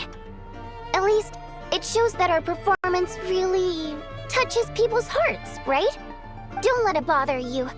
It certainly doesn't bother me. She's showing a lot of restraint. Well, I'll be sure to let Odette know how much you adored her performance. Please don't say that. I always love your performances too. It's just that inspiration struck at the wrong time today. I'm usually all ears. I know, I can tell. That's why I value your opinion. I'm sure some people can't stand it when others praise their coworkers right to their face, but not me. No, sir. Fair enough. I still feel kinda bad, though. But you know what I really can't stand? People who only show up to the theater to pretend that they're cultured. Makes me sick to my stomach. Oh, yeah, 100%. There are too many of those people around. By the time they're walking out the door, they've forgotten all about the show. What's wrong? You look furious. I don't know if you've heard about the boss of the Iskra manufacturing plant. He isn't even a theater investor, but he always demands the same privileges as actual investors. Box tickets only, premium drinks, even the right to request specific songs. Well played, Vodyanitsa. Seems like she's harnessing her rage to steer the conversation back on track. Now that you mention it, I've interacted with that guy before. I gotta say, everyone holds him up as an example of a benevolent businessman, but I don't know. I don't see it. Yeah, he couldn't care less about what's happening on stage. He's just there to flaunt his social status. I hate that I have to prepare programs for guys like that. What's the big deal with that factory he runs anyway? I asked around a bit and heard some pretty shocking stories. Sounds like he's just another greedy capitalist. Oh, really? Yep, the things people are saying are pretty damning. Low wages, insanely long working hours, equipment running around the clock. And as if that's not bad enough, he also strictly forbids his employees from giving any kind of interview. Project Stuja has now been extended so many times, we're at the point where crystal rations for the common folk are barely enough to survive on. Yet he even wants to get his greedy hands on them just to boost his own profits. If the rumors are true, he's in serious violation of the law. Interesting. So you've heard about it too? What? So it's really true? Who knows? I've only heard the same rumors you have. But there's no smoke without fire. The Rooster's been coming down on us hard lately, demanding that we track and trace every single batch of Crystal. My coworkers in the Department of Energy have been tearing their hair out over it. The Rooster? I didn't realize he cared that much. Yeah.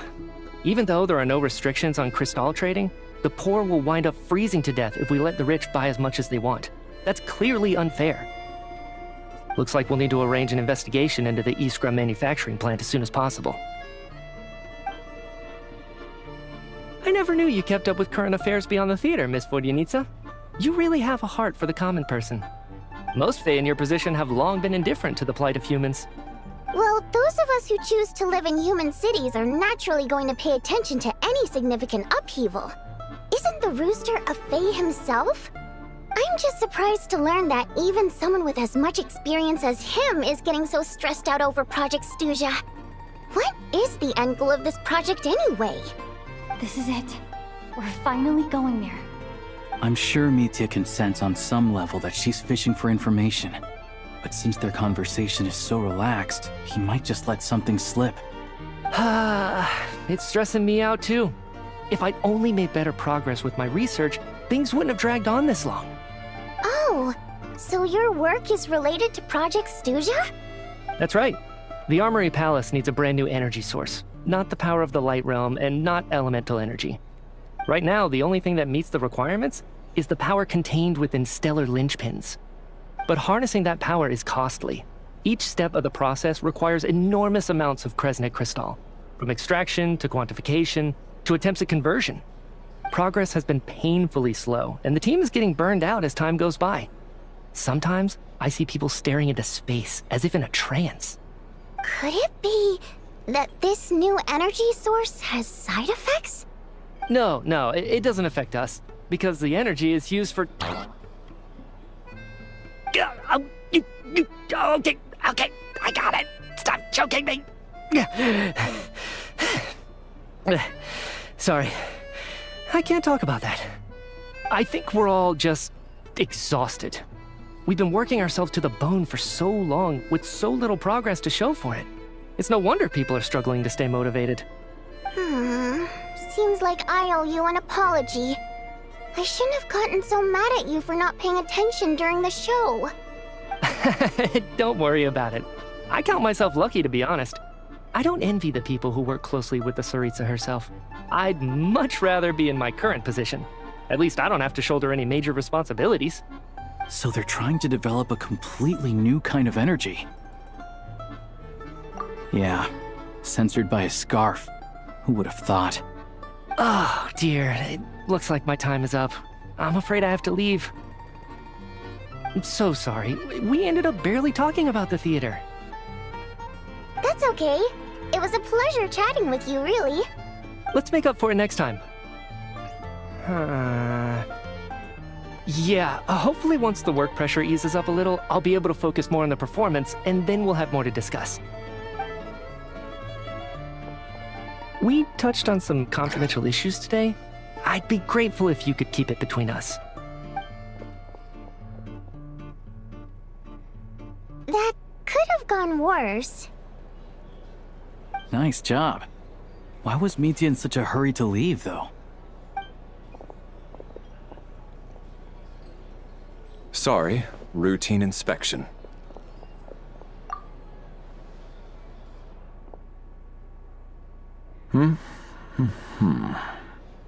Okay, let's go. So he wasn't rushing to get back to work.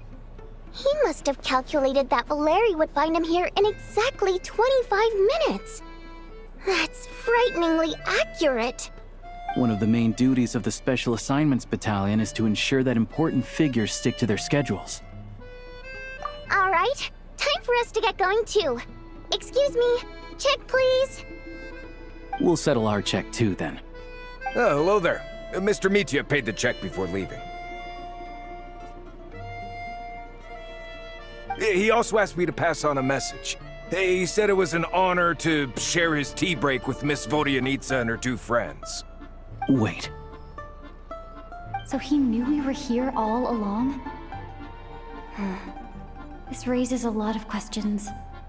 Did he deliberately mention the new energy source so that we'd overhear it? Maybe his work isn't confidential after all. Maybe the key here is the purpose of this new energy. I guess that's the next thing to look into.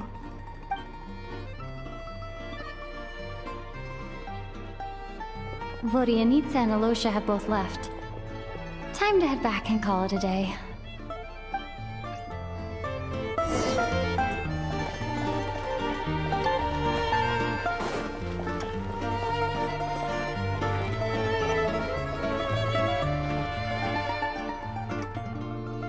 You're back! Here pretty early today. Paimon was just gonna mention that. After she woke up today, Paimon felt like her temperature was completely back to normal. But her strength still hasn't returned. Still, there's some good news. Paimon thinks she might have figured out the source of the problem. It's like there's some kind of mysterious power affecting Paimon. Paimon's never felt this way before during any of her travels. She only started feeling this way since we arrived in Snezhnaya. That's right. The Armory Palace needs a brand new energy source. Could that have something to do with this? What is it? You're making that face again. You know, the one you get whenever you have a light bulb moment?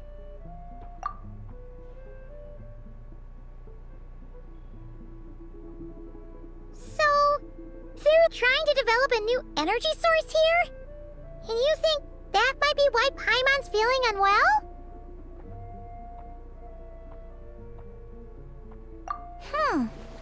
Well, Mitya denied that the energy they're researching has any side effects. Although, he did say that people working on the project have been having issues with their concentration and short-term memory.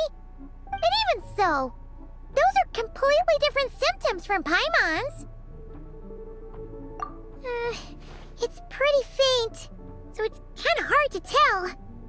But, if anything, it seems like it's coming from roughly the same direction as the Armory Palace. Sure, Paimon's with you there. But how, though? The robot only has a limited amount of intel. Oh, great point! They argue about Project Stuja every day. If we could sit in on one of their sessions, we might pick up some new leads. Good idea! Oh yeah, while you were out, Paimon tried all all the yummiest looking desserts in the Potpourri restaurant. This one seemed right up your alley. So, Paimon saved some for you. Come try it once you finish writing your letter.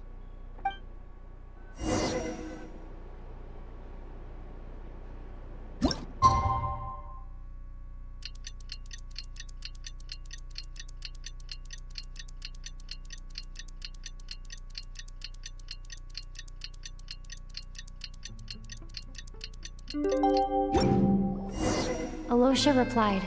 He says that we won't be able to speak at the Vecha, but he can arrange for us to attend as visitors. Time to get ready. Then head to the Snezhnograd Vecha.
Miss Vodyanitsa, prima donna of the Korolievsky troupe. What a surprise meeting you here. Will you be sitting in on a session of the Vecha? Sorry, I'm not taking interviews today. Oh good, you're here. The session's about to begin. Let's get inside. Please wait, Miss Vodyanitsa. Could you introduce me to your new friend?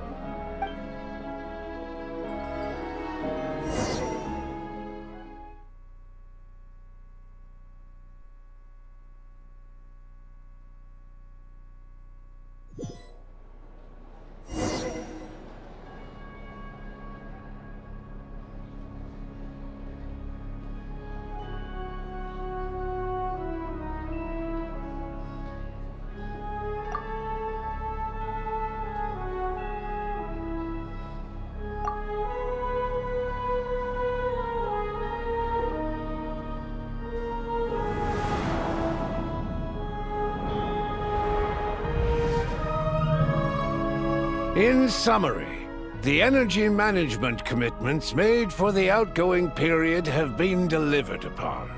Furthermore, both the production and consumption of Kresnik Crystal show clear signs of stabilizing.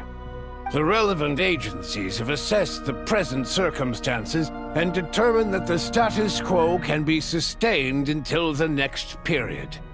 For detailed statistics, I would refer you to the industry reports that have been distributed to all persons present.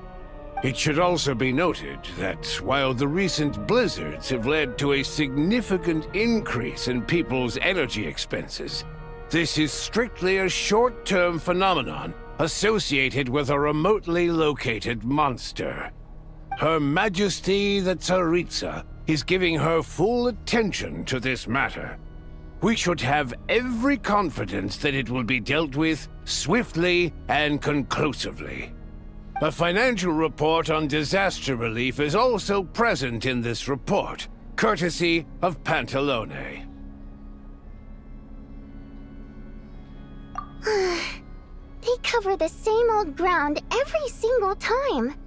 The rooster never seems to mind, but everyone else is getting tired of it. There's a general lack of trust. People aren't seeing any tangible benefits that affect them directly. Of course, none of that will be reflected in any of the reports on the table.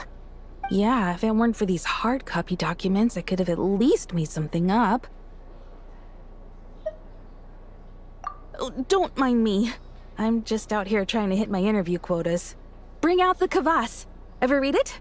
Best-selling newspaper in town. If I remember correctly, you guys don't even have a sales permit. You have to sell from stalls on the street. Okay then, best-selling street stall newspaper in town. Still counts.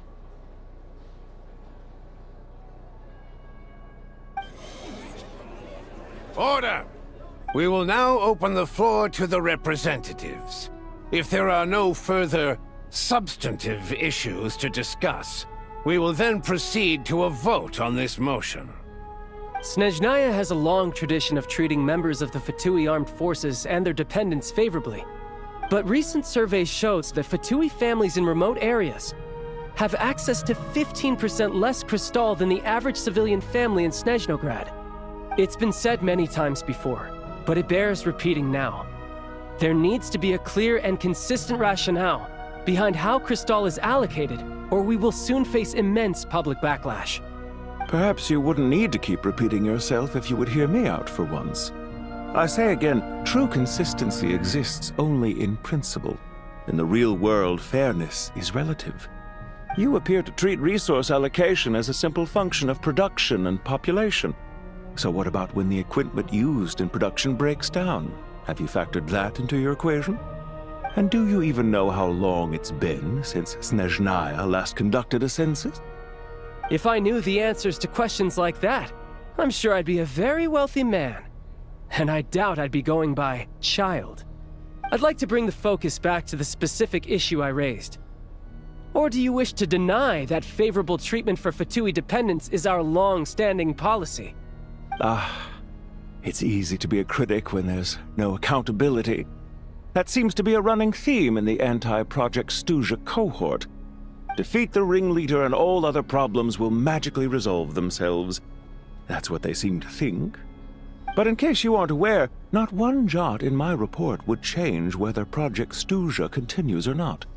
So you have no intention whatsoever of finding a solution to this problem? On the contrary, I'm the only one here who ever brings solutions. Child opened by speaking up for the armed forces. Regrader struck back with style and a war of words ensued.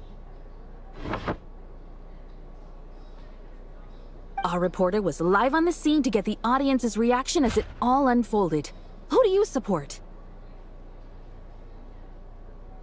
The people have spoken! Child received raucous applause from the crowd as he pushed Regrader onto his back foot with a relentless barrage of questions.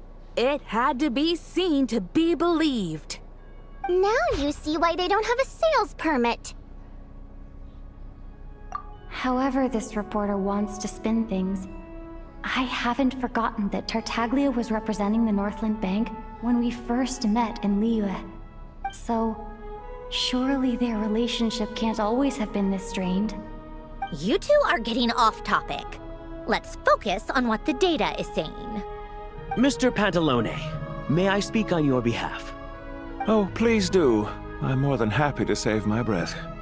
Crystal distribution policy undergoes modifications with each new period.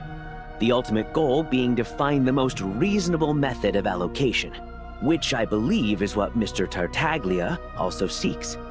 But I fear many may have been misled on this topic by extremist activists. To clarify, Project Stuja is not the root cause of the problem. It is merely a framework for resource distribution.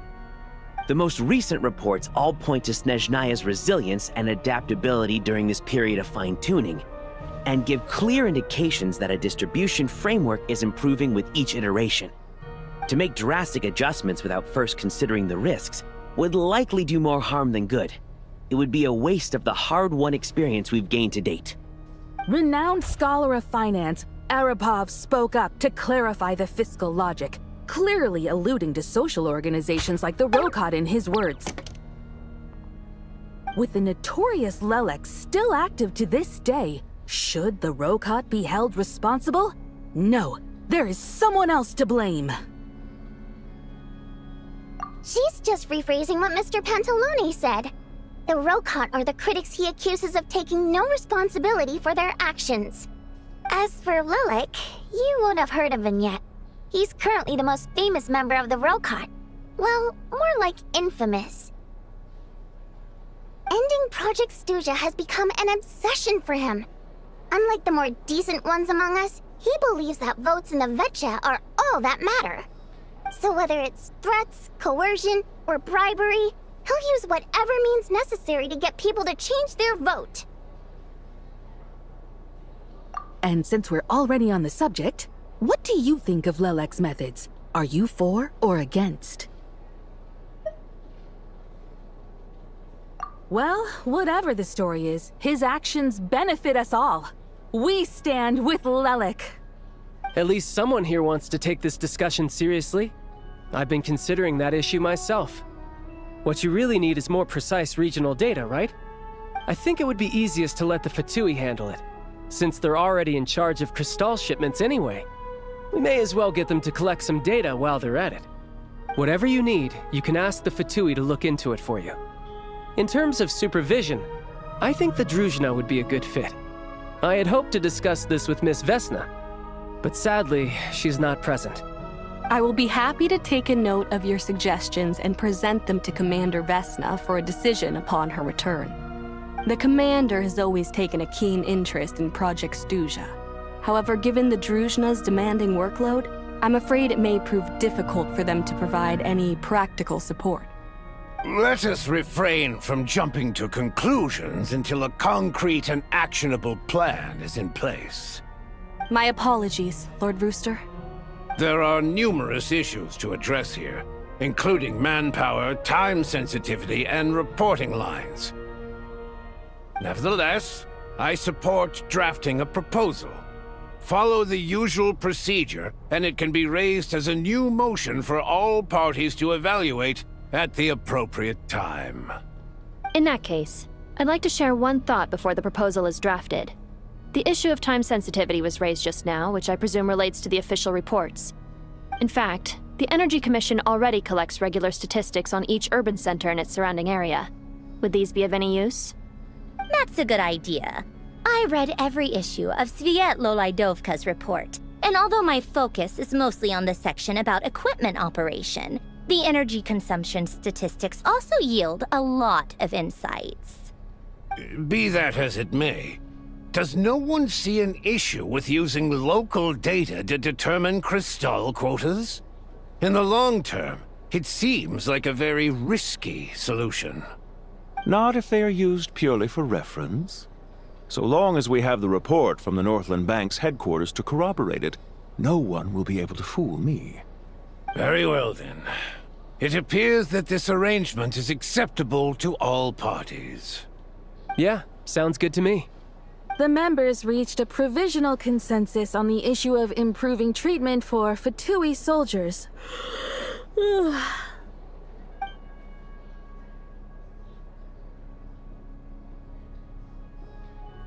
Today, the prima donna of the Korailievsky troupe attended a session of the Snezhnograd Vecha in the company of a most charming young lady. The question on all our minds is, what is the true nature of their relationship? Write anything like that again, and I'm revoking your permission to interview the troupe. Got it?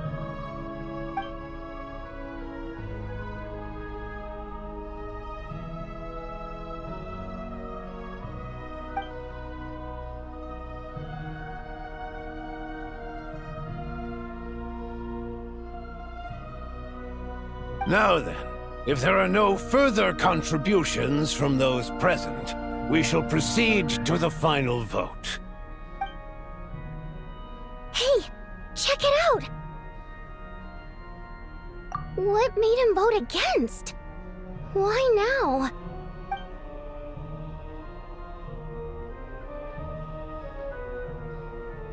The votes have been tallied. Those in favor of continuing Project Stuja total 61%, securing a clear majority. That was too close. The margin has shrunk yet again. Chuganov was a huge loss. I'll bet Lelek is behind this. I wonder how Pulcinella will respond this time. Chuganov. I see. Lelek strikes again. Yes, go, Lelek. Once Project Stuja is defeated, our unwavering support at Bring Out the Kvass will finally pay off when we make our comeback. I can taste our victory already! In accordance with the result of this vote, Project Stuja will remain in effect until the next Vecha period. Finally, may I remind us all, we debate only for the greater glory and solidarity of our nation. May the aurora shine ever on, and the tundra always stand firm. The session is concluded.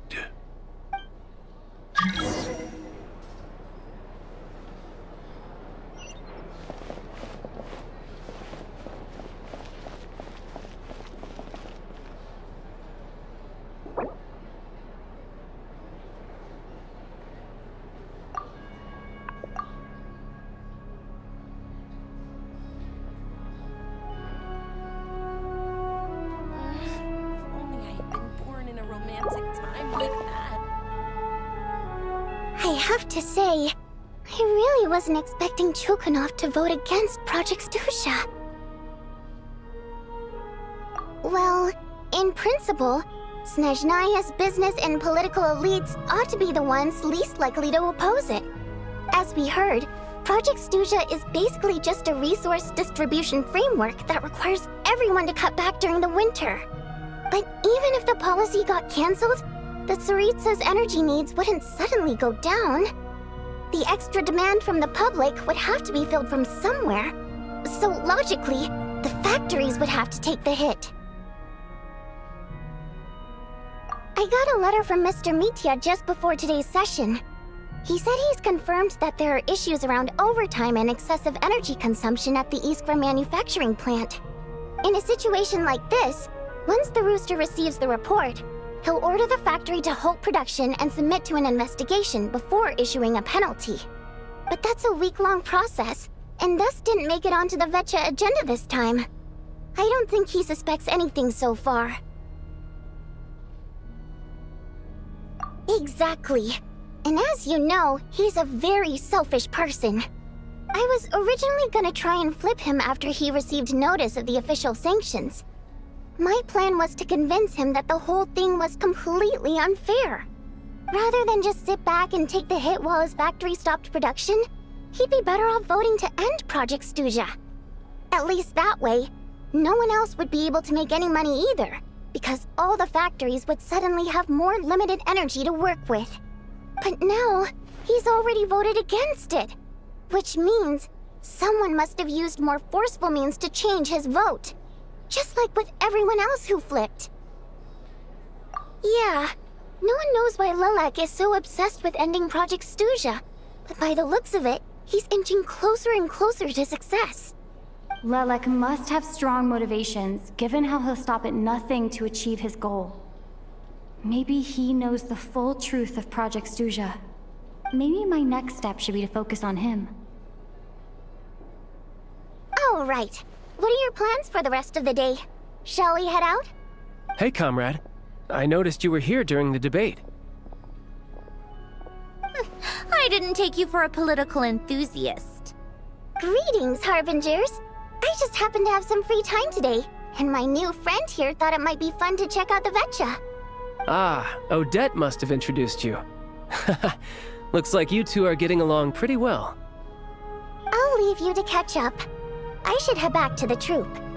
Sure. Break a leg and all that.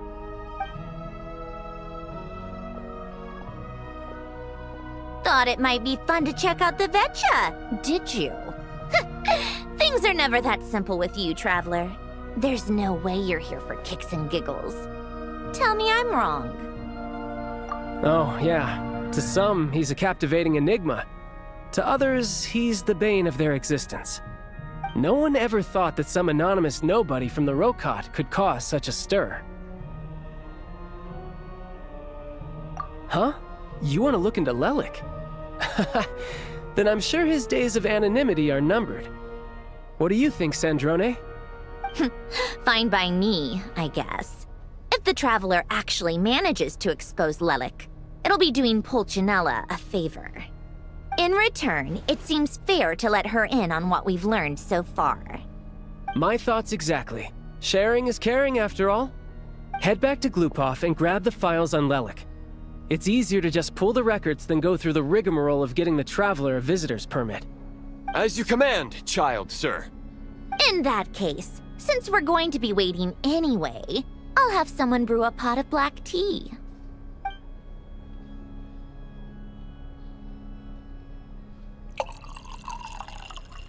One common thread among the many incidents Lelik has been involved in is that the victims are all too scared to share any real information about him.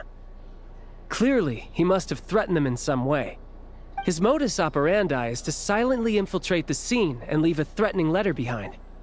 But neither the letters nor the crime scenes ever yield any clues to his identity. So all these files have to offer are short statements by the people affected. They don't give us a lot to go on. If nothing else, it shows we're dealing with a trained professional who's versed in counter-surveillance. Yes, and to that point, he often strikes in highly secure locations. The victims are high-ranking and influential people who take their personal security very seriously. Somehow, Lelik slips right into their rooms without making a sound. There's never any eyewitnesses, nor the slightest trace of a break-in. If he can get in and out undetected, it means he can strike without warning. Not that that's ever happened so far, but the thought is enough to scare these people sleepless. It's hard to believe that a human being could pull this off flawlessly every time, so they switched the focus of the investigation to Faye. Unfortunately, no one's found anything yet. Careful, don't underestimate me. Although truth be told, I'd probably find it hard not to blow my cover. Direct confrontation is more my style. We haven't ruled out the possibility of Lelik being human. It's just, there can only be a handful of people in all of Teyvat who'd fit the profile. Faye, on the other hand, plenty would have the ability, but few would have the motive. No, not as strong as me. You'll never find the culprit with criteria like that. Let's go with a little weaker than me. Oh, you hit me right where it hurts. I'll admit, he's strong and meticulous. But can we at least limit this to candidates who have something to do with Snezhnaya? She's just trying to find a reference point. Stop getting fixated on who's stronger than who. But that's the most important thing. In my opinion, anyway.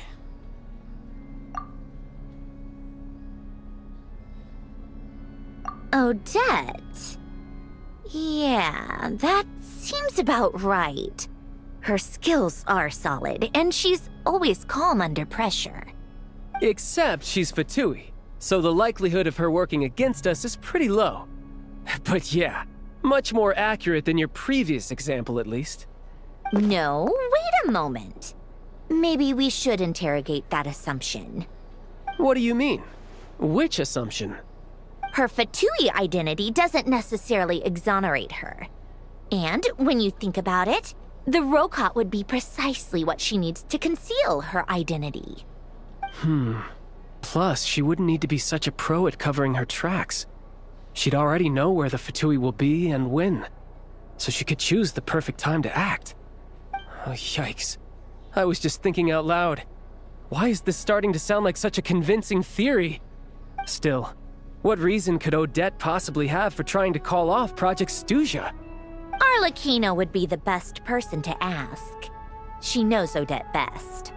Unfortunately, she isn't back yet. Rosaline used to open up to her in private about her struggles with Odette. As I'm sure you can imagine, Arlecchino is quite a lot better with children than Rosaline was. She gave her some tips on how to handle the situation, and Rosaline managed to reach a settlement with Odette before leaving. So I suppose there were at least no lifelong regrets left behind. Beyond that, I don't know the details about that side of things. But I do know that Odette definitely has a motive to hold a grudge against Project Stuzha. The reason being, her father passed away during the early stages of the project. That was back before it had been named Project Stuzha, when things were still being worked out. But in essence, it's remained the same ever since. Huh, the more you know. Rosaline was always so self-centered. I never understood why she started paying so much attention to Odette. Is that such a surprise? If you cast your mind back, you may remember that Rosaline and I weren't exactly close. We had tea together a few times, but that was about it. Odette's past is no secret. Her father was a fatus and her mother was a very famous ballerina. On the surface, it looks like she followed right in her parents' footsteps. But the truth is quite a different story. After her father passed away on a mission, her mother was overcome with grief. She broke her leg during a performance and could never dance again. Odette was only interested in ballet at the time, but this tragedy left the family with both breadwinners gone. They could barely make ends meet. Per Capitano's policy, family members of Fatui who died in the line of duty had to be appropriately accommodated and provided with adequate assistance. So, regardless of how Rosaline may have felt about it, it fell to her to resolve the issue of Odette's family's livelihood. In the end, the solution they agreed upon was to have Odette join the Fatui. Right, because the alternative would have been a one-off compensation payment, I guess. In that sense, joining up was definitely the better option. Still, she must have had mixed feelings about it, right? If she doesn't even like the Fatui. It's just a theory, a possibility. But as a motive for Odette to become Lelic, it holds up. That said, I have no idea where Odette's head is at right now, or what her conflict with Rosaline was about. Plenty of people were on bad terms with Rosaline. I have no intention of trying to figure it all out. Yes, but there's not much point in discussing that now. Yeah, back to Lelic. Since our investigations so far have turned up next to nothing, we've got nothing to lose by trying a new angle. Funnily enough, Tonya and I had actually made plans to go to the theater tomorrow to watch Odette's rehearsal. Unfortunately, thanks to this Lelic situation, I'll be stuck working overtime again. Which means you can go in my place. No point wasting the ticket. Plus, you'll get to meet Tonya. Spirit Seeker. Quite the classic ballet. It was passed down through Odette's mother's family for generations, though it hasn't been performed in years. But Odette's been practicing it diligently, and it's finally ready for a return to the stage. Excitement is through the roof. Tickets for the official performance sold out long ago. Tonya's excited for it too. She's desperate to see it no matter what. Personally, it's not really my kind of thing, but since she's my little sister, I had to figure something out. I've actually seen it several times before.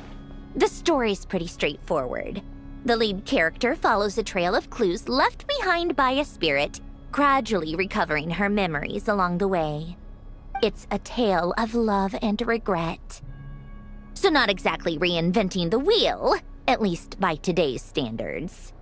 But when that classic melody kicks in and the lead character begins to dance, it always gets me.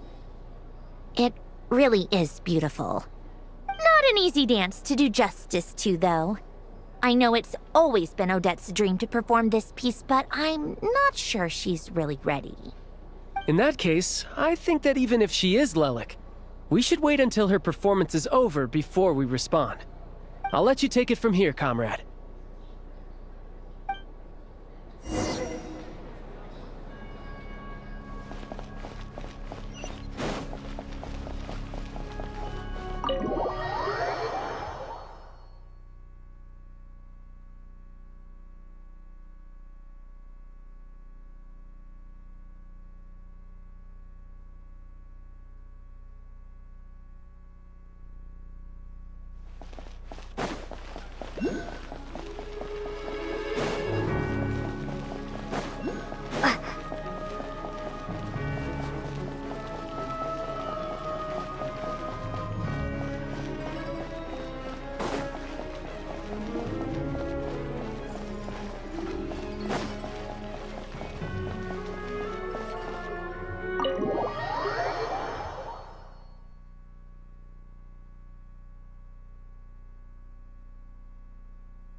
made a ton of progress today. It's good that everything's going so smoothly. Next step is to head back to the theater and get a clear answer from Odette. Either way, Paimon doesn't get the sense that she's a bad person. Sure, she might have done some pretty extreme things, but Paimon bet she has her reasons. Maybe this is going too far, but like, with everything she's managed to do so far, wouldn't it make more sense in theory to be even more, you know, heavy-handed? Why leave a letter when she could, well, we know there are plenty of other ways to keep people in line, right? The point is, she could have gone further, but she didn't. So, if it is her, she's got some principles at least. Yeah! Well, all you can do is follow the facts wherever they lead. No change, really. But that thing Paimon told you about yesterday? Paimon feels like she can sense it more clearly now. Hearing you talk about your day makes Paimon itch for an adventure. If only she could be there with you so we could experience it all together. Yeah, I wish you could be there too. I'm not used to adventuring alone. But don't worry, we'll get to the bottom of this. Guess it's just one of those things. Never mind. Paimon will behave herself and keep resting.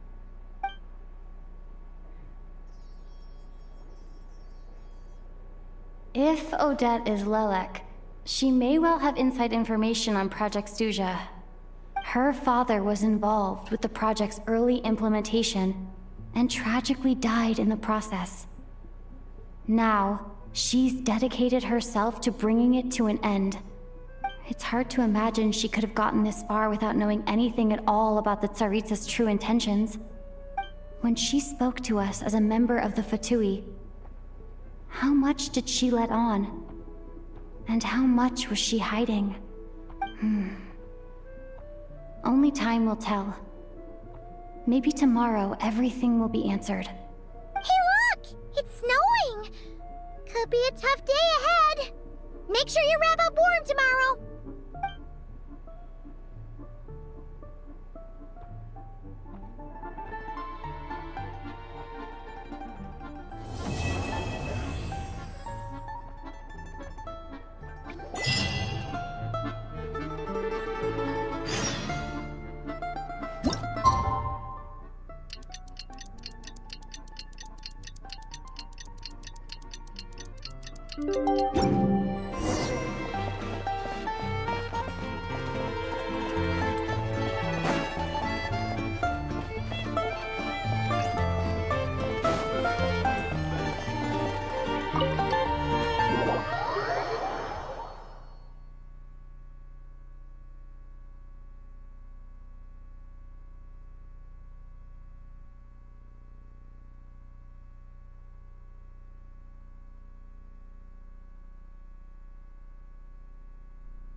It sure is cold today.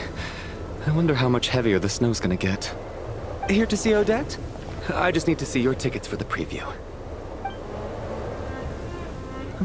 Perfect. Thank you. I'll hold on to your tickets. Come on in. It's freezing outside.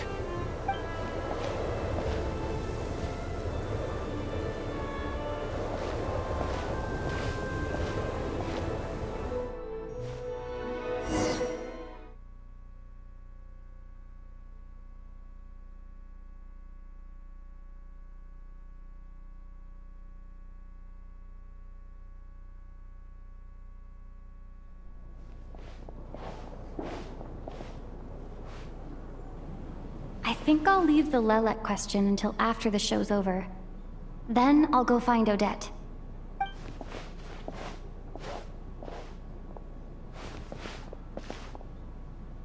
Child said he was originally going to come with Tonya, so I'm guessing Tonya's already here somewhere. Is there anyone here who looks like a Tonya? Let's see. It's a small audience. Makes sense for a preview. But wait, I do see some familiar faces. Mr. Chuganov's back again by the looks of it. Oh, and is that Mitya? And that Fatui officer, Valeri. Guess he must be playing cat and mouse with Mitya again. Oh no, it looks like the show's starting, and I still haven't found Tonya. Never mind. I'll just have to take a seat for now and see if I can catch her afterwards.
Members of the audience, I'm a staff member here at the theater.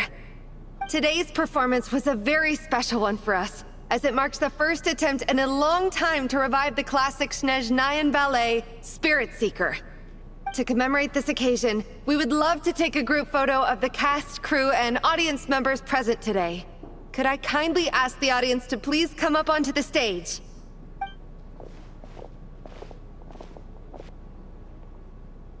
All right, everyone, huddle in a little more. Now, look at the camera. 1, 2, 3.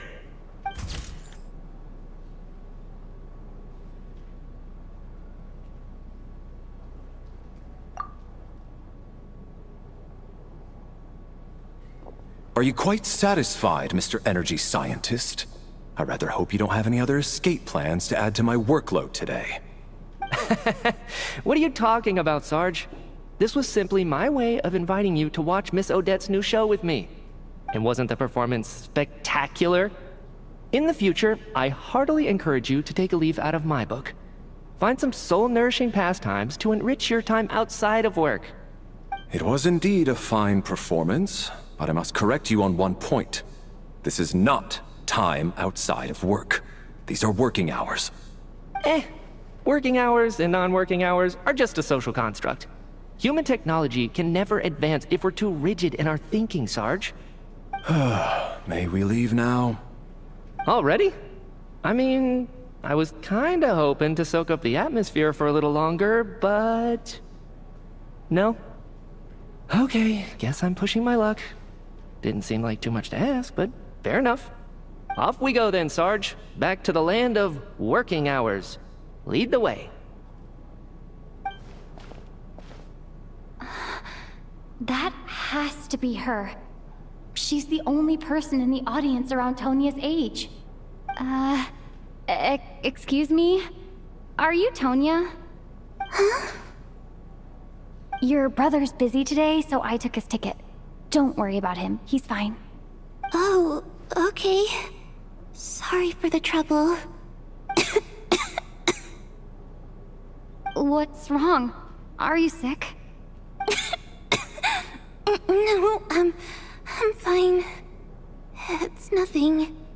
Maybe she caught a cold on the way here because of the weather?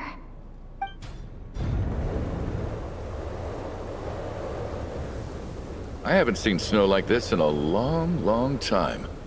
It's most unusual.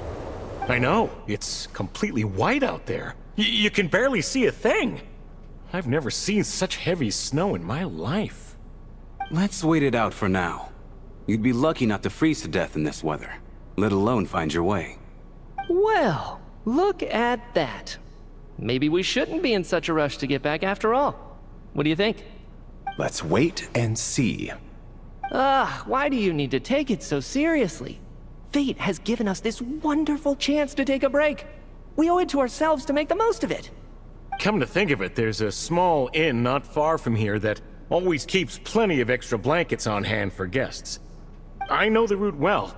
Shall I head over and borrow a few blankets? That way, anyone in a hurry can wrap up warm for the journey back. Just remember to return them next time you're over this way. Sir, there's really no need to go to all that trouble. Hey, it's no trouble at all. Wait here, I'll be right back. What a kind gentleman. Very good. My wife and daughter are waiting for me at home, so I shall be heading back as soon as I get my blanket. So... are you expecting us to go back to the Armory Palace wrapped in blankets too? Don't worry about that. I made arrangements in advance. Should I not return to the Armory Palace within 3.5 hours after Operation Showtime begins, an armed squad will be sent to collect us. They will escort us back. You are one of our key military personnel, so any weather-related risks must be eliminated. Operation Showtime? So, wait. Every single time you drag me back to work when I sneak out, it's a whole official operation? I gotta say, you've really turned this into quite a moral dilemma for me. It's snowing pretty hard out there. I think you should stay here for now. You seem a little under the weather. Sure. My brother might come pick me up in a bit anyway. Time to get to work. I should head backstage and find Odette.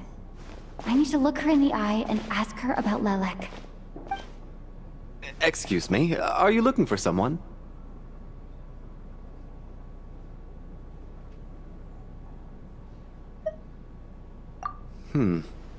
How do you know that Miss Vodyanitsa is backstage?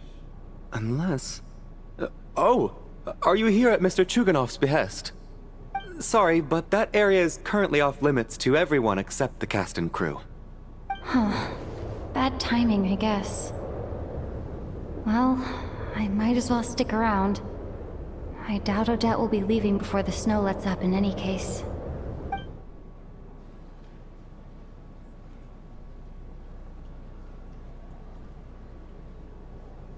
What happened to the gentleman who went to fetch the blankets? How has he still not returned? I was thinking the same thing. It's still snowing very hard.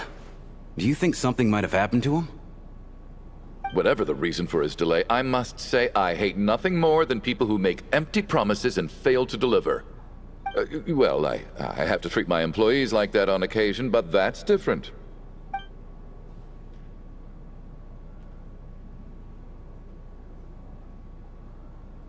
You seem anxious, Mr. Valeri. It's been nearly 4 hours since I left the armory. The army should have arrived to extract us by now. They know how much I despise tardiness and disrupted plans.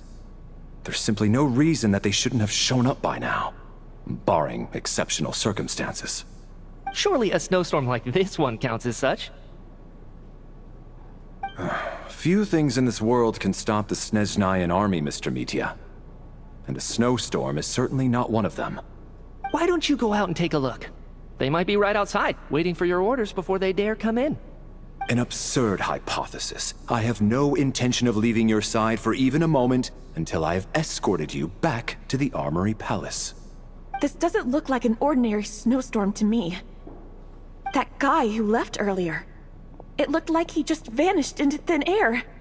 Either that, or my eyes were playing tricks on me. A man-eating snowstorm? Come on. Night hasn't even fallen yet. Spare us the ghost stories.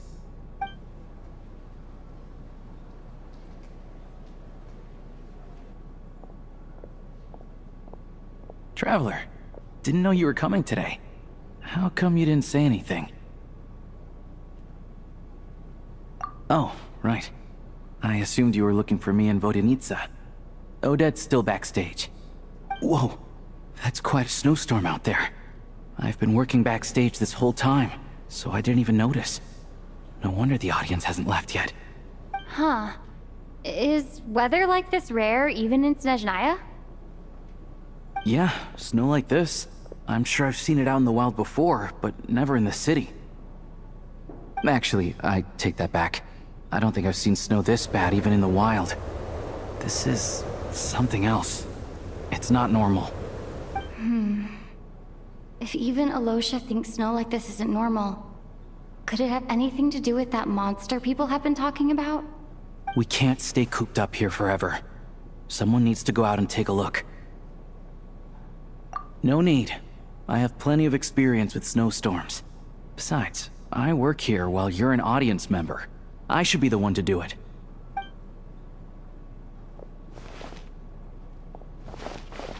Everyone by the door. Careful not to let the snow soak into your shoes. In a snowstorm, you gotta look after your toes above all else. Heading out, my man? Be careful. I've been told the snowstorm eats people alive. Thanks for the advice. I am planning to be careful. I just want to take a quick look at the situation out there.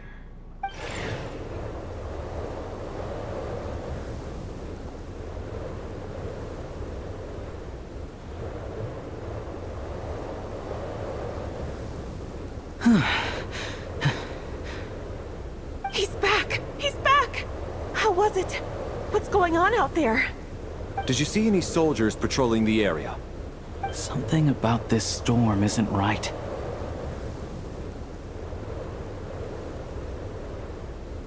There's no one out there. I didn't see a single soul. And something in the air gives me the creeps. This isn't your average snowstorm. I suspect it might be related to recent events in our nation. I strongly advise everyone to stay here until the snow dies down. Are you serious? So all of us are trapped here now? That sounds a little far-fetched to me. You want to go outside and see? I, for one, am not risking my neck in that weather. This just turned from a minor delay into a major hassle. We can only hope that our friend who went to fetch the blankets just ditched us and went home. Is it really that bad? But my daughter, I won't be able to read her a bedtime story tonight. Huh? What are you all still doing here? Whoa! It's snowing hard! So now we're stuck here? Oh, this is terrible! Luckily, it was just a dress rehearsal today, so there aren't too many people here. On the bright side, the theater's always well stocked with supplies. If the snow still doesn't let up as we get into the evening, you can spend the night here, everyone. At least, I assume that's alright? Odette? Fine by me. This seems like a sensible backup plan under the circumstances. My thanks to the theater for being so accommodating. What are you staring outside and praying for, my man? You anxious to get home too?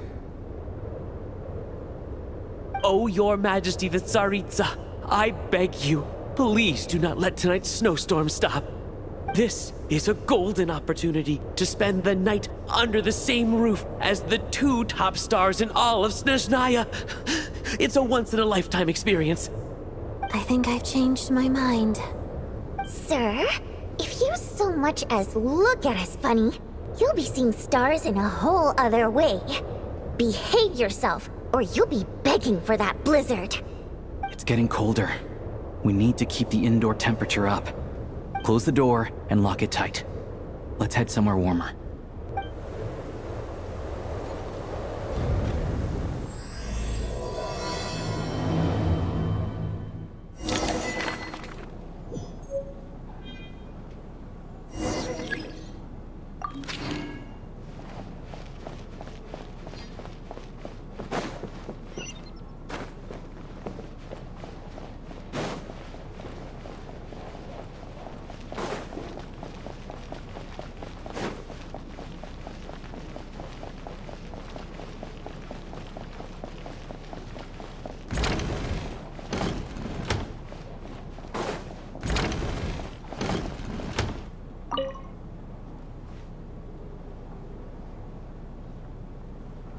I don't think it's ever been this lively backstage before. I didn't know you were coming today. Hey, have you seen Chuganov? I heard he was coming today. Have you spoken to him at all? I'm with you. This could be just the chance we need. Yeah, I gotta figure out a way to coax some more intel out of him. I want to know why he suddenly changed his stance on Project Stuja. What exactly happened before the most recent Vecha vote? For the Rokad, or just out of personal interest? Shh! There are other people around. Don't say the R word.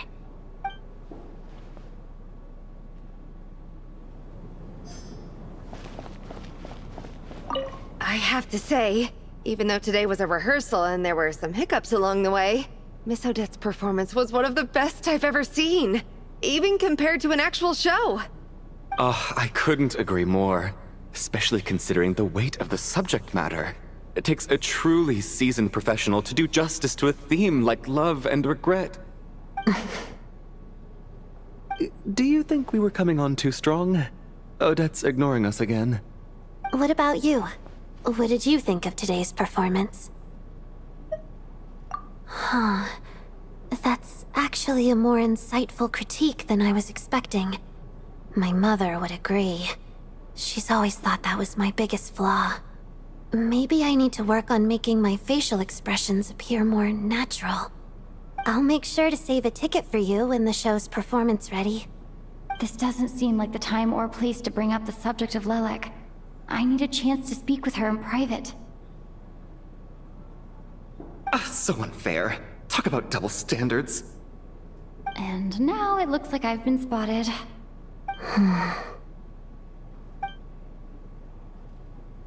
You know Mitya too? No, I don't. I just have a feeling that he might be dangerous.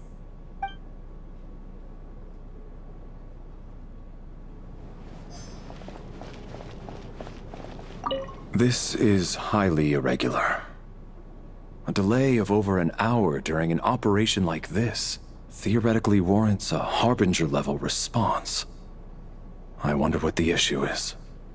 The storm, or something else. Sarge, the day you learn to let go and just enjoy moments like this is the day you'll finally understand the meaning of life. Why, hello, ma'am.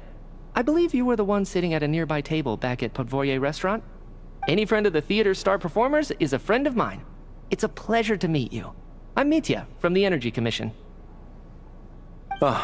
Greetings. Major Valeri, head of the Special Assignments Battalion. Armory Palace Royal Grenadier Guards, 1st Regiment. I am here to ensure Mr. Mitya's personal safety. Please let me know if I can be of any assistance. Miss Traveler, I cannot help but notice that Miss Odette is stealing glances at me. Any idea what that could be about? I've racked my brains, but I can't think of anything I might have done to offend her. Perhaps she noticed me spacing out during her performance? What? You mean I really did do something to upset her? Well, thanks for letting me know. So, Mr. Mitya, is your work related to Project Stuja? Yes, that's right. The higher-ups in the Fatui transferred me from the Energy Commission to the Armory Palace because they wanted me to... Really? I can't even talk about that? Pretty sure it counts as part of my private life. All right, I won't say anything. Sorry, traveler.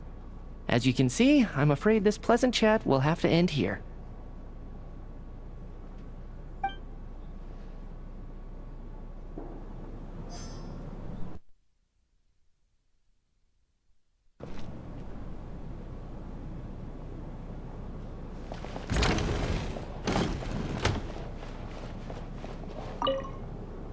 And then there's the aristocrats. Easiest of all to deal with. You don't need to use any force whatsoever. All you have to do is show them the rope you plan to tie them up with. I don't. Do tell. Because nothing horrifies them more than the thought of a cheap, coarse rope leaving creases on their precious million more coat. They'll do whatever you ask to avoid that fate. Unexpected, but funny nonetheless. Tell me another one. Oh, look at that. I got myself a new listener. Hey there. Let me introduce myself. The name's Shram, and I'm a mercenary. The kind that gets paid to do odd jobs for rich folks. And I am Chuganov, an entrepreneur. If my name is unfamiliar to you, you will no doubt have heard of my factory, the renowned Iskra manufacturing plant. Are you really that famous, Mr. Chuganov? How come I've never heard your name before? Excuse me? Is that a joke? Or are you being serious? Oh, I'll have to ask my rope later. It's probably tied up more entrepreneurs than I've ever heard of.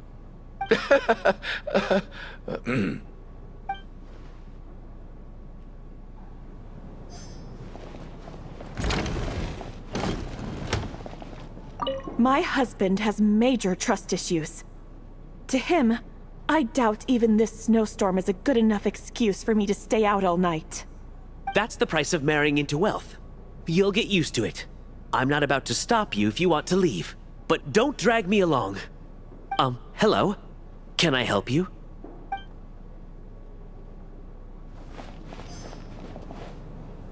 How are you feeling, Tonya? I'm fine. Sorry to worry you. I'm used to it by this point. I take medicine for it. My brother usually helps to get it ready for me.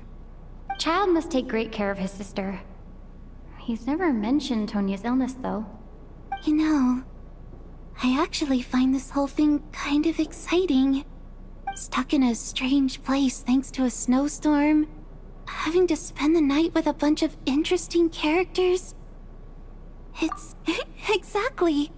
It's like one of those stories where an ordinary school trip turns into a magical adventure. I've always wanted something like that to happen in real life.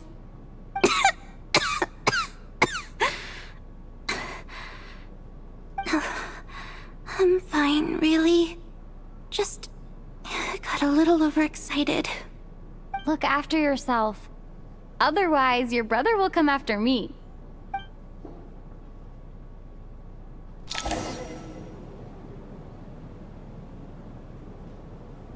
How's it looking, Alosha?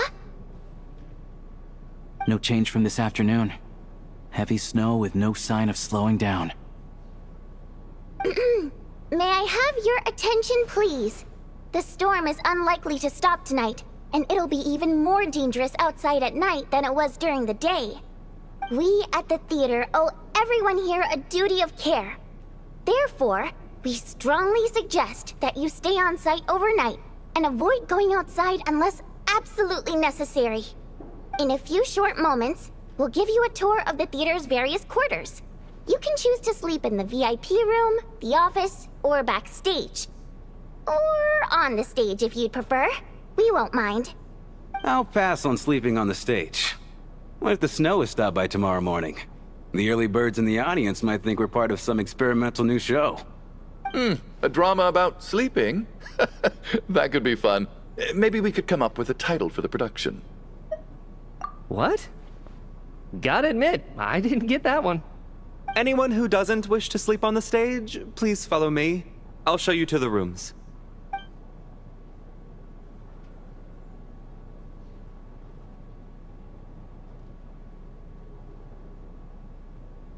I guess I'll call it a night. Though, I feel like I won't sleep very well without Paimon here. I'm sure she'll be worried that I haven't made it back yet. But as long as she looks out the window, she'll probably realize what's holding me up. I wonder if she's feeling any better yet? At least she hasn't been getting any worse. Still, I should try and get back first thing tomorrow morning.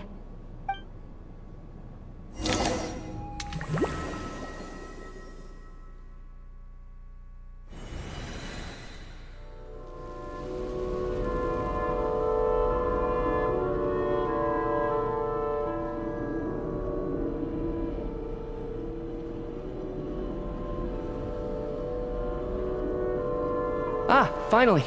Welcome back to the world of the living, lazy bones. I was about to wake you. The black mist is almost on us. Still waking up, huh? You know, the black mist. It's been chasing us from below ever since we were born. You're just dozy. There's no way you've forgotten. Come on, let's keep heading up. Onwards and upwards is the only way to survive. Don't listen to a word those black mist cultists say. Here we go again. That endless march toward survival. What's going on? That black mist down there is creeping me out. And it's rising. Guess I should head upwards and get away from it. The black mist cultists believe that being swallowed by the black mist leads to everlasting peace. But if you ask me, they're just lying to themselves. We're the only heretics left. The only ones who refuse to give in. We have to keep going. But how do you actually know that they're wrong? Dangerous question there, Torgov. The moment your faith wavers, you start a chain reaction that ends in the collapse of your will. Put the question out of your mind.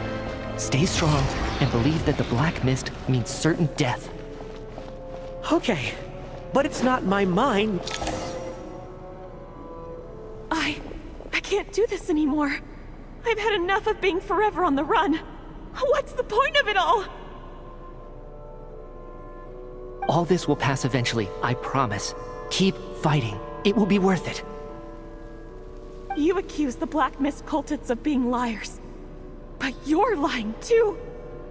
There is no end to this path. It keeps going up forever. There was never any hope to begin with. The cult of the Black Mist has poisoned your mind, Sobolova. Are you thinking of giving up as well? I am. I think I'll take my chances with the Black Mist over this perpetual torture. As much as I detest the Black Mist cultists, I'm just too weary. Then I bid you both farewell. Let me put my personal opinions aside for a moment and say, I hope that you both find peace within the Black Mist. Fate always appears so impossibly complicated. But at moments like this, its raw simplicity is laid bare. Their fate was sealed from the instant they entertained doubt. From then on, the outcome was both inevitable and irreversible. Let's go.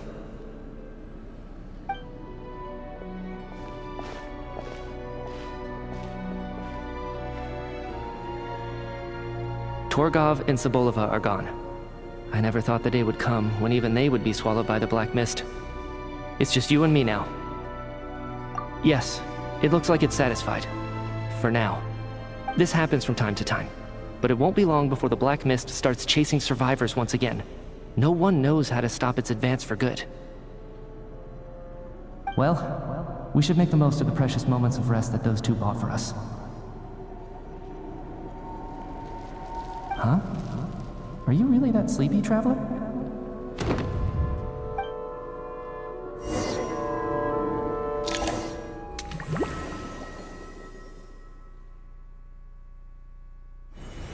Ah!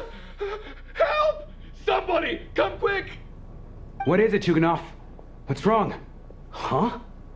Is it morning already? What's all the commotion? Sounds like it's coming from next door.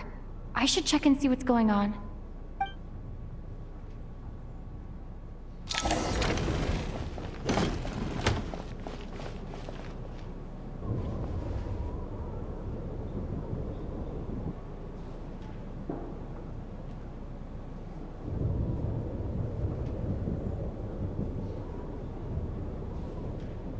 Don't look, Miss Tonya.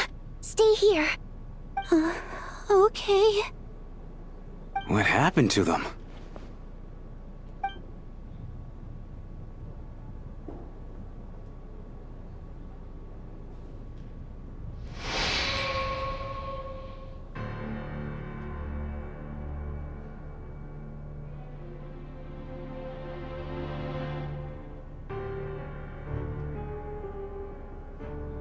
These two people have passed away. And the strange thing is that somehow I knew this was going to happen.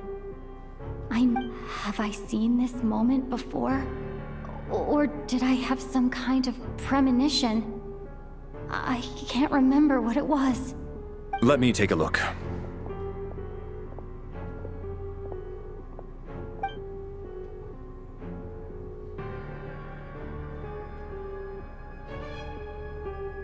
No vital signs in either of them. They're dead. The cause of death, however, remains unclear. No wounds on the bodies, no signs of a struggle, and no skin discoloration caused by the buildup of toxins. But just last night, they were chatting and joking away. This is so sudden. Could they have had pre-existing medical conditions? Even then, the odds of them both dying of sudden complications on the same night are extremely low. It's hard to believe that they died of natural causes, nor does this appear to be a suicide. Who was the first to discover the bodies? It was me. But these deaths have nothing to do with me, officer. I got up early because I wanted to see if the snow had stopped.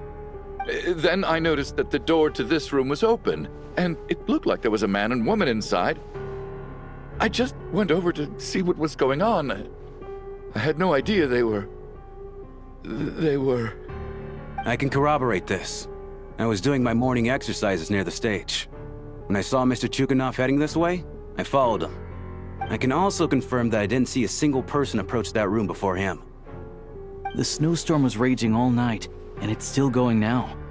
There's no way someone could have come in from outside, correct? You mean an intruder? No, not possible. I slept by the door last night as a precaution. There's no way I wouldn't have noticed if anyone had tried to open it. Everyone, split into pairs and search the theater for anyone in hiding, or any signs of suspicious activity. I'll follow up with a full search of my own shortly. Go, there is no time to waste.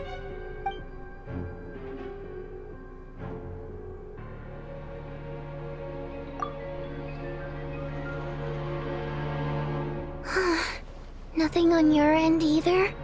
Backstage is clear. No signs of suspicious activity.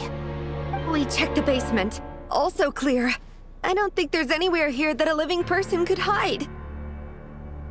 Are we certain that the theater doesn't have a back door?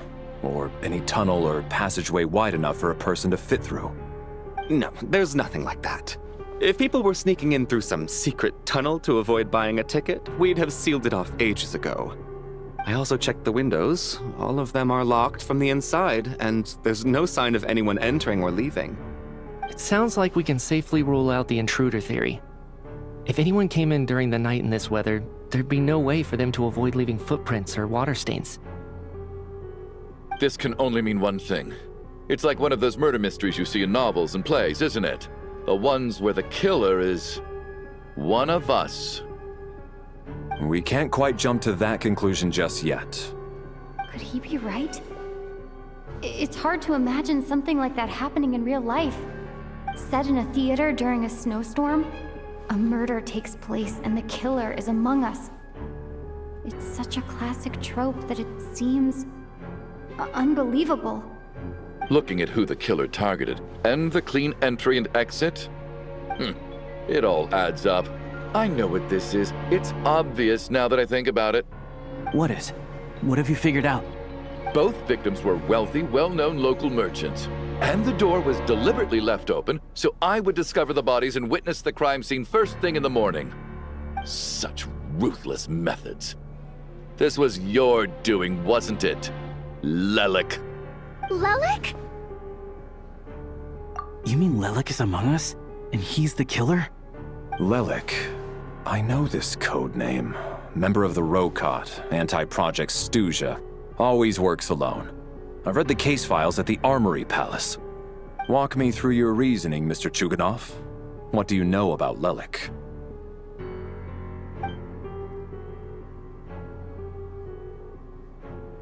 What now, huh? What now, Lelik? What more do you want from me? I already voted against Project Stuja at the Snezhnograd Vecha.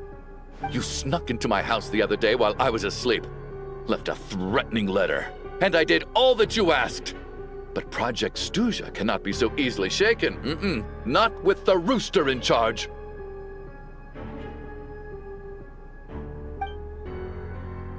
So he really was threatened by Lelik. That makes sense. And now you're resorting to murder to threaten me. Isn't that right? I knew it. The Rokot despises the rich. The lives of the wealthy are but refuse in your eyes.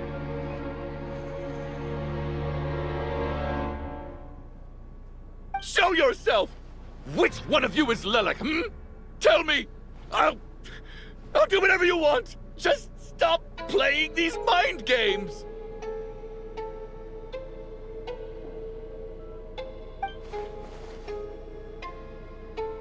Was this really Lelek's doing? Would Odette really do something like this? If Odette really is Lelek, this seems out of character. But then again, how well do I really know her? I'm probably the only one here with a compelling theory about Lelek's true identity. But if I reveal it now, I'll be putting Odette in the line of fire. What should I do? I don't think it's likely that Lelik killed anyone. At least from the stories I've heard, he's never killed anyone before. And his name has never come up in connection with any murder cases. Besides, even if Lelik did want to threaten you, why resort to such an extreme and roundabout method? It's not his style at all. Vodyanitsa doesn't know that Lelik might be Odette, but her assessment is pretty much identical to mine. Miss Vodyanitsa, why do you suddenly feel the need to speak in Lelik's defense? Defense? Oh, no, it's just... I'm worried that we're jumping to conclusions here, so I wanted to share my point of view. Also, I don't think the Rokot is as bad as you're making it out to be. Well, if you think I'm so wrong, what's your theory then, Why don't you tell us who the killer is? The case is still evolving, Mr. Chuganov. Please do not prevent others from expressing their opinions so early on in the discussion. Even so, there's no denying that the recent threat received by Mr. Chuganov may well be an important clue. So there's still a good chance that Lelik is right here among us. I can't do this anymore. I don't care if it's still snowing outside. I have to get out of here. Whoa, take a beat. We all know it's far too dangerous out there. Even the soldiers can get to us. Go out there, and whoever this Lelik is, they're surely not going to murder anyone in broad daylight. Be sensible, my man. You're safer inside. As much as I regret having to say this, I'd like everyone to cooperate and refrain from exiting the premises until further notice. Because as things stand, every one of us is now a suspect. Unless anyone has further information to share, let's adjourn for now. Feel free to keep searching for clues, but make sure you don't go off alone.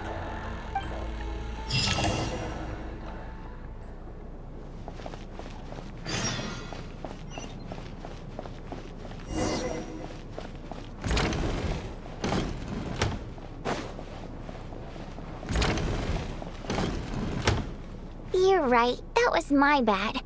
It was a knee-jerk reaction. I didn't think it through. Luckily, no one suspected my identity.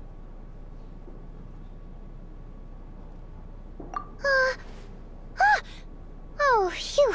It's just you. I thought someone was eavesdropping. Since Vodyanitsa and I were on the same page earlier, I think I should share my thoughts with the Rokot members first.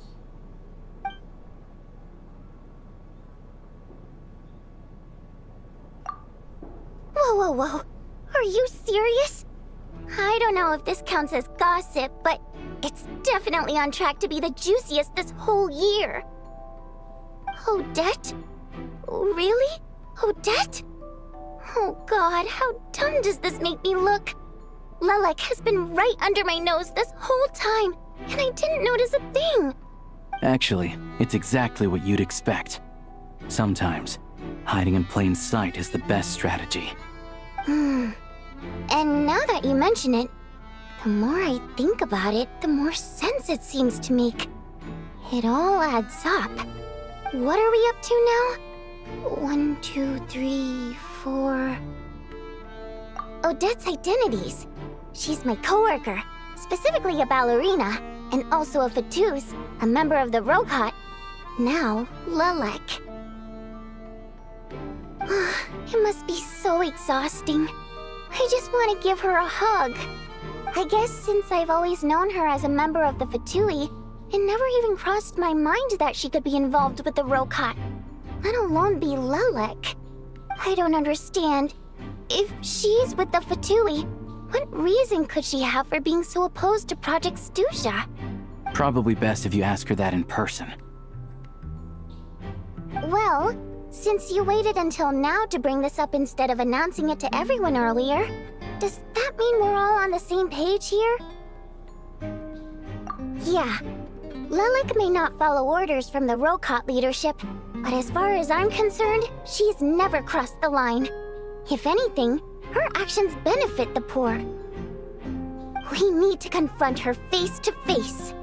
Do you think she'd really admit to being Lelek? I don't know. We'll have to see how it goes. For now, we'll work on the assumption that she didn't kill anyone, and see how much she's willing to tell us.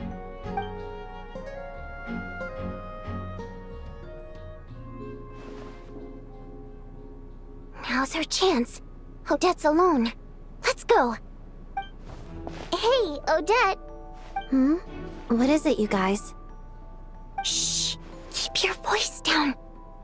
We need to talk. So, you're Lelek, aren't you? Alright, fine. You don't have to say anything or explain yourself. Just hear me out first. None of us believes you kill innocent people. Whoever murdered those 2 people last night, it wasn't you.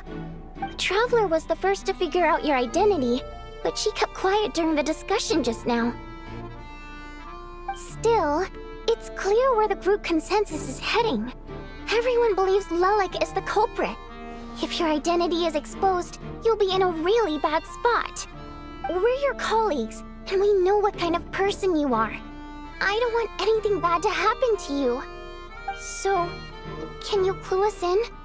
Tell us everything. The more we know, the more easily we'll be able to cover for you. Alright. Yes, I'm Lelek. And no, I'm not the murderer. And thanks, but I don't need you to cover for me. Actually, I'm planning to reveal my identity. Huh?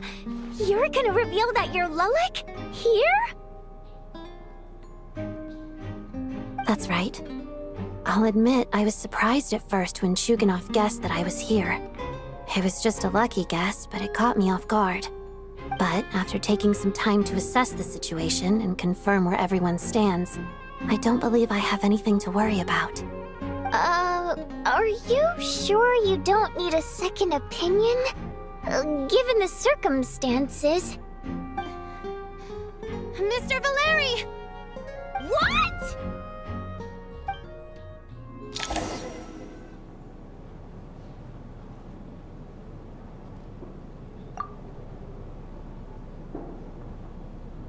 So... Odette is Lelek? I don't know what game you're playing, but you've got a lot of nerve. It's just one identity. So what if it's exposed? I can disappear and adopt a new identity anytime I please. I made my peace with this when I chose to become Lelek.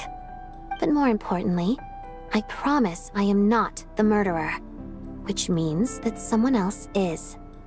So, if anyone still insists that I did this, you'd best produce the evidence now. Otherwise, I suggest that you bite your tongue. Because if you really believe I killed 2 people without making a sound or leaving a trace, pointing fingers at me would surely only make you my next target. Is this really the truth, Miss Odette? That's confidence, all right. I believe you. A real no-nonsense attitude. I can see why Marionette said that she's on track to inherit the title of the Fair Lady. Are you seriously buying this? Hey, officer! She just admitted to being Lelek. Aren't you going to do something about this? I do have one question, Miss Odette. Why have you chosen this moment to come forward and reveal your identity? If I didn't say anything, everyone would be focusing all their efforts on finding Lelek. And that is exactly what the real culprit wants. I don't want to be the scapegoat who lets the murderer get away with this crime. Despite all the accusations, she made the smart choice. A remarkable display of rational thinking under pressure. Clearly, Odette's talent extends far beyond the art of dance. She thought so far ahead. Why do I always feel like I'm one step behind her in everything? You've convinced me. Dealing with the murder case remains the top priority right now. Let's put the name Lelek and all related incidents aside until further notice. Nevertheless, the group still considers you the prime suspect. I assume you have no quarrel with that, Miss Odette? I understand. You're welcome to keep an eye on me around the clock. I have no objections. Mr. Chuganov? For my wife and daughter's sake, I'll let you off the hook for now. But don't think you're forgiven for breaking into my house and threatening me. Just wait till we get out of here, Lelek. We'll settle the score then.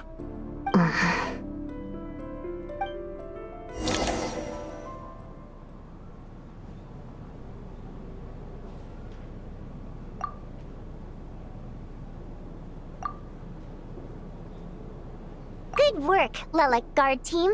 And Lelek, too. Here, have some hot water. Turns out Valeri knew about my exploits, so now I've been told I have to guard Lelek with him. Shouldn't you be facing my way if you're guarding me? At the moment, it looks more like you're my bodyguards. If the true culprit is indeed still at large, as you have claimed, we must keep our guard up against them also. Don't worry, Tonya. We'll get through this. Once the snow stops, the officials will step in. The investigation will get easier, and then we'll be safe. But once the snow stops, won't everyone just leave? You're gonna miss us, huh? Well, some of us work at the theaters, so we'll still be here. I'll even give you a special backstage pass. Really, Miss Vodyanitsa? That's awesome! You've made a fan for life. Aw, you're so cute, Tonya. All right, let's swear to it. I promise to give you the pass, and you promise to never change your mind about being my fan. Promise. Don't indulge her, Tonya. You don't have to swear an oath over things like that. You really do get carried away sometimes, don't you, Miss Vodyanitsa? Hey! Mind your own business!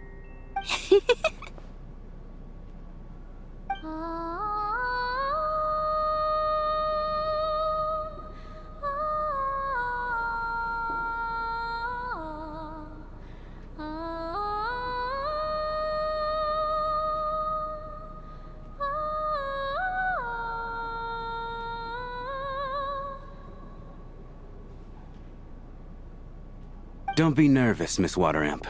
Everyone's here. There's nothing to be afraid of. Excuse me? Do I look nervous? Don't be ridiculous. No. You sound nervous, lass. Oh. Wait, but how... Okay, plenty of people know that I'm a water imp, but still... How come you understand our primary mode of expression? Primary mode of expression. I've not come across that concept before. Do enlighten me, Vodyanitsa. Well, it's just... we water imps tend to communicate our emotions to each other by singing, rather than facial expressions. The emotions we convey through song take precedence over our facial expressions. So, we think of it as our primary mode of expression. I'm impressed, Shram. I didn't take you for a man of culture, but you're clearly rather learned. It's not about being cultured or not. The thing is, this mode of expression can usually only be understood by other water imps. It's not a simple case of a song sounding happy or sad. And yet, you're clearly human, Mr. Shram. It's really not the big deal you're making it out to be. I think I just have a knack for it. Plus, I have a... very close friend who's a water imp. A delightful lady. But keep that a secret. Anyway, we spent so much time together that before I knew it, I noticed I could understand her expressions. Oh, I guess that makes sense. Still, the fact that you have a water imp friend is even more surprising. I'd better watch what I'm singing when I'm around you from now on. Hey, what are you implying? You're not secretly insulting the audience in your songs, are you? Heavens, why would I do a thing like that? It's getting late. We should discuss our sleeping arrangements for tonight. To guard against the killer, someone needs to keep watch. I suggest that we don't sleep in separate quarters tonight. It will be safer if we all stay together. As long as someone keeps an eye on Lelek, I'm quite sure we won't have any trouble. Are you saying that you wish to bet your life on Miss Odette being the killer? Nonsense. Of course not. Then I propose the following arrangement for tonight. The Traveler, Odette, and I will form the Night Watch. We'll sleep in shifts, but 2 of us must be awake at any given time. An excellent idea. This allows us to handle the Night Watch while also keeping an eye on Lelek. Meanwhile, the rule of taking shifts in pairs resolves the other issue. Namely that we can't necessarily trust the Traveler or Valeri either. I expect that plan took you quite some time to come up with, didn't it? Actually, our field combat manual outlines a similar approach. Although the scenario there involves guarding prisoners overnight during field operations. That being said, I must clarify that I harbor no disrespect towards you personally, Miss Odette. In fact, Lelek's numerous covert operations make fine textbook examples for military agents. I care less about respect and more about the fact that you just robbed me of 2/3 of my sleep tonight. I'm calling dibs on being the first to rest. Good night.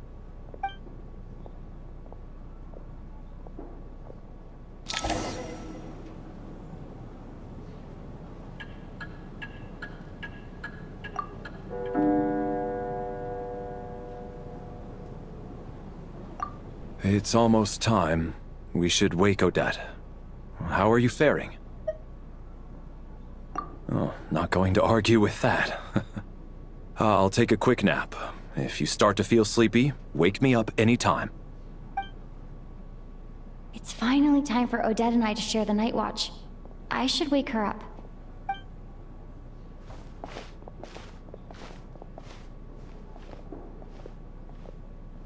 I came here to get information from her in the first place. Maybe I should think about what questions I want to ask before she wakes up.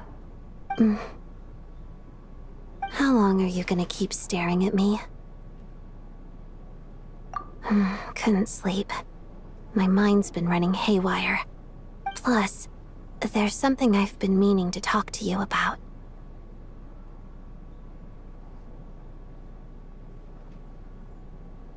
I had a hunch that you wanted a conversation, too. Let's take this chance to clear the air, shall we?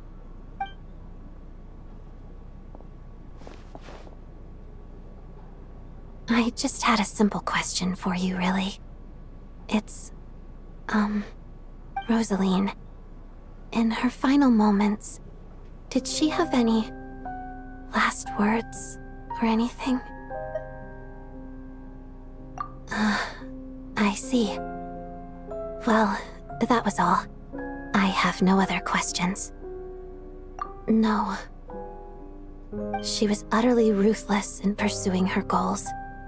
That kind of person should be hard to miss.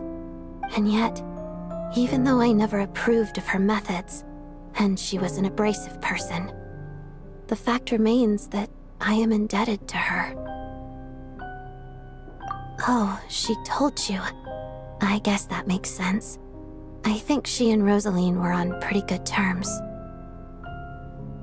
Yes. Rosaline wasn't the kind to gossip about this sort of thing. Not that it's any huge secret to me, though. When I was a child, I had to join the Fatui for the sake of my mother and me. I trained under Rosaline. It was extremely grueling, and it didn't exactly come naturally to me. All I could do was try to ignore the biting cold and practice. I was a newcomer who'd managed to make a good first impression on a harbinger. There was pressure to live up to her expectations, to be worthy of the fair lady's reputation. Every day was a struggle against the cold, pain, and fatigue. And most nights, I struggled to fall asleep. After enduring all that, I've become almost immune to the sensation of pain. I suppose that was the cost of survival. Surely, any child who had to experience that would grow to hate her lot in life, don't you think? So, I put an equal amount of effort into my ballet.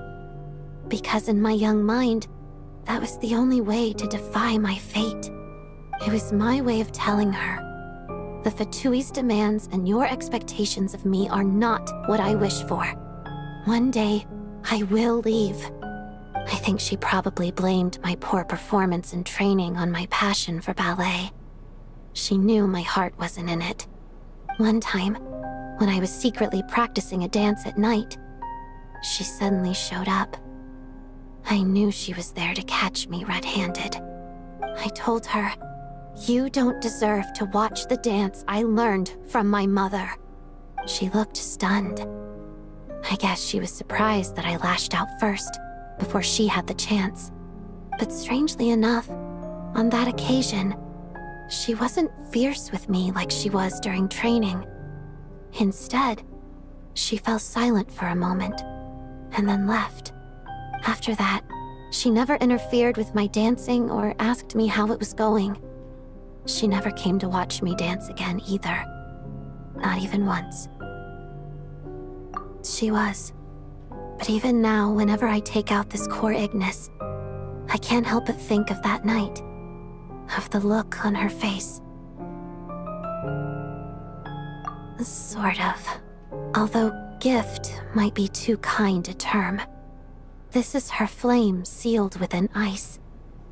A symbol of her favor, yes, but also her way of keeping an eye on people. She knew the location of every piece of core Ignis. If any recipient started acting suspiciously, she'd be on to them immediately. Trust her to make even a mark of approval feel suffocating. So, when news of Rosaline's death reached Snezhnaya, many people immediately crushed their core Ignis. It gave them a profound sense of relief, like they'd broken free from her shackles. But I kept mine. With my sensitivity to pain being as dull as it is, the warmth from this core Ignis is one of the few things I can still feel clearly. I still wonder, did she really come to stop me that night? I wasn't sure, but I was scared, so I said some really awful things. I guess she didn't leave anything behind. Not that I expected her to. It's fine. It's just a bit of a shame that we couldn't settle our differences before the end. She did. Are you sure she was talking about this event?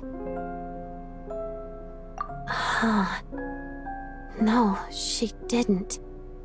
I didn't even find out that she'd gone to Mondstadt until a while after she'd left. Wait, in that case... Okay, I will. Thank Thanks for letting me know. There's something I'm trying to figure out. I'm beginning to suspect that Paimon's mystery illness is being caused by the energy research behind Project Stuja. Paimon's very important to me, so I have to get to the bottom of this. I figured that since you're Lelek, you might know something about all this.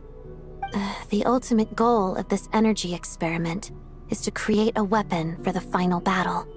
The weapon's construction was completed in Nodcry.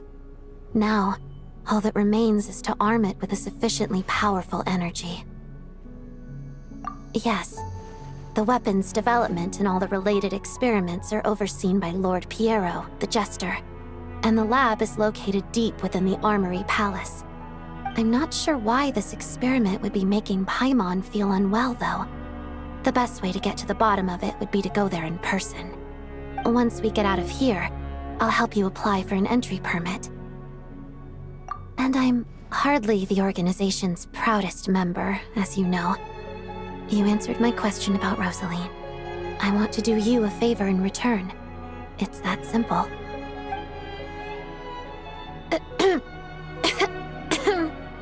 Huh? What's wrong? Are you not feeling well? You two seem to be hitting it off. I thought you were sleeping. Of course I was. In the military, one learns to fall asleep quickly, even in the most inhospitable environments. It's vital to staying alert and energized. Why? Is something wrong? Even if he was awake, he can't have overheard us, right? Well, thank you both for keeping watch. Traveler, I'll take over for now. It's your turn to get some sleep. Sure.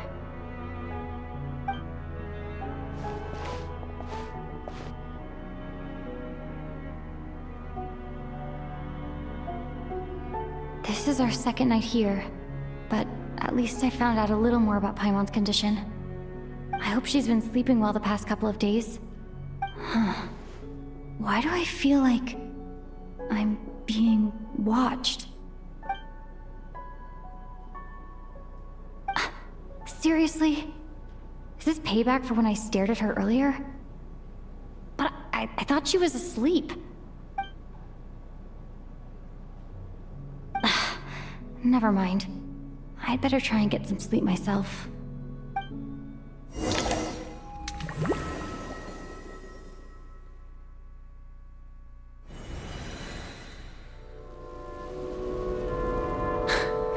Hey, what are you spacing out for? Are you reaching your limit too? How long have we been walking for? Do you remember? Time's lost all meaning. Ever since we noticed that thing above our heads. What was it called again? A star key? Or key star? Anyway, the person who named it was swallowed by the black mist. Whatever it's called, ever since we noticed it, we've been walking up and up, hoping that as long as we reach it, we can find a way out of this place. But it seems like no matter how far we walk, we never get any closer. Well, we've come this far. You never know. Maybe we're almost there? Come on, enough moping. Let's go. The black mist is catching up.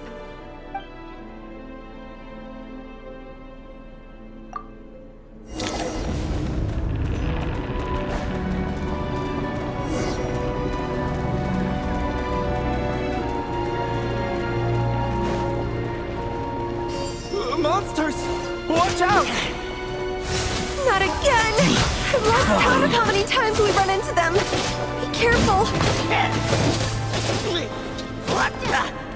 Backup is here! Firestorm! Tough guy! Backup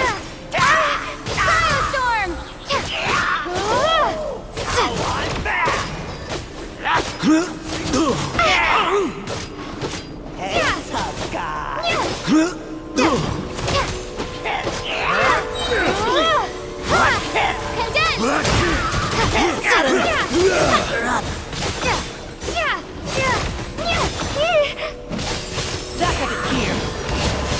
Shut up! faster. Run. And Kate!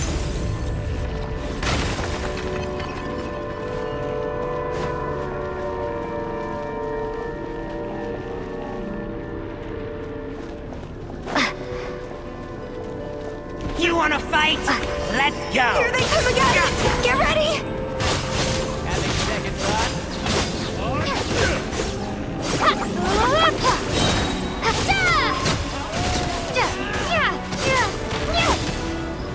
What the?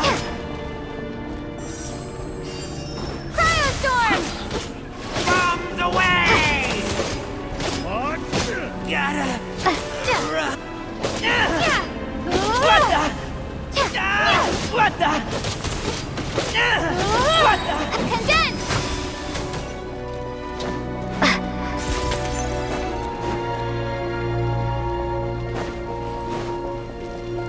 Monsters ahead of us? The black mist behind us? It feels like there's no escape.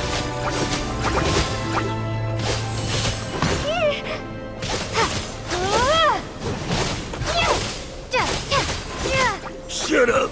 Run faster!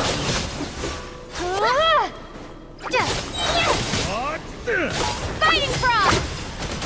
Learned!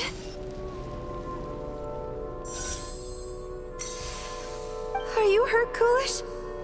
No. I'm fine. It's just... Suddenly I don't want to walk any further. I get you. In fact, I reached my limit a long time ago. Sometimes it feels like there's hope where there shouldn't be. Yeah. The hope that the star gives us is the only thing keeping us going. But I'm not sure it's real at all. It may just be a collective illusion. Otherwise, why would it always be out of reach? We know you mean well, but you're only saying that to try and encourage us to keep going, aren't you? Thank you, friend. But enough is enough. Please don't give me any more false hope. Hope is poison in this place. You're going to continue, aren't you? I admire that. I've given up, but I wish you the best. May there come a day that you catch up to the star and leave this godforsaken place.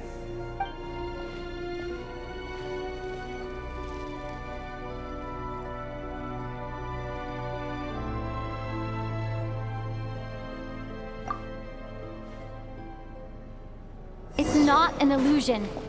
We really are getting closer to the star. Congratulations. You're the first person to make it here.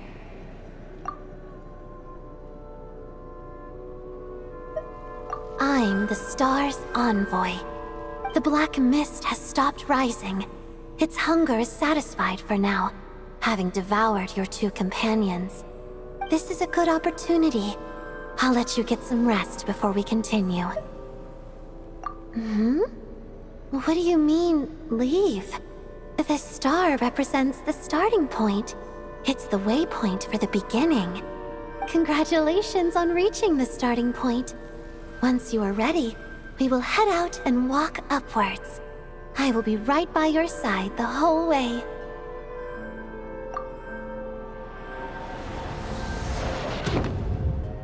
Huh? What's wrong? Hey, don't give up before the journey's even begun.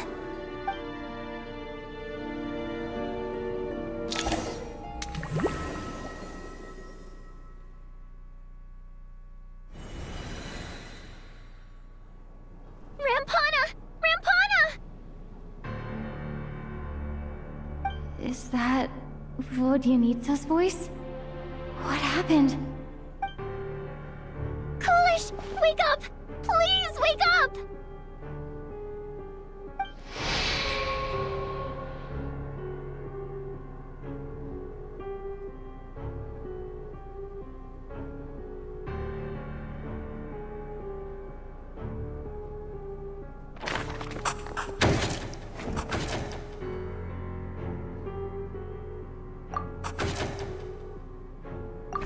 situation is identical to that of the 2 casualties yesterday.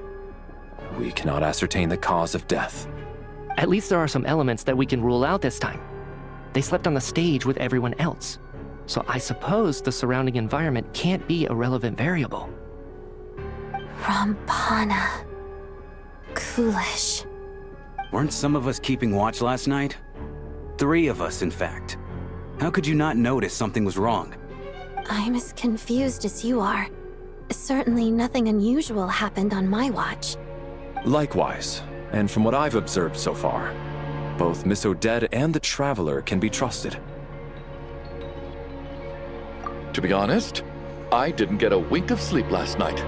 I couldn't help but think I was the target, so I just laid there with my eyes closed. I heard the Traveler and Lelek chatting, but otherwise I don't recall hearing any commotion during the night. Me too. I didn't want to wake everyone up, so I was concentrating hard, trying not to cough. I hardly slept at all. If anything had happened, I'm sure I would have noticed. Then, what could possibly be causing this? Once was bad enough. I can't believe it happened again. I worked closely with Rampana and Coolish for so long. I never imagined that one day they'd... And on this stage of all places... Vodianitsa... 4 victims in just 2 days, and we still don't have a single lead. I need to get to the bottom of this as soon as possible. And above all, keep Tonya safe. I'd never be able to look Child in the eye again otherwise. Still snowing? Yes, I just checked. Still no sign of anyone outside either. So we only have ourselves to rely on. If you ask me, this killer can clearly strike whenever they please. The Night Watch was a useless endeavor from the start. Lelek must be an expert in poisoning. Clearly she used some poison that can't be detected on the corpse. Here we go again. Listen, I was already thinking to myself last night, was Lelek's reason for revealing her identity the real story? Well, now I have my answer. It most certainly was not. She's been playing us for fools. You get off on this, don't you? Revealing your identity, only to carry on with your killing spree? That's a hideous thought. One that only a hideous mind like yours could dream up. How dare you? That's enough. Yesterday, you named Lelek as a suspect because the victims were both wealthy merchants. Lelek might have had a motive then, but today's victims were just ordinary people. Not to mention that they were colleagues of Odette and mine. What reason would she have to murder them? Let me guess. Just to scare you? Who knows? Maybe you don't know her as well as you think. I implore you all to ask yourselves, how many people are there really in this world that have what it takes to kill another person? Not men? Lelek is well known to be a ruthless operator, and now she has revealed her identity. How could it be any more obvious?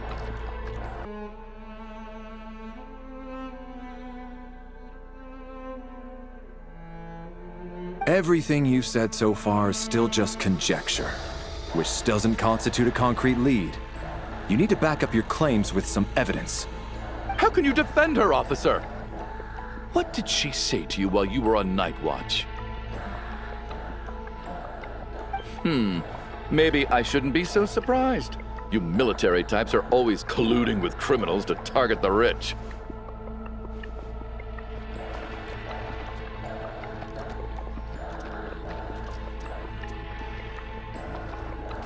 All so you can get your grubby paws on our hard-earned fortunes. Then tell us to fall in line. The Fatui, the Druzhna, and the Rokat. Thugs, the lot of you.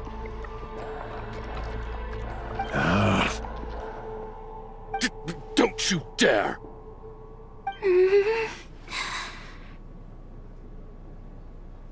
Sir, but... you were the one who told us not to stop other people from expressing their opinions yesterday. 4 people have already died. Only yesterday I was chatting with Mr. Coolish. Then we woke up in the morning and he's... Turning against one another is the last thing we should be doing right now. Little girl.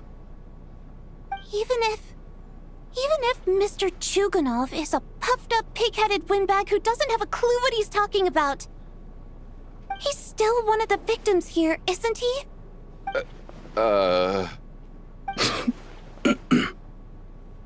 Quite. I had no intention of resorting to violence. But you're right, Miss Tonia. I ought not prevent him from speaking his mind. In any case, I believe Mr. Chuganov has calmed down a little now. We may resume our discussion.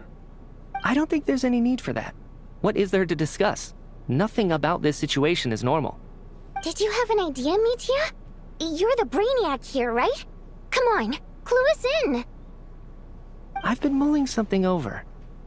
All the leads we have so far concern things from outside the theater. Miss Odette's alter ego, the threats Mr. Chuganov received. But then there's the 2 double murder crime scenes themselves, which have given us absolutely nothing to go on whatsoever. That's highly unusual. Even with the most careful killers, there's always some evidence left behind. So what are you suggesting?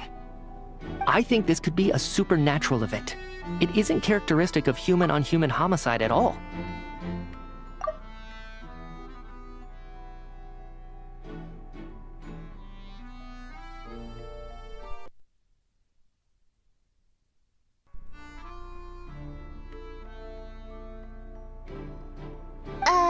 Correct me if I'm wrong, but aren't you supposed to be a scientist? That doesn't sound like a conclusion someone like you is supposed to make. I got into scientific research because of my insatiable curiosity. But if the present situation defies all known scientific explanations, I don't mind shifting my curiosity toward the paranormal instead. Now that you mention it, I remember when I first came to the theater. I heard rumors about this place being haunted. Haunted? Yeah, I think I heard the same thing. But I mean, they're only rumors, right? We've worked here for years. Surely we would have noticed any spooky goings-on by now. Well, this has taken an unexpected turn. A haunted theater? If Paimon were here, she'd probably be hiding behind me in fear right now. Why don't we take this opportunity to look for clues again with a more open mind?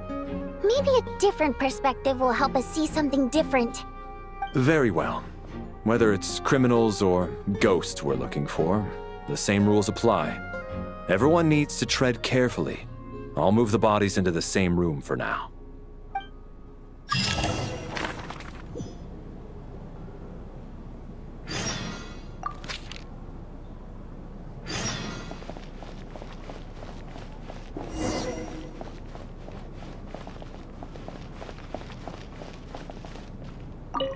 I need to think very hard about whether there's anything that ever needed hiding. After all these years, there must be some things even I've forgotten about.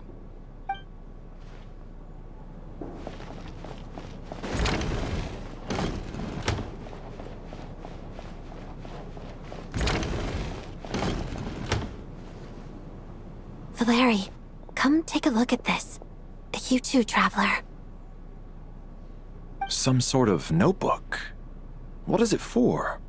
It's the on-duty logbook for the theater. Coolish was the main person to use it. He mostly used it to record any unusual incidents during a show, audience numbers, exit times, and so on. Yes, he'd always have this logbook with him when he checked tickets at the entrance. This should confirm a lot of key details about the recent show. So, find anything unusual? Yes. The number of people. I've checked and double-checked, but the numbers just don't match what's recorded in the logbook. Apparently, we have an extra person among us. Are we certain that logbook is accurate? Could someone have sneaked in without buying a ticket or something? Unlikely. Coolish took his duties very seriously. I've rarely seen any errors in his work. Not to mention that this was a dress rehearsal, meaning smaller audience numbers and tighter ticket restrictions than usual. Everything would have been well within his control. We no longer have our tickets with us, do we? They got collected on entry. I assume there's no way we can check them again. Unfortunately not. The theater recycles tickets. Once people are in the door, they don't tend to leave until the show ends, so we collect the tickets at the point of entry.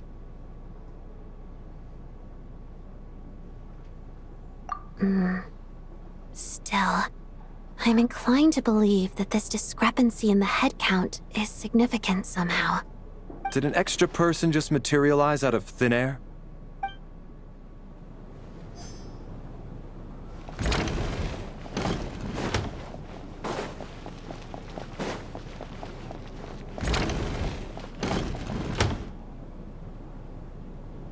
Ah, Traveler. Since you're here, come take a look at this. Alosha found it. We're both curious to hear your perspective. It appears to be an investigation report. And the focus of the investigation was the rumors of haunting we heard about earlier.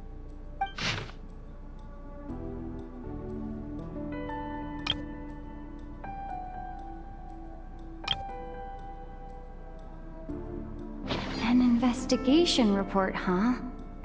Looks quite old. Huh. This person's name looks to be of Sumeru origin to me. Was the investigator from Sumeru? The theater manager must have hired an investigator once specifically to look into this issue. But it doesn't look like anyone ever looked at the report. Presumably, the manager wanted to know if the supposed haunting was dangerous, while also being fearful of word getting out in case it affected the theater's business.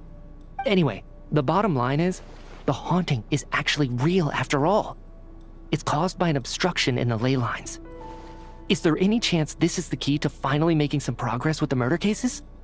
Ley line problems are pretty unexceptional to me by this point. And while it certainly offers an explanation for the ghosts, it's hard to imagine what connection it could have to these two murder cases. Some of the language that appears at the very end of the report caught my eye. Angel civilization, ley line renovation? My area of research doesn't touch on any of that, so it's completely outside of my wheelhouse. Huh? A piece of paper just fell out from the report. It landed right by your feet.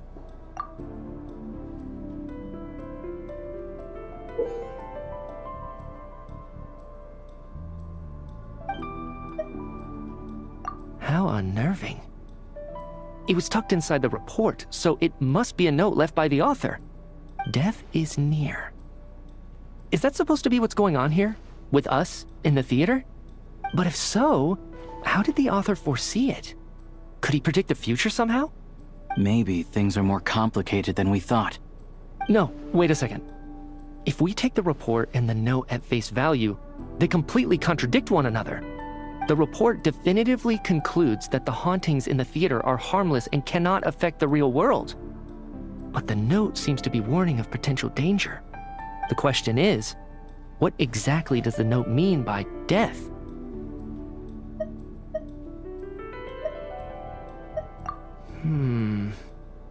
The various ways we could interpret this keyword lead in completely different directions. Let's pause our analysis here for now. I think we need more information.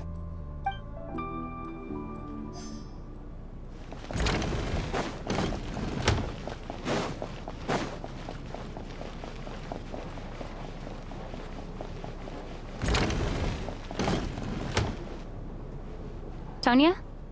Did you find anything? Not yet. Still looking. So... Are we supposed to be looking for something paranormal? I think I'd prefer teaming up with you than looking around on my own. This looks like somebody's notebook. Shall we read it together?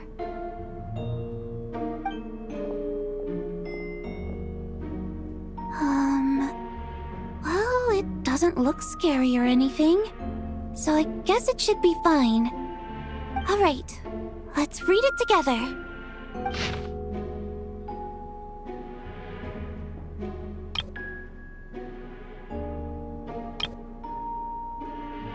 Huh. This has to be Vodyanitsa's writing, surely. Maybe it's a little rude for us to peek at this. I feel like I just read someone's secret diary by accident.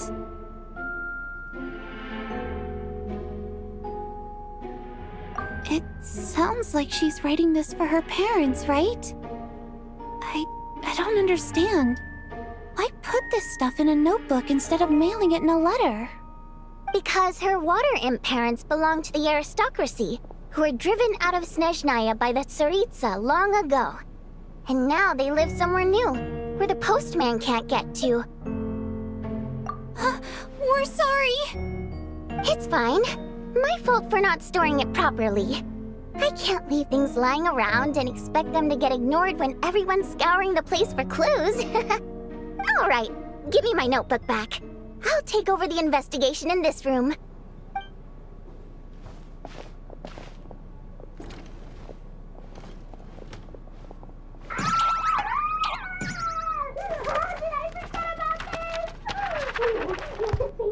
Oh God, and this one.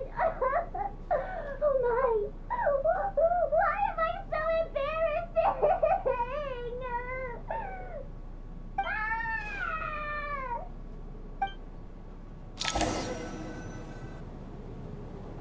If we take all this together, it's not impossible, is it?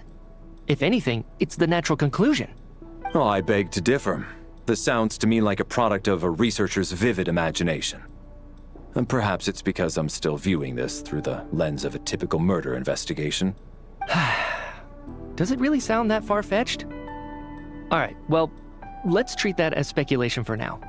I do agree with what you've said, so let's go with your idea for now. Good. Okay, now that we finally have some meaningful leads, I think it's time to reconvene.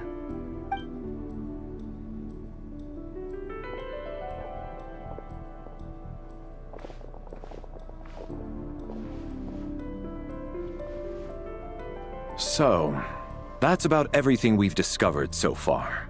I'll share my theory first. Based on what we've learned from the logbook, I believe the extra person among us is most likely the killer. If the killer had simply bought a ticket, it would have greatly increased the risk of their identity being exposed. I expect he or she either hid in the theater ahead of time, or found a way to slip past the ticket inspection. They then blended in with the group and waited for an opportunity to strike. What about the note found in the investigation report? Any thoughts on how that fits in? The killer may have simply planted it there as some sort of sick joke. I've seen my fair share of psychopathic killers. They love playing cryptic mind games. So, it has nothing to do with the haunting of the theater after all. This theory makes sense to me. If we have an audience member unaccounted for, chances are they didn't come here to watch the show. Could it really be that simple? So, in other words, all we have to do is find out who got in here without a ticket, and all our problems will be solved? Then let me make one thing clear. All the theater staff should be well aware that I came here for the rehearsal legitimately, yes? There's no way I'm the one who didn't have a ticket. It's true.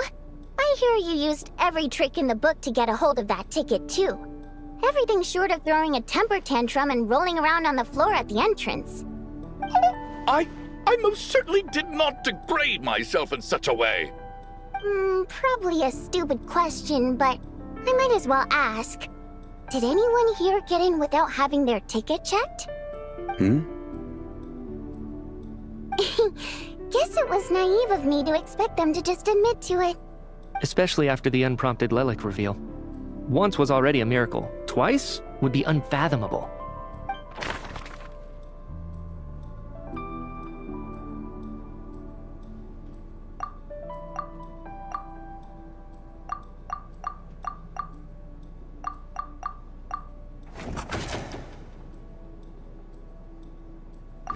We have to catch this extra person, even if only for the victim's sake.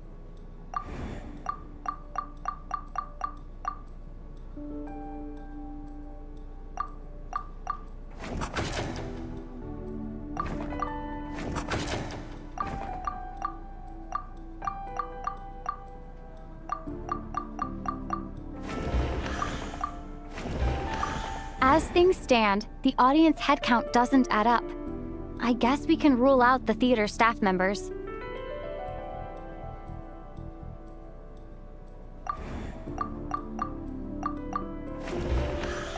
Valeri came to the theater.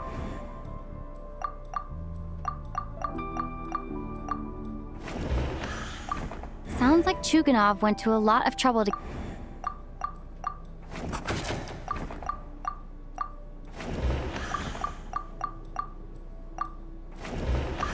As things stand, the audience had... We have to catch this echo. We have to catch this... We have to catch...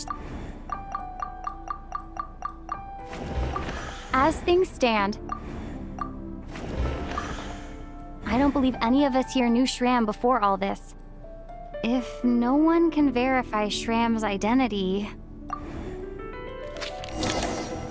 Mr. Shram, did you really go through the ticket inspection to get in here? Huh? Me? Why am I being singled out, my friend? Do I seem that suspicious? It's not that you stand out as suspicious. More that everyone else has been ruled out as trustworthy. Okay. Well, we spent the best part of 2 days together now, so I'm sure you can all tell what kind of person I am. I'm a true gentleman. I never dream of doing something like sneaking to the theater without a ticket. Yeah, I have no doubt that you're a good person. But the problem is, none of us here actually know you, so no one can say for sure that you are who you claim to be. Although, actually, what was it you said last night?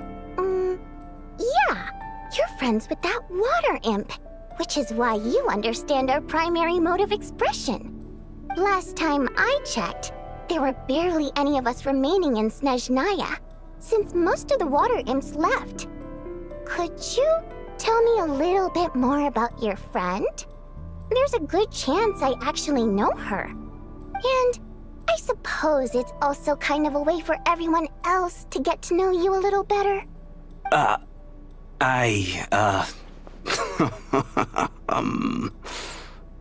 Good grief. Are you blushing? Pull yourself together, man. Stop giggling like a teenage boy. It's revolting. Hey, revolting is a little strong. All right, fine. I'll admit it. That water imp friend of mine, the truth is, we're dating. I was just the bodyguard hired by our family. But the stars must have aligned, because sparks began to fly between me and their daughter. Never in my wildest dreams did I think I'd get so lucky. We don't need details. Just get to the point. Okay. I'm just a little hesitant to reveal her name, that's all. You know how it is. These are delicate times. Even with me to protect her. If word gets out that she's dating a human, both the Fae and human factions will give her a hard time. Really? Wait, no. That can't be. Huh? Shram, what the devil are you talking about? Why is everyone looking at me like that? Surely you can understand where I'm coming from. Delicate times? Factions? Yes? You know, the Civil War? Last time I checked, the Fae and the humans were still at each other's throats. If I'm not mistaken, the last significant civil war in Snezhnayan history was over 400 years ago, when Her Majesty the Tsaritsa had just taken the throne and was consolidating her reign. What do you mean, 400 years ago? What's going on here? Is Shram from the past? All right, Mr. Mitya, you win this round. As far-fetched as it is, it appears that your theory may be correct. I'm just as amazed as you are. I didn't even believe it myself, to be honest. Is someone going to explain what's going on here? From the look on your face, you figured it out too, haven't you, Traveler?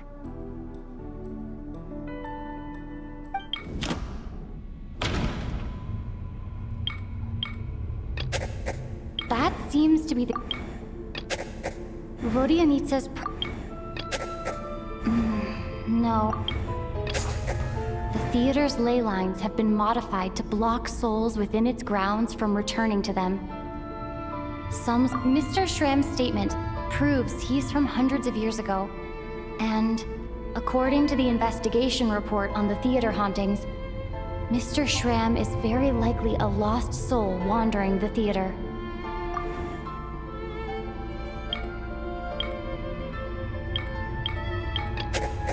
That's not it.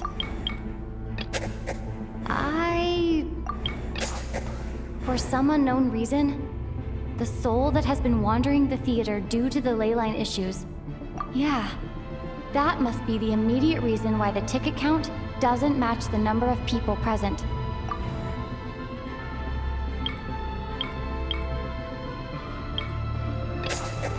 The contents of the investigation report have been verified. Death is near.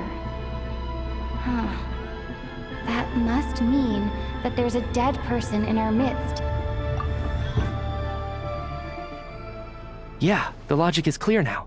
The investigation report said that there would be souls stuck wandering around the theater because the ley lines were cut off.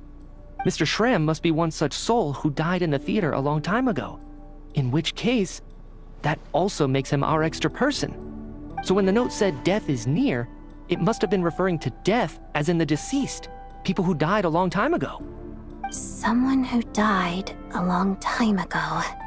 In short, there's a dead person among us. The extra person we've been searching for is a ghost from the past. You mean I'm a ghost? No. Don't make jokes like that, my man. There must be some mistake.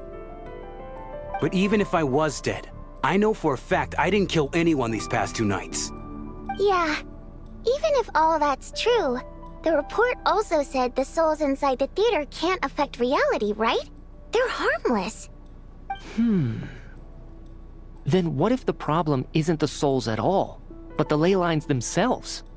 The ley lines have a powerful ability to attract and devour souls. Let's say that the ley lines are like a black hole, constantly seeking to engulf souls. But the souls that don't want to return are trying to avoid being sucked in. Huh. Why does this analogy sound so familiar? What happens when the black hole can't achieve its goal? I'm only speculating here, but what if it ended up swallowing innocent souls by mistake, or intentionally taking other souls to compensate? That could explain why we weren't able to determine a cause of death. If you're right, and their souls were devoured by the ley lines, it does make some sense. It does seem to explain a lot of the things we couldn't make sense of. Does that mean it's true? Except there's no concrete evidence. Mitya is relying on a lot of logical leaps. Still, it seems like the best explanation we have under the circumstances. All right, so how could Shram not know that he's dead? Seems a little unlikely that he hasn't noticed anything unusual even after several days interacting with us. On the contrary, it's perfectly normal for a soul to wander the theater for centuries without questioning...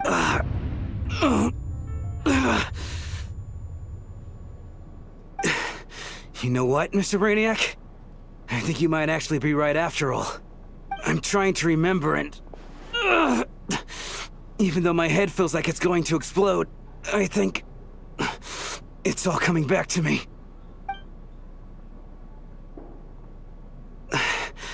I was the one who didn't want to remember my own death, so I forced myself to forget. Well, I'm sure those are painful memories. My lady and I snuck out to go on a date one day. We bought tickets for the theater. It wasn't really my thing, but I was just happy to be together. All of a sudden, a group of people burst into the theater, shouting for all the water imps to get out, performers and audience members included.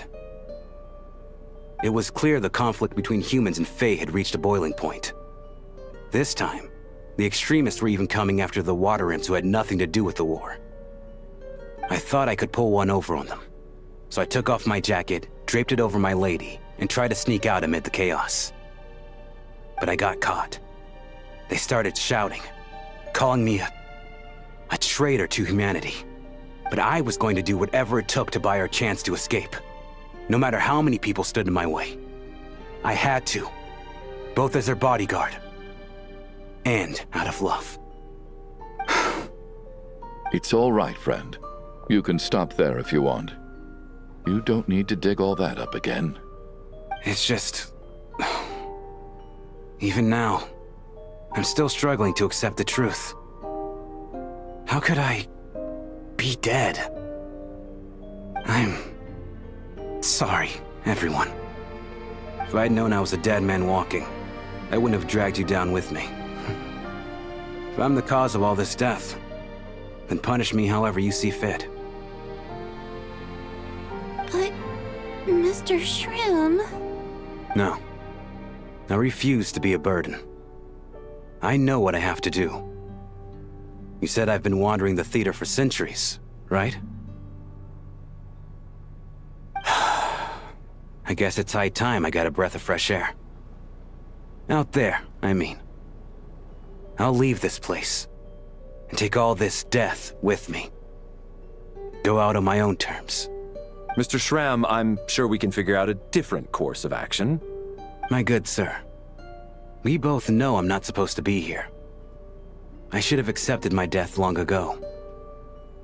One way or another, this has to end.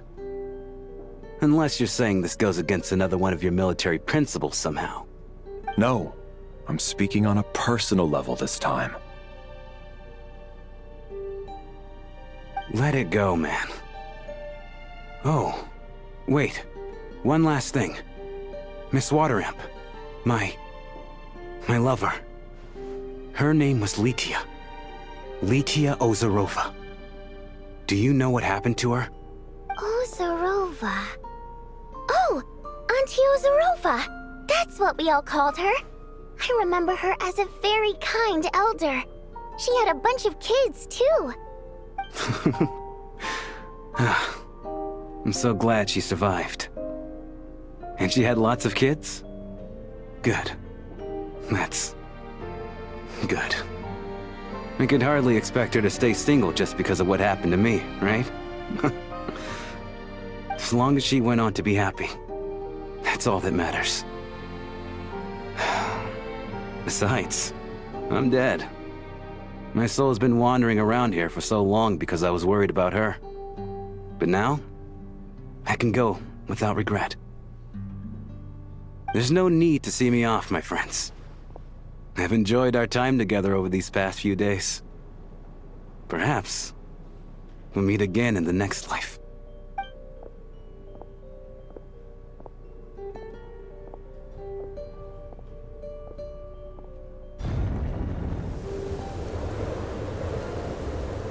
Take care, my man. I know Mr. Shram was already dead, but... I still feel so sad. Death is cruel, no matter how we might try to make sense of it. So, was the conflict between Fae and humans really that bad back then? I was only little, so I don't remember much. It's terrible to think that so many innocent people had their lives turned upside down. Even the historical records about that time period don't say much about it. All people know is that the Tsaritsa founded the Fatui, drove out most of the Fae aristocracy without explanation, then used her terrifying power to suppress the humans. It seems to me like the Tsaritsa chose to make herself the enemy. She downplayed the conflict, directing whatever animosity both sides had for each other at herself instead. That's also why, despite how brutal the conflict was at the time, there hasn't been much lingering tension between humans and Fae since. Things have been fairly harmonious for the past few centuries. So, the Tsaritsa banished the Fae to protect the Fae living in the city? She offered herself up to be hated in exchange for peace. Maybe it's not quite as bad as it sounds. I don't think Her Majesty is too concerned if mortals hate her or not. And besides, there are very few who truly do. All this time, I had no idea. All right. If Mitia's theory is correct, then I think we can consider this matter settled. Let's all take a break.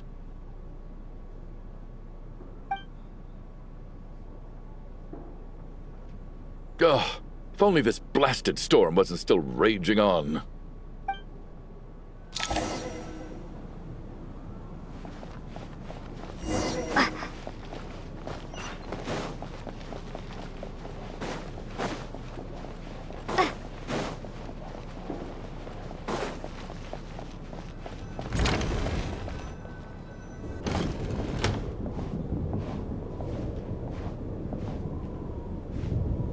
Looks like now we can just rest until the snowstorm stops. I still can't believe Shram turned out to be a ghost who'd been in the theater for hundreds of years. To think he was dead this whole time. What a strange turn of events. Knock knock. Hmm? Knock knock. You know the door isn't closed, right? You don't have to knock. Think of it as a signal then. When I'm entering someone else's room and I knock, I'm here as Odette. If I don't knock, it's Lelek. Thanks. So, why did you come to find me? Is there something I can help with? Vodyanitsa said you knew about my secret identity from the start. But when everyone was discussing who Lelek could be, you were worried that revealing what you knew would be unfair to me. So you kept it to yourself, right? Yes. I'm extremely grateful for that. It's nothing. I mean, you didn't hold what happened with Senora against me, so I should thank you for that as well. Actually, there's something else as well. I found myself in a situation similar to the one you were in when you helped conceal my identity. So I thought I'd come and ask you for advice. It's about Mitya. Before all of this, the last time I saw him, he was dead. As I'm sure you know, my goal as Lelek was to stop Project Stuja. Well, when I found out the tech lead for the experiment behind Project Stuja was Mitya, I immediately started planning to track him down and threaten him to back out. I often saw him around the theater, but I soon concluded that making my move there would risk exposing my identity. So I decided to infiltrate the Armory Palace and go directly to his lab. That way, the threat would be much more effective. Well, I suppose there was a bit of luck involved, but I am a Fatus, so I already had some familiarity with the building's layout. But when I finally made it to his lab, Mitya seemed to be dead. I checked his breathing and his pulse. He had no vital signs whatsoever. I'm certain of that. I thought maybe another anti-Project Stuja activist had beaten me to it, and chosen a much more brutal method, so I made myself scarce. That's why you were so on guard around Mitya that first night here. Yes. When I saw him sitting in the audience during the performance, I could barely contain the shock. To me, it was a miracle. Somehow, he'd come back from the dead. But then, the murders started happening and things got so complicated that it wasn't really at the front of my mind. That is, until Mitya himself said there must be a dead person among us. Then I couldn't ignore it any longer. And yet, you thought that bringing it up right away would single Mitya out, just like when everyone was suspecting Lelek. Exactly. I thought there could be something I was missing. Besides, we soon figured out that Mr. Shram was a ghost, and we knew there was only one extra person, so we thought he had to be the one. But now it seems like there's another candidate. I understand why you kept it to yourself. There was so much information being thrown around during that discussion.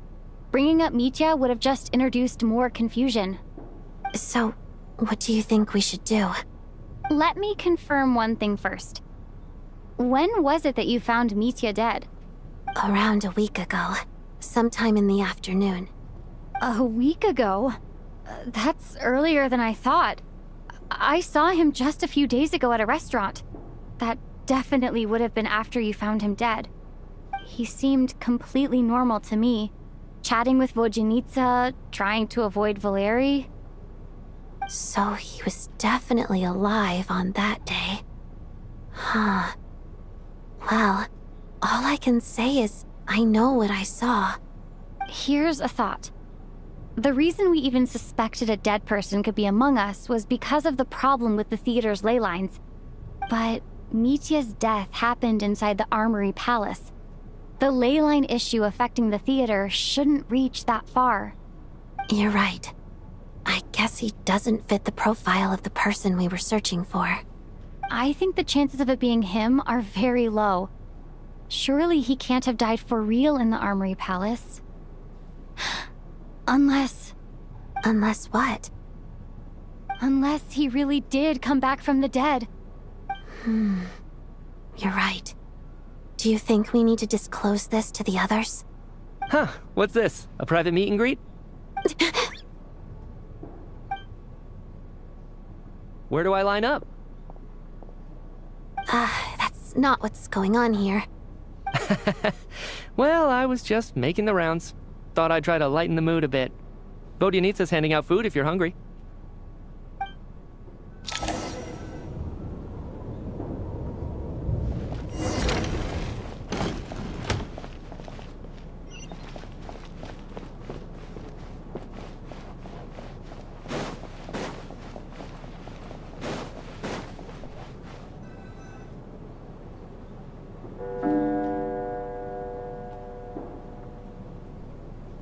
What is going on with this storm?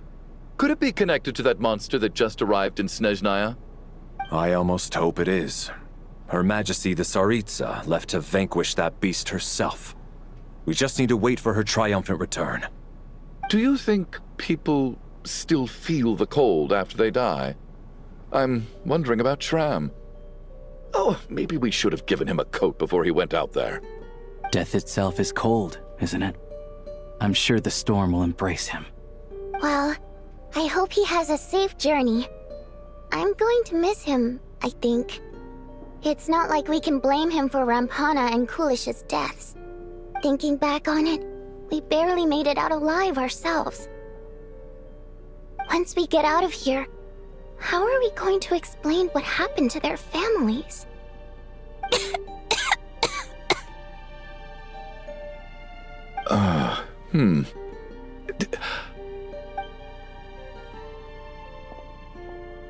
Are you okay? Here, take this. I've never used it.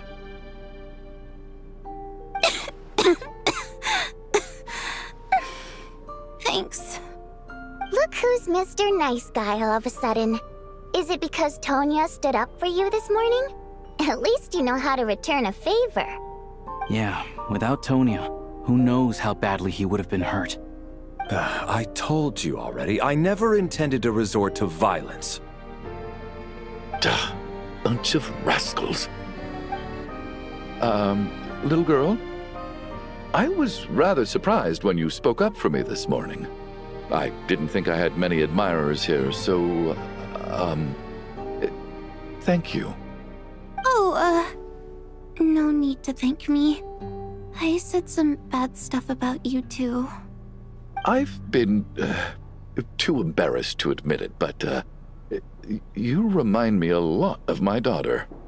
So kind to everyone, but never lets her old man off the hook. Unless my wife and I are having a fight, then she's always on my side. Especially when she was little. Every time I took her out...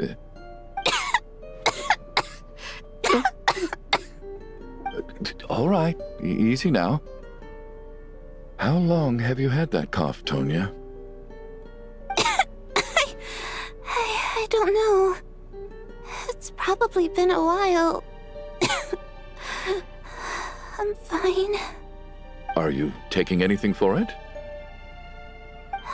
Yeah. I'll be fine once I see my brother. He's gonna pick some frost fairy flower leaves and brew a tonic for me. I'll feel much better once I drink that. I see. That's good to hear, then. We should probably discuss arrangements for tonight. Now that the deceased has left our midst, there shouldn't be any more incidents. However, out of an abundance of caution, I'll keep watch. Shouldn't we take shifts? I can take one if needed. No need. I managed to get a nap in earlier, so I have plenty of energy right now. After all the tension of the past few days, everyone else should just focus on getting a good night's sleep.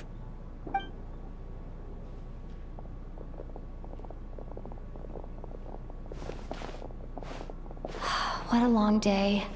This whole situation turned out to be way more complicated than I expected. But Valeri's right. I should just try to calm down and get some rest. The last thing I want is to give myself nightmares.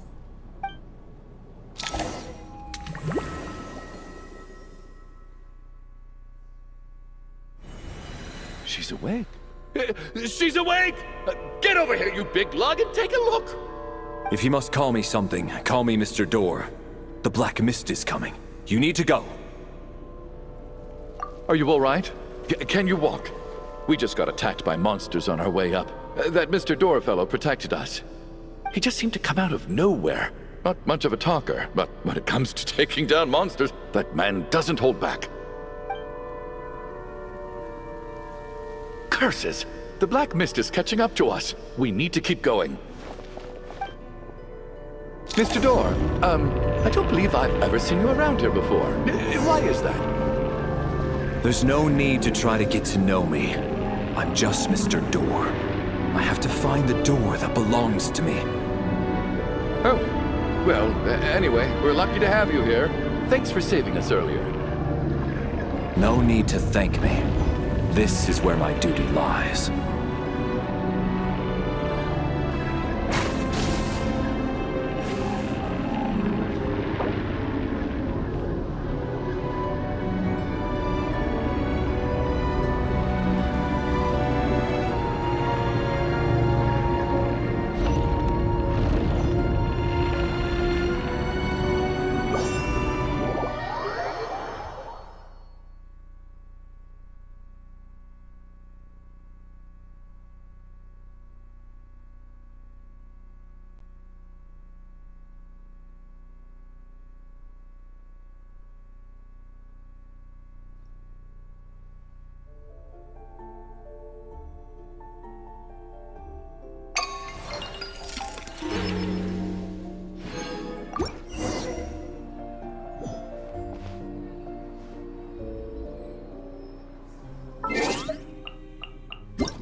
It's already this late.